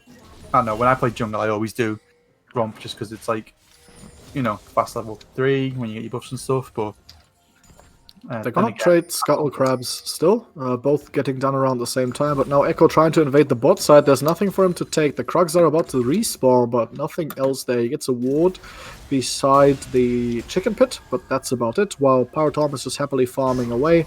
He stole only the big Krug, it seems to me. So advantage there, because the camp won't respawn just yet. Is a blue buff, and Power Thomas level 4 first. So, as we just seen then, Spike has just definitely got the advantage. Top lane, Cyan can't really do much against this Mordekaiser, which should be expected. Yeah. His goal is to just survive the lane and obviously become a tank for his team. Not to really do much to Mordekaiser. If he does, then that's obviously a bonus, but safety first. Viking looking already quite comfortable on this Jinx, the way he's moving, the way he's CSing, he's doing quite well. Yeah. Of course he does, yeah. Of course, he does have the ranged support over the melee support, so a slight advantage there. But yeah, whenever we see people on Jinx being even or ahead in CS, you just know this player knows how to play this champion in lane. Yeah, especially, well, it's quite big at the moment because I don't think they actually know where Pyro Tom is currently, and they're playing this far up. We don't really have, they do have quite a lot of wards around them. Spike wants this. That's a lot of damage onto Arbush. Look at this. These auto attacks are pushing away on the health bar. The Scrap's laying on flash forward. One more auto. First blood for Spike. He will probably fall because the way back happens to be just where he needs to be. But the first blood gold going over to the side of Horizon, while the assist gold advantage goes to Deja Vu. Now Power Tom's in the mid lane, but Chewie just speeds himself up. Has just enough mana for that. So we'll survive the gank without issue. So Albush did get that kill thanks to the passive. So that's a fair play to Albush. He's got something back. Of course, you do get the better advantage. They're getting first blood, the extra gold. I don't think it's going to be too much of a difference there as Spike picks up full Merc boots. I don't really know if that's like the best thing to rush on him, but. Yeah, I'm not sure either. Speed and resists. I do think there's better items though. Yeah. One thing to note here, maybe a reason why he picked up these marks is he used Flash and Arbush did not. So he's going to have to play a little more cautious, having the little bit of CC reduction from the Mercs against the slow from Sion, from the E, and from the not fully channeled Q could be why he's choosing to do this. And of course, the Echo wanting to slow him down as well once he comes. He will be always pushing this lane, probably. So maybe that is the process behind this decision. Yeah, I don't know. I think, we'll see how it works out. Again, I don't think it's going to be a reason he loses or wins. I just think there's more optimal choices, but like you said, there are reasons for it at least. It's gone on top side. Get timers back on. So we've got an Ocean Soul, a First Dragon. So we're not going to. Well, Ocean Dragon, sorry. First Dragon, not Ocean Soul. CS, fairly even across the board. No real advantage apart from Skarner. Has got a bit of an advantage in the jungle. But Skarner jungle's probably got a bit of a better clear than Echo at the moment until Echo really gets Runic Echo. Yeah, this is playing out like a lot of Game 5s in organized play often do. You're trying around a lot more. You're trying for these solo kills a lot more in these games where it's not the ultimate, the final game. So these Game 5s often start out a lot more cautious, and it seems to me that is what we're seeing. Yeah, no one's really wanting to sort of make the first mistake. You know, there is a gold lead at the moment, but it's minimal. Vision, no one's really set up any major visions. We got a great pink ward at the moment. I don't know whose pink ward that is. Placed down into the jungle of. I don't actually know whose jungle that is. What's the name? Horizon Shadow. Yeah, you got me. Just by the blue buff. Yep. So that's going to have great information of Skarner movement too, as long as he doesn't cross it, of course. Arbush managing to keep up in CS even though being in a losing lane. That is a flash force from Viking. Well done by Con. The lantern was available, so Strongest gonna probably be in voice comms like, just take the lantern. Oh well, the flash has been used, so this is now a point of attack for Pyrotom. He gets stunned by a way back though, but a way back chooses a way back over the wall with the Echo jump and doesn't want a piece of the Skarner right now. Yeah, it's like he jumped over, realized what he was doing, and then went back over like, oh yeah, I probably shouldn't do this. I mean, it's good to see that he realized his mistake before the enemy could capitalize on it, or before he decided to let the enemy capitalize on it, so fair play to him, but... Yeah, it was kind of like that Grandpa Simpson meme where he comes into the door, hangs the hat, walks one circle, takes the hat, walks out. Yeah. There's the landing. The cleanse has been forced as well now, and here's the gank. Pyrotom's here. Away back's coming from the river, so they have to turn around. Con flushes away from the hook. Here comes the shockwave because Chewie's here as well. Elvenblade is dead. Away back gets the kill. He's in the middle of the enemy backline. Spikes in the death realm with Wakanda. Chewie, can he get the kill before he will inevitably fall? He does. And it looks like he might even survive. No, the hook lands, and that's a death sentence in the literal sense of the word. Awayback somehow lived far longer than he should have. One kill goes to Viking, and they're going to keep chasing. Good flash play from Stronger. This will ensure the double kill. Connor's died now as well. And Likaon has to Valkyrie away, despite getting another kill for himself. So it's 2 for 3. Advantage Horizon, but what a scrappy one that was. You say advantage Horizon, but you look at it, and you see that Jinx has got 2 kills. Oh, yeah. And this is one of the win conditions for DVA. Or DV, sorry, not DVA, wrong team. Yeah, that's it. DV's advantage is, Jinx gets ahead. Jinx gets ahead, she starts World 90, she starts scaling, she starts snowballing, and she can be that hyper carry that they're looking for. Of course, there are things on the Horizon side that do stop that, but... Yeah. The good thing for them is 2 kills also went to the Corki, who's now already finished the Mana Moon. And Mordekaiser got a kill and 2 assists as well. He's going to start being an absolute terror. And I don't think anyone soonish can escape the Death Realm once he presses R on them. As long as they don't have QSS. Now Arbush has picked up another QSS. This time, though, it actually works against something that can kill him. Yeah, at least this one actually makes sense rather than him just being there and hoping it stops a Trundle ult. Yeah, this time he's not being scammed by Boris. This time he's actually getting his gold's worth. Though Spike is pretty massively ahead of him right now, around 600 gold. So he's going to keep trying to bully him around as much as he can. Yeah, the magic resist for Arbush as well is going to be nice on the QSS. I don't think it's going to stop too much, but... anything extra is always nice to have. Skarner play around top side. Echo struggling to keep up with Skarner in terms of clear speed. Skarner just seems to have a bit better pathing in terms of getting ahead. Only 5 CS up right now, but of course 5 CS in the jungle is like, a camp and a half maybe. So you are seeing Corki with package. It's spotted out by Wakanda Chewie. That's a lot of damage onto Arbush. Look at this. Spike is bullying him under his own tower, and he's just walking up and auto-attacking the tower because he knows his jungler and mid laner are around. The package is available as well. They might be looking to dive on this Scion, who's already walking back to the inner tower. Can he get away? There's the package. Arbush flashes and lives. Away back, he uses this opportunity, seeing so many people topside, to engage this ocean dragon. This could finally mean the dragon for them, though a lot of plates are being picked up top. Yeah, Horizon should go to Herald. It's okay to trade first dragon for Herald. You obviously just, of course, need to get it. They are going to get spotted out by the Jinx rocket. Yeah, it doesn't do any damage, but now they will at least know that they're on it. Oriana's walking up. I don't think Chewie can challenge this against 3 people. He shouldn't try.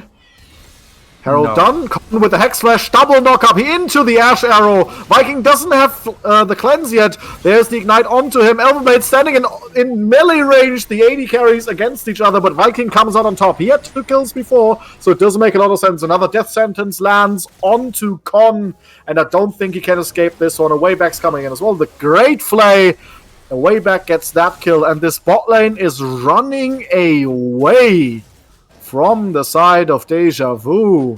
The gold lead might still be with Horizon, but this is, as we call it, a worrying trend. Yeah, the Jinx, it's still going to take a lot more than Jinx just being fair for them to win, but the Jinx being fed is definitely... Yeah, I think Pyrotom needs to stop chasing this while in the top lane. Spike is bullying Arbush. They have used the Herald immediately to get the top tower, which is why they still have a slight lead in the gold, because they got that first brick with all 5 plates in the top lane. But the price they pay for this is a 3-0 and 2 Jinx, because Elvenblade and Con looked like they had a great engage, but then just died.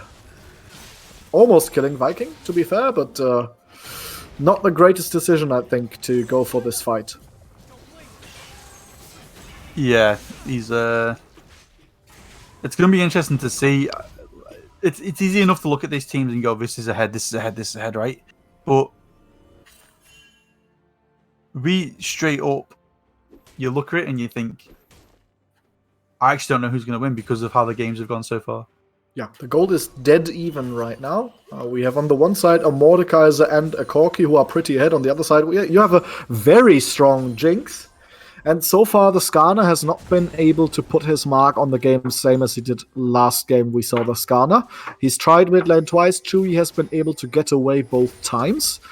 So we're going to have to see if they can make the Skarner work before there are QSSs on everybody in the game. Jinx has finished the Infinity Edge. I am expecting the QSS next, or at least I should be expecting the QSS next, because if the Skarner grabs the Jinx and she dies, they waste so much opportunity.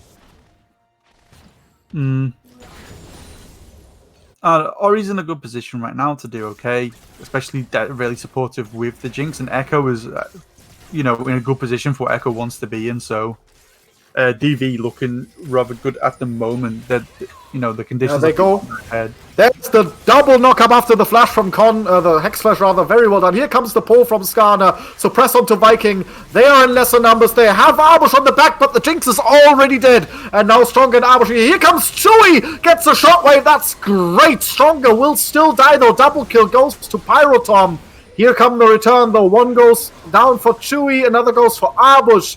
2 for 2 after a big party in the bot lane, but they do manage to kill the Jinx and get the shutdown. Yeah, it's an interesting game so far. Both teams, it's hard to tell where it's going to go, isn't it? That is the Death Realm proc by Spike. He's wanting to try to kill a way back, but it's taking him so long. His team, meanwhile, has arrived, though. The Echo Ult forced, flash over the wall to escape. A way back that was out of the Death Realm. He's having a good game so far. His way back. Just needs to chill. He's doing all right. DVA doing okay. Things are going their way so far. Yeah. Of course, the Corki's 2-0, like you said. Jinx 3-1 though. She's needs to start getting some of those items. You were saying about QSS on Jinx. She definitely does need QSS, but she also needs the likes of Runins, which really help her with the attack speed. Of course, QSS is just as more important at the moment. It's going to slow it down a little bit. Yeah. So the gold is still almost dead even. Around 500 is the advantage for Horizon Shadow right now. That is not a lot, but it is something. And as long as the Jinx doesn't have QSS, she's definitely vulnerable to this Skarner, who's about to have the Impale back available. And the dragon is going to be spawning in 25 seconds. This will be the next point of contest.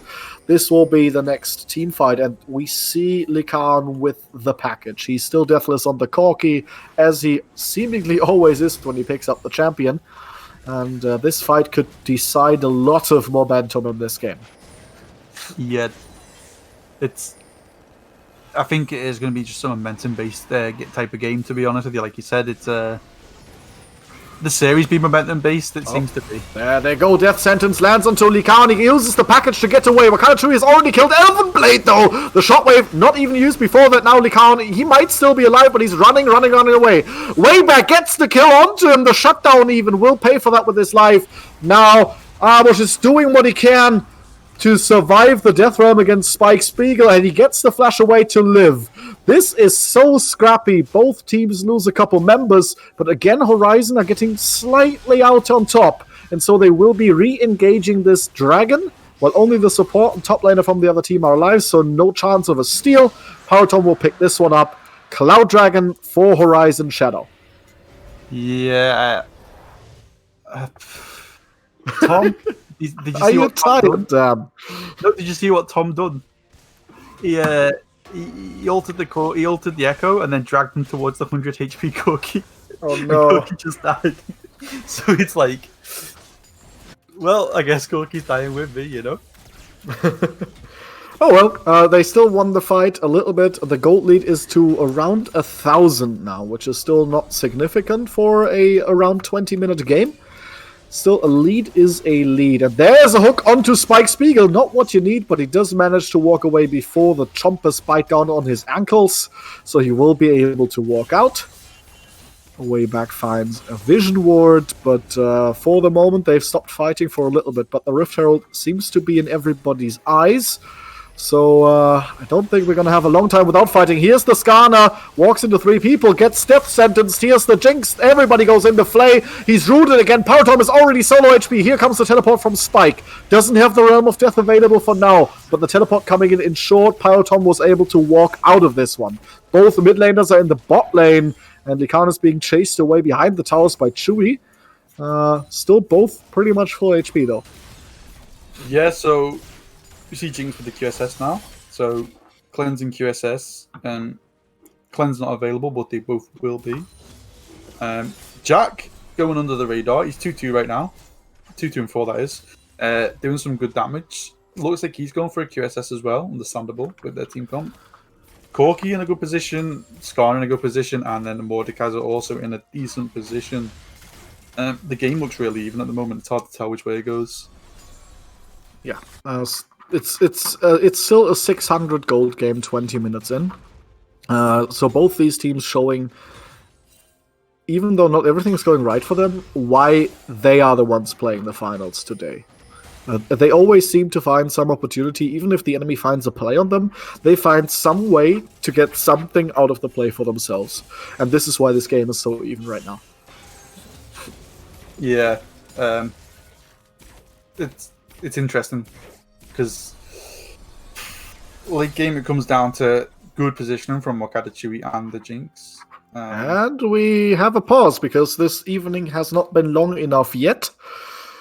It seems to be a disconnect from Elven Blade. We hope this will be resolved shortly and we can get back into the game. Now with the game state as it is, give me a prediction on how this next fight is going to go. Because Jinx now has the QSS, as you said. Wakada Chewie also has the QSS, just bought.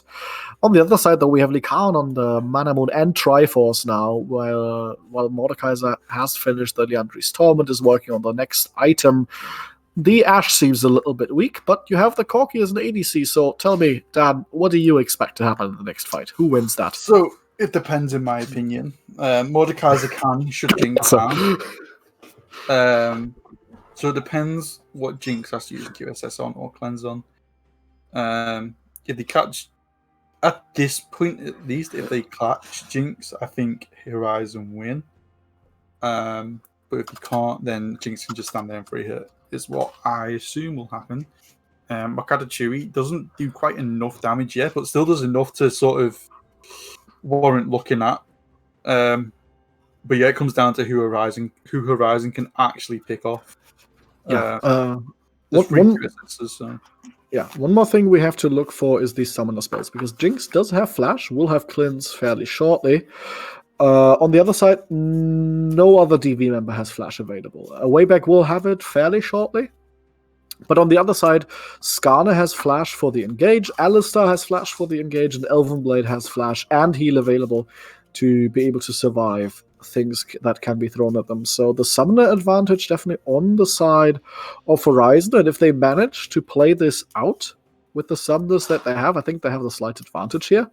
Of course, it will very, very much depend on the carries on the side of Deja Vu and how they position and how they weave their movement around these fights. Because if one of them, as you said, gets caught by Skana or Mordekaiser and has to use the QSS early, they could be in big trouble. Unpause coming through, so we're back into the game now. There we go, finally back in. Definitely been this is the 5th hour of his Yeah. this stream at least. 5 hours and 3 minutes long. Oh, Pyrotom fancies his chances. Scar walks away. Oh, there comes the arrow. It hits Stronger. That is a target you definitely want. They pull him in with the Impale as well. I don't think there's a way out. Gets hit back by the Alistar for good measure. Elvenblade picks up the kill, and now they're 5v4 on the map. He took a long time to die then. Yeah, that's a tower for Chewie. Or it's not. Tower actually still alive on 80 HP. Yeah, well, there is a little... It's gonna go down eventually, just a matter of time of when. My client is bugging at the moment, so... Right.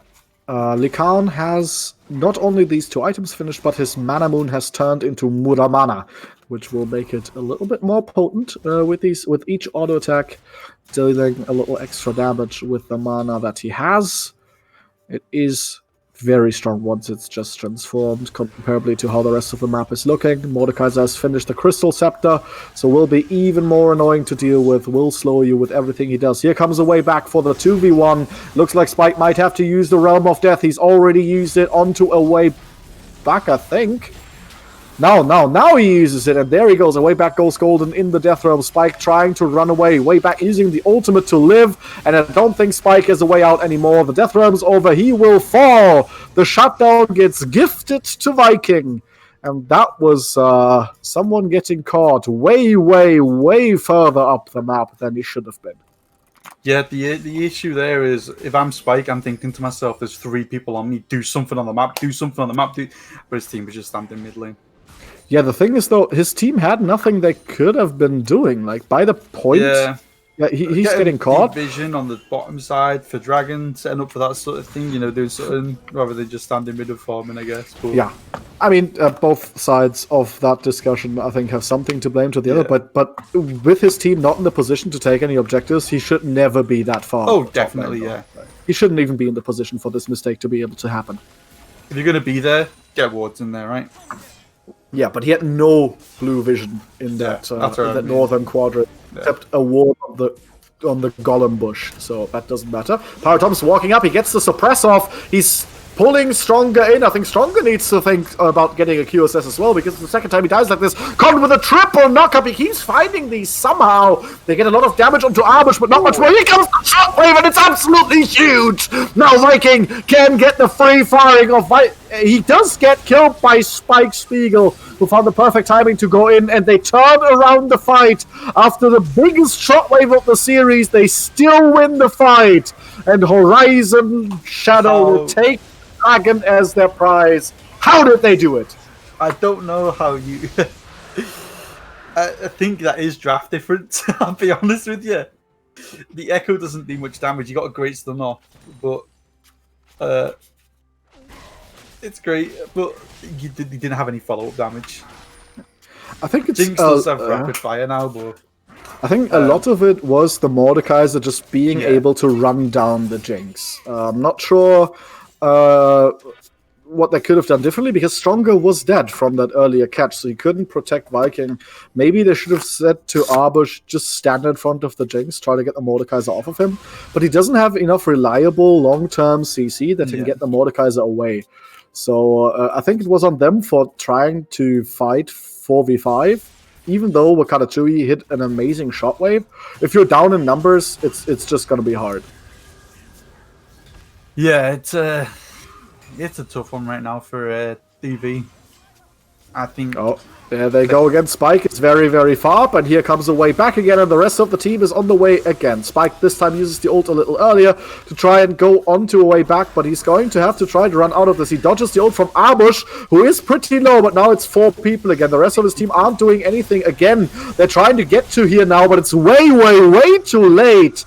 Yeah. They have to work on this communication. If Spike is this far up, they either have to be shadowing him or pushing other lanes. But again, they lose their top laner for absolutely nothing. Why would you not just push mid lane and get potentially 2 turrets? Then just run up? Like, I don't know. Well, this remains an extremely tense Game 5. It's still within 1,500 gold at 25 minutes. No team is on soul point yet. 3 minutes until the next dragon spawns. We're gonna be here a while, guys, unless something unusual happens. These teams are still fairly even. Baron is on the menu, though, because both teams are pretty strong. We're seeing 27 kills in 26 minutes. This is the bloodiest game of the series so far, and a lot of gold to throw around for these champions. Yeah, I think it's definitely just at this point, both teams have, whatever macro play they did have has fallen out after game 3. Macro? What is macro? I want to kill people. Me bonk, me stonk. I don't know, dude. I don't know what they're doing. You've got Jinx is looking good for DVA at the moment. It's the only one that's sort of looking like they're going to do something. And then you've got the 3 character, well, the Mordekaiser is 4-4, but that doesn't reflect his true power right now. Yeah, I mean, he's died twice for absolutely no reason. He would be 4-2 without that. And then you've got, Skarn is in a great position. Corki's in a complete, Corki at this point is, he's massive. Yeah, same as the Ashe, to be honest with you. And at the moment, it's just Jinx. Of course, Orianna can get items still, but the QSS early's really hurt her. She's lost a lot of momentum in terms of items. She's going for Void Staff next, it looks like. Corki's on 3 items, while Orianna is on 1 item, a QSS, and 2 parts. Yeah. So that is a huge difference between the 2 mid laners. Echo doing no damage at all because of his build is legitimately just... You might as well go tank Echo at this point. He's been caught, he's been stunned, he uses the QSS to avoid the impale, so at least the QSS was worth some money here. The ultimate has a lot shorter cooldown than the QSS though, so they could be looking for another play like this fairly soon. 1 minute 10 until the next dragon. And I think the crucial thing for DV will be, can they protect Viking from Spike Spiegel? This is going to be the big one. She's on 3 items now, so... they're going to do the exact same thing again. This time, though, Wayback gets a way back over the wall. I love doing this. Sorry. I'm going to keep doing it. I mean, you're going to say it a lot because he's out of position quite a lot at the moment. His build sucks dick, dude. It just sucks. For an Echo, you are basically... Paradom's been slow, but he's got he keeps chasing this Echo away back. He's being bullied by a Scorpion who... Now Paratom has to use Flash to avoid the shockwave. He was getting pretty low from this Jinx damage, but Awayback has taken so much damage in return. The Claw hits Viking, who will have to walk away. Some shielding coming in. But the Dragon Dance is on. 15 seconds until the spawn. And Awayback's on half HP. Is not ideal, as he is the jungler who could be doing the smiting. Paratom's coming from base now. That was a little early for Spike to seek the fight here. And Likan has the package. He's on the flank. Can they make something happen with this? TV is not in the ideal of positions because they have to get through the choke point to enter the fight. That's it!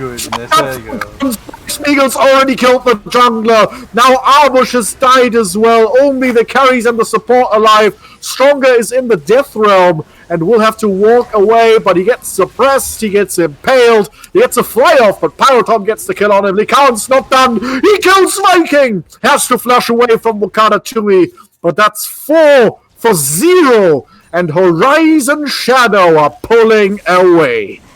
Connor is insane, dude.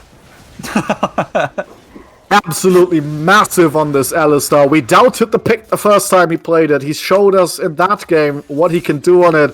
And this game, he's doing absolutely everything. The moment 3 people were in the chokehold, he goes in, knocks them all up, ensures the Corki can get all the damage in the world off. Elven Blade also free firing in the backside, and that was 4 for 0. They will be pulled off this Baron because everybody has respawned. They're laying a trap. Oh no! He checks with the ball. Now Wayback has to go over the wall. Chewie has to flash away too. They get a summoner for free, and they will probably be looking for the reset before the Baron because they're carrying quite the amount of gold between them. I think, like, you just hit the Baron. The trap there, I don't think they're not going to get it anyway. You just get the Baron. This Echo, this Echo build, it just tilted me because he's gone Dark Harvest, but he's playing like he said Giovanni. It's a little ridiculous. Yeah, I was hyped for this Echo after I've seen the stats on Wayback's Echo in the league so far, but it's not been paying off this game. He looked much better on the Lee Sin last game.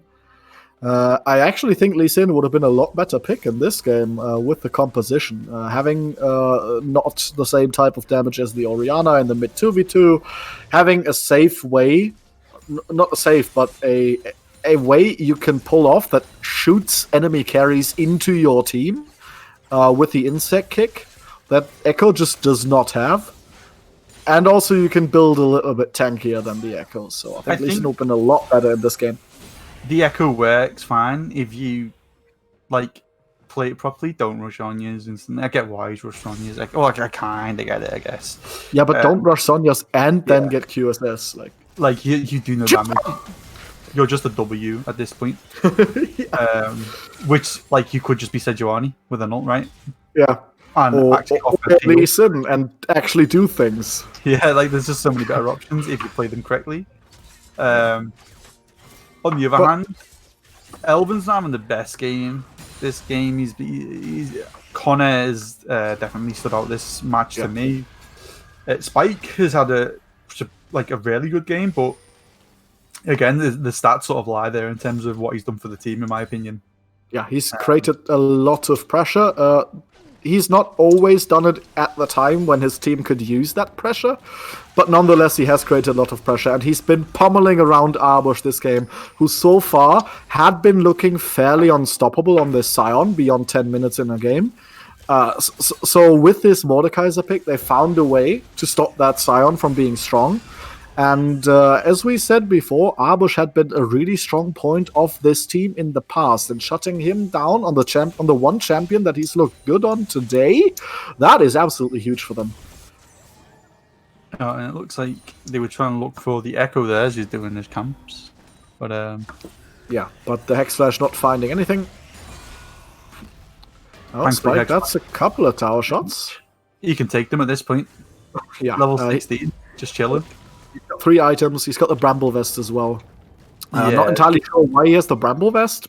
I guess just the sub jinx. I don't know why. I guess I'm just guessing. Just build the Warden's Mail if you want to build the Thorn Mail and have 1,000 gold. Because that slows down Jinx attack speed. That actually does something. Yeah, I'm just guessing. Maybe he thinks Scion heals too much with his grasp. Maybe, I don't know. Yeah, the shopkeeper boys and scamming players in VL. What's not to love? I mean, if even the LPL gets scammed by the shopkeeper, why not us, right? Yeah, I don't know, dude. I agree with Honest, though. I don't know why. Like I said, attack speed, Mordekaiser would have been quite nice in this game, to be honest with you.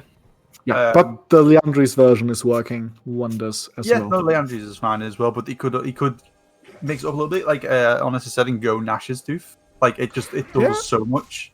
Could have, yeah, definitely. 30 seconds until Drake.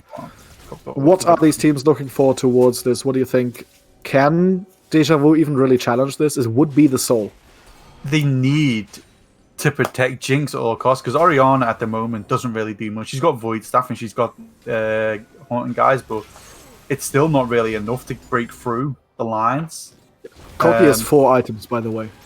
Yeah, that's what I mean. Like, they need their only hope is to protect Jinx long enough to do items, but one Corky Rocket is like a quarter of Jinx's health. So. There they go. Flash forward from Pyrotom. He's trying to go for Viking. Everybody's going in the package use as well. The suppress is used instead. Lycaon's not killing spree. The fight is on now 5v4 without an AD carry. There is no hope for Deja Vu.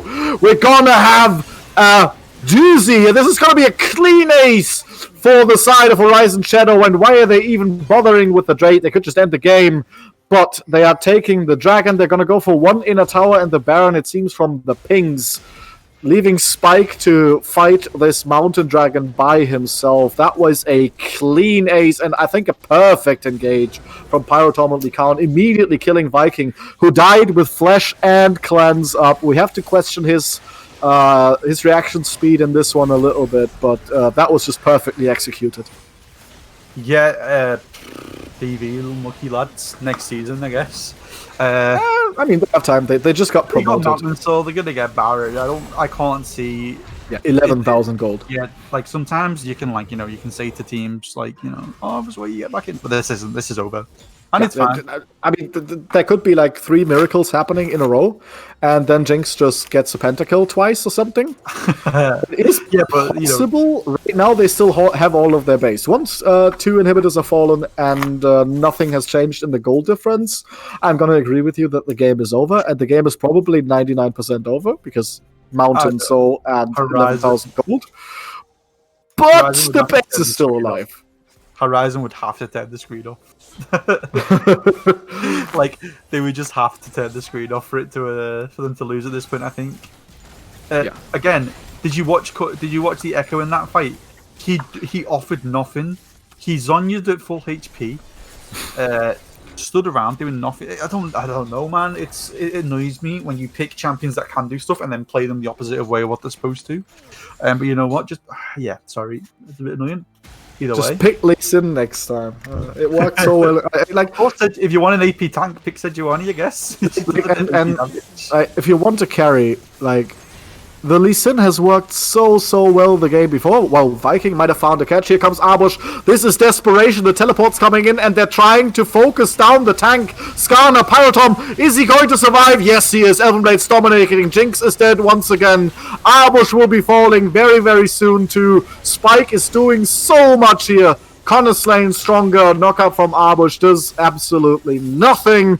And it already is 2 dead members again, and they're going to push into the base. This is probably the game. Shockwave hits 3 people, but does absolutely no damage, and now they can flash forward with impunity, because no more Shockwave can threaten their push.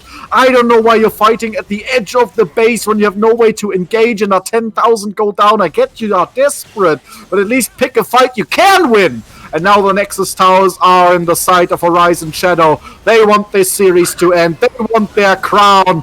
And they're going to succeed, Plague. Arbush will be dead as well. Double kill goes to Elvenblade for now. They need to wait for a couple of minions, but it's going to be over within seconds. Chewie is alive, but has no shockwave. It's taken them a while. The Nexus Tower is falling, though. They got that one. 3 members are alive to try and defend the Nexus against 5, but there's just no way.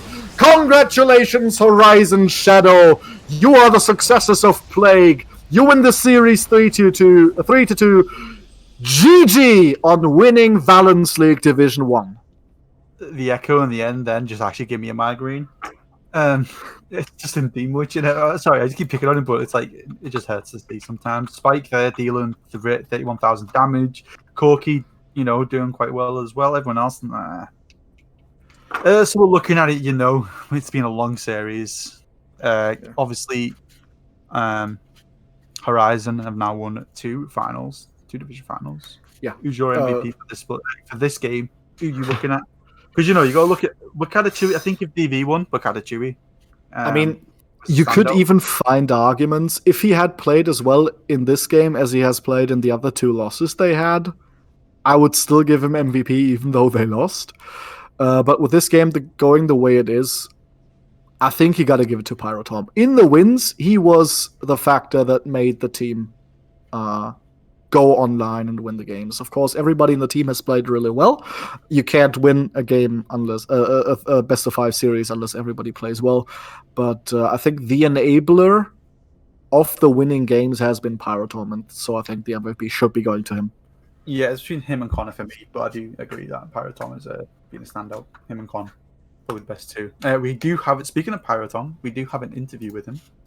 Yeah, we're gonna have a short one because it is fairly late, but we're gonna drag him in and ask him 1 or 2 questions. Yeah. There he goes, Pyrotom. Congratulations on the win. It's been a long time since we last spoke. It's been a long time since the last final. Back then, it was a 3-2 loss for you. Today, you pull out the win and get granted the MVP. Oh wow! Tell me, how much release is there for you now after such a long series? I mean, yeah, it was a really stressful series. It feels really good to win. Like DV played really well. They're a much improved team with their new jungler, and I think I assume it made for a good finals to watch as well. But yeah, it feels really good to win this time. Yeah, especially after last time. Obviously with CNT, which is obviously now Vengeance, losing the final, it's got to be good to actually win one. Just a few questions. Why in Italy? Because that one, both teams played it and it wasn't the best. But, I just think it was an issue with us not. I think the Nidalee was a fine pick there because I had to pick AP. Yeah, I agree with that part. And they banned out the other junglers that I probably would have looked to play. So Nidalee was like the only meta jungler that's AP that's decent there. I don't think I did too badly on it. I just think that we didn't execute on what our comp was meant to do. Like we pulled in Fiora for too many team fights when she should have just been split pushing the side lane. We could have won that way instead. Like we had win conditions in that game, but we just didn't follow them. Yeah, I think the losses were definitely things that you could have won. Just a few mistakes here and there in terms of shot calling and that sort of thing. Yeah, for sure. Who do you think on your team? Who do you think was sort of your standout player from your side in terms of who you thought was winning that? I think everyone had like at least like one standout game. I think Dave performed really well in the games that we won. Like he just did massive damage on the Corki, and the Ori game he played too, he was playing really well. Alvin did really well a couple of games as well on the Ashe and the Caitlyn. And Spike did really well in that last game. I think Spike probably won us a few team fights. But yeah, I think everyone played really well. But if I was to pick just one person, I think Dave played super good. Yeah, absolutely. Yeah, I mean, stand-up performances from everyone. What I'm wondering here is, every time you pick the Corki, it just absolutely pops off. So why are you not picking it more often? I mean, you'd have to ask Dave more, because we ask him like what he prefers to play into certain matchups. If we have to pick something blind, then we ask him what he prefers to play blind, you know. But we suggested the Corki in both the games that he played it, and I think it was a good spot to take it in both of those drafts. Yeah, I don't know. I think it looked really good, but it was more so when we wanted to go scaling, we'd pick the Corki. That does make a lot of sense. So with this victory and finally having the crown of VL, are you guys going to be staying together for the next split to defend your title? Absolutely, yeah. We plan on winning the next split too. And hopefully DV will be there to challenge us once again. Yeah, absolutely hoping that. Do you think there's going to be any other org that is has been in this division, this split, that can also challenge you, or is it going to be you versus DV in the final again next split? Well, I think 7DS and Vengeance are both solid teams, so it just depends on how they play during the split. I think it's more so on them if they play well. But yeah, I think it's going to be a tighter split next split. I think Vengeance had some issues, obviously, with Bramsh getting banned during the split and having to get a new account again. I think they'll have a new jungler as well. But they can do well too. So I think there's like 4. If there's any new teams, we'll see. But maybe there's 4 or 5 teams that can contest and get to finals. Well, if that doesn't sound exciting, I don't know what does. Dan, any more? No, it's all from me. All right, then I've got one more question because I'm always asking this in interviews, and I've almost always liked the answers I've gotten. Is there anyone you want to either specifically praise or call out at the end of this interview? I'll call out Last for saying that he flamed me for saying that I couldn't win a finals. So yeah, fuck you, Last. I won a finals. Take that. Yeah, that's all I want to say. But it's not meant to be me. I like Last, but yeah. All right. Well, Last can't come back to challenge your title, so It's True. not something he can do anything against. We're going to be looking forward to watching you guys in the next split. And once more, congratulations on winning this one in a 3-2 fashion. Really exciting series, and I've loved watching you guys play. Thanks, guys. Cheers. Appreciate you casting. All right, and then this will be it for us. This was Valence League's split 3 of 2020. We're going to have one more split, I think starting in 2 weeks or 1 week. I'm not entirely sure. But we're gonna get going again. And I thank you guys very much for watching. I'm going to leave the closing words. So Dan, thank you very much for casting with me, because it was in very short notice. And you've managed to pull out through all 5 games despite it getting very late. Yeah, it's been a great cast. Tune in a couple of weeks then for the rest of the season. Or if you're new to VL, start a team up. Never know. Might be you in the finals next time. You'll see. Yeah. We'll see you later. All right. Good night, everybody. Have a wonderful one. And we hope to have you watch us again.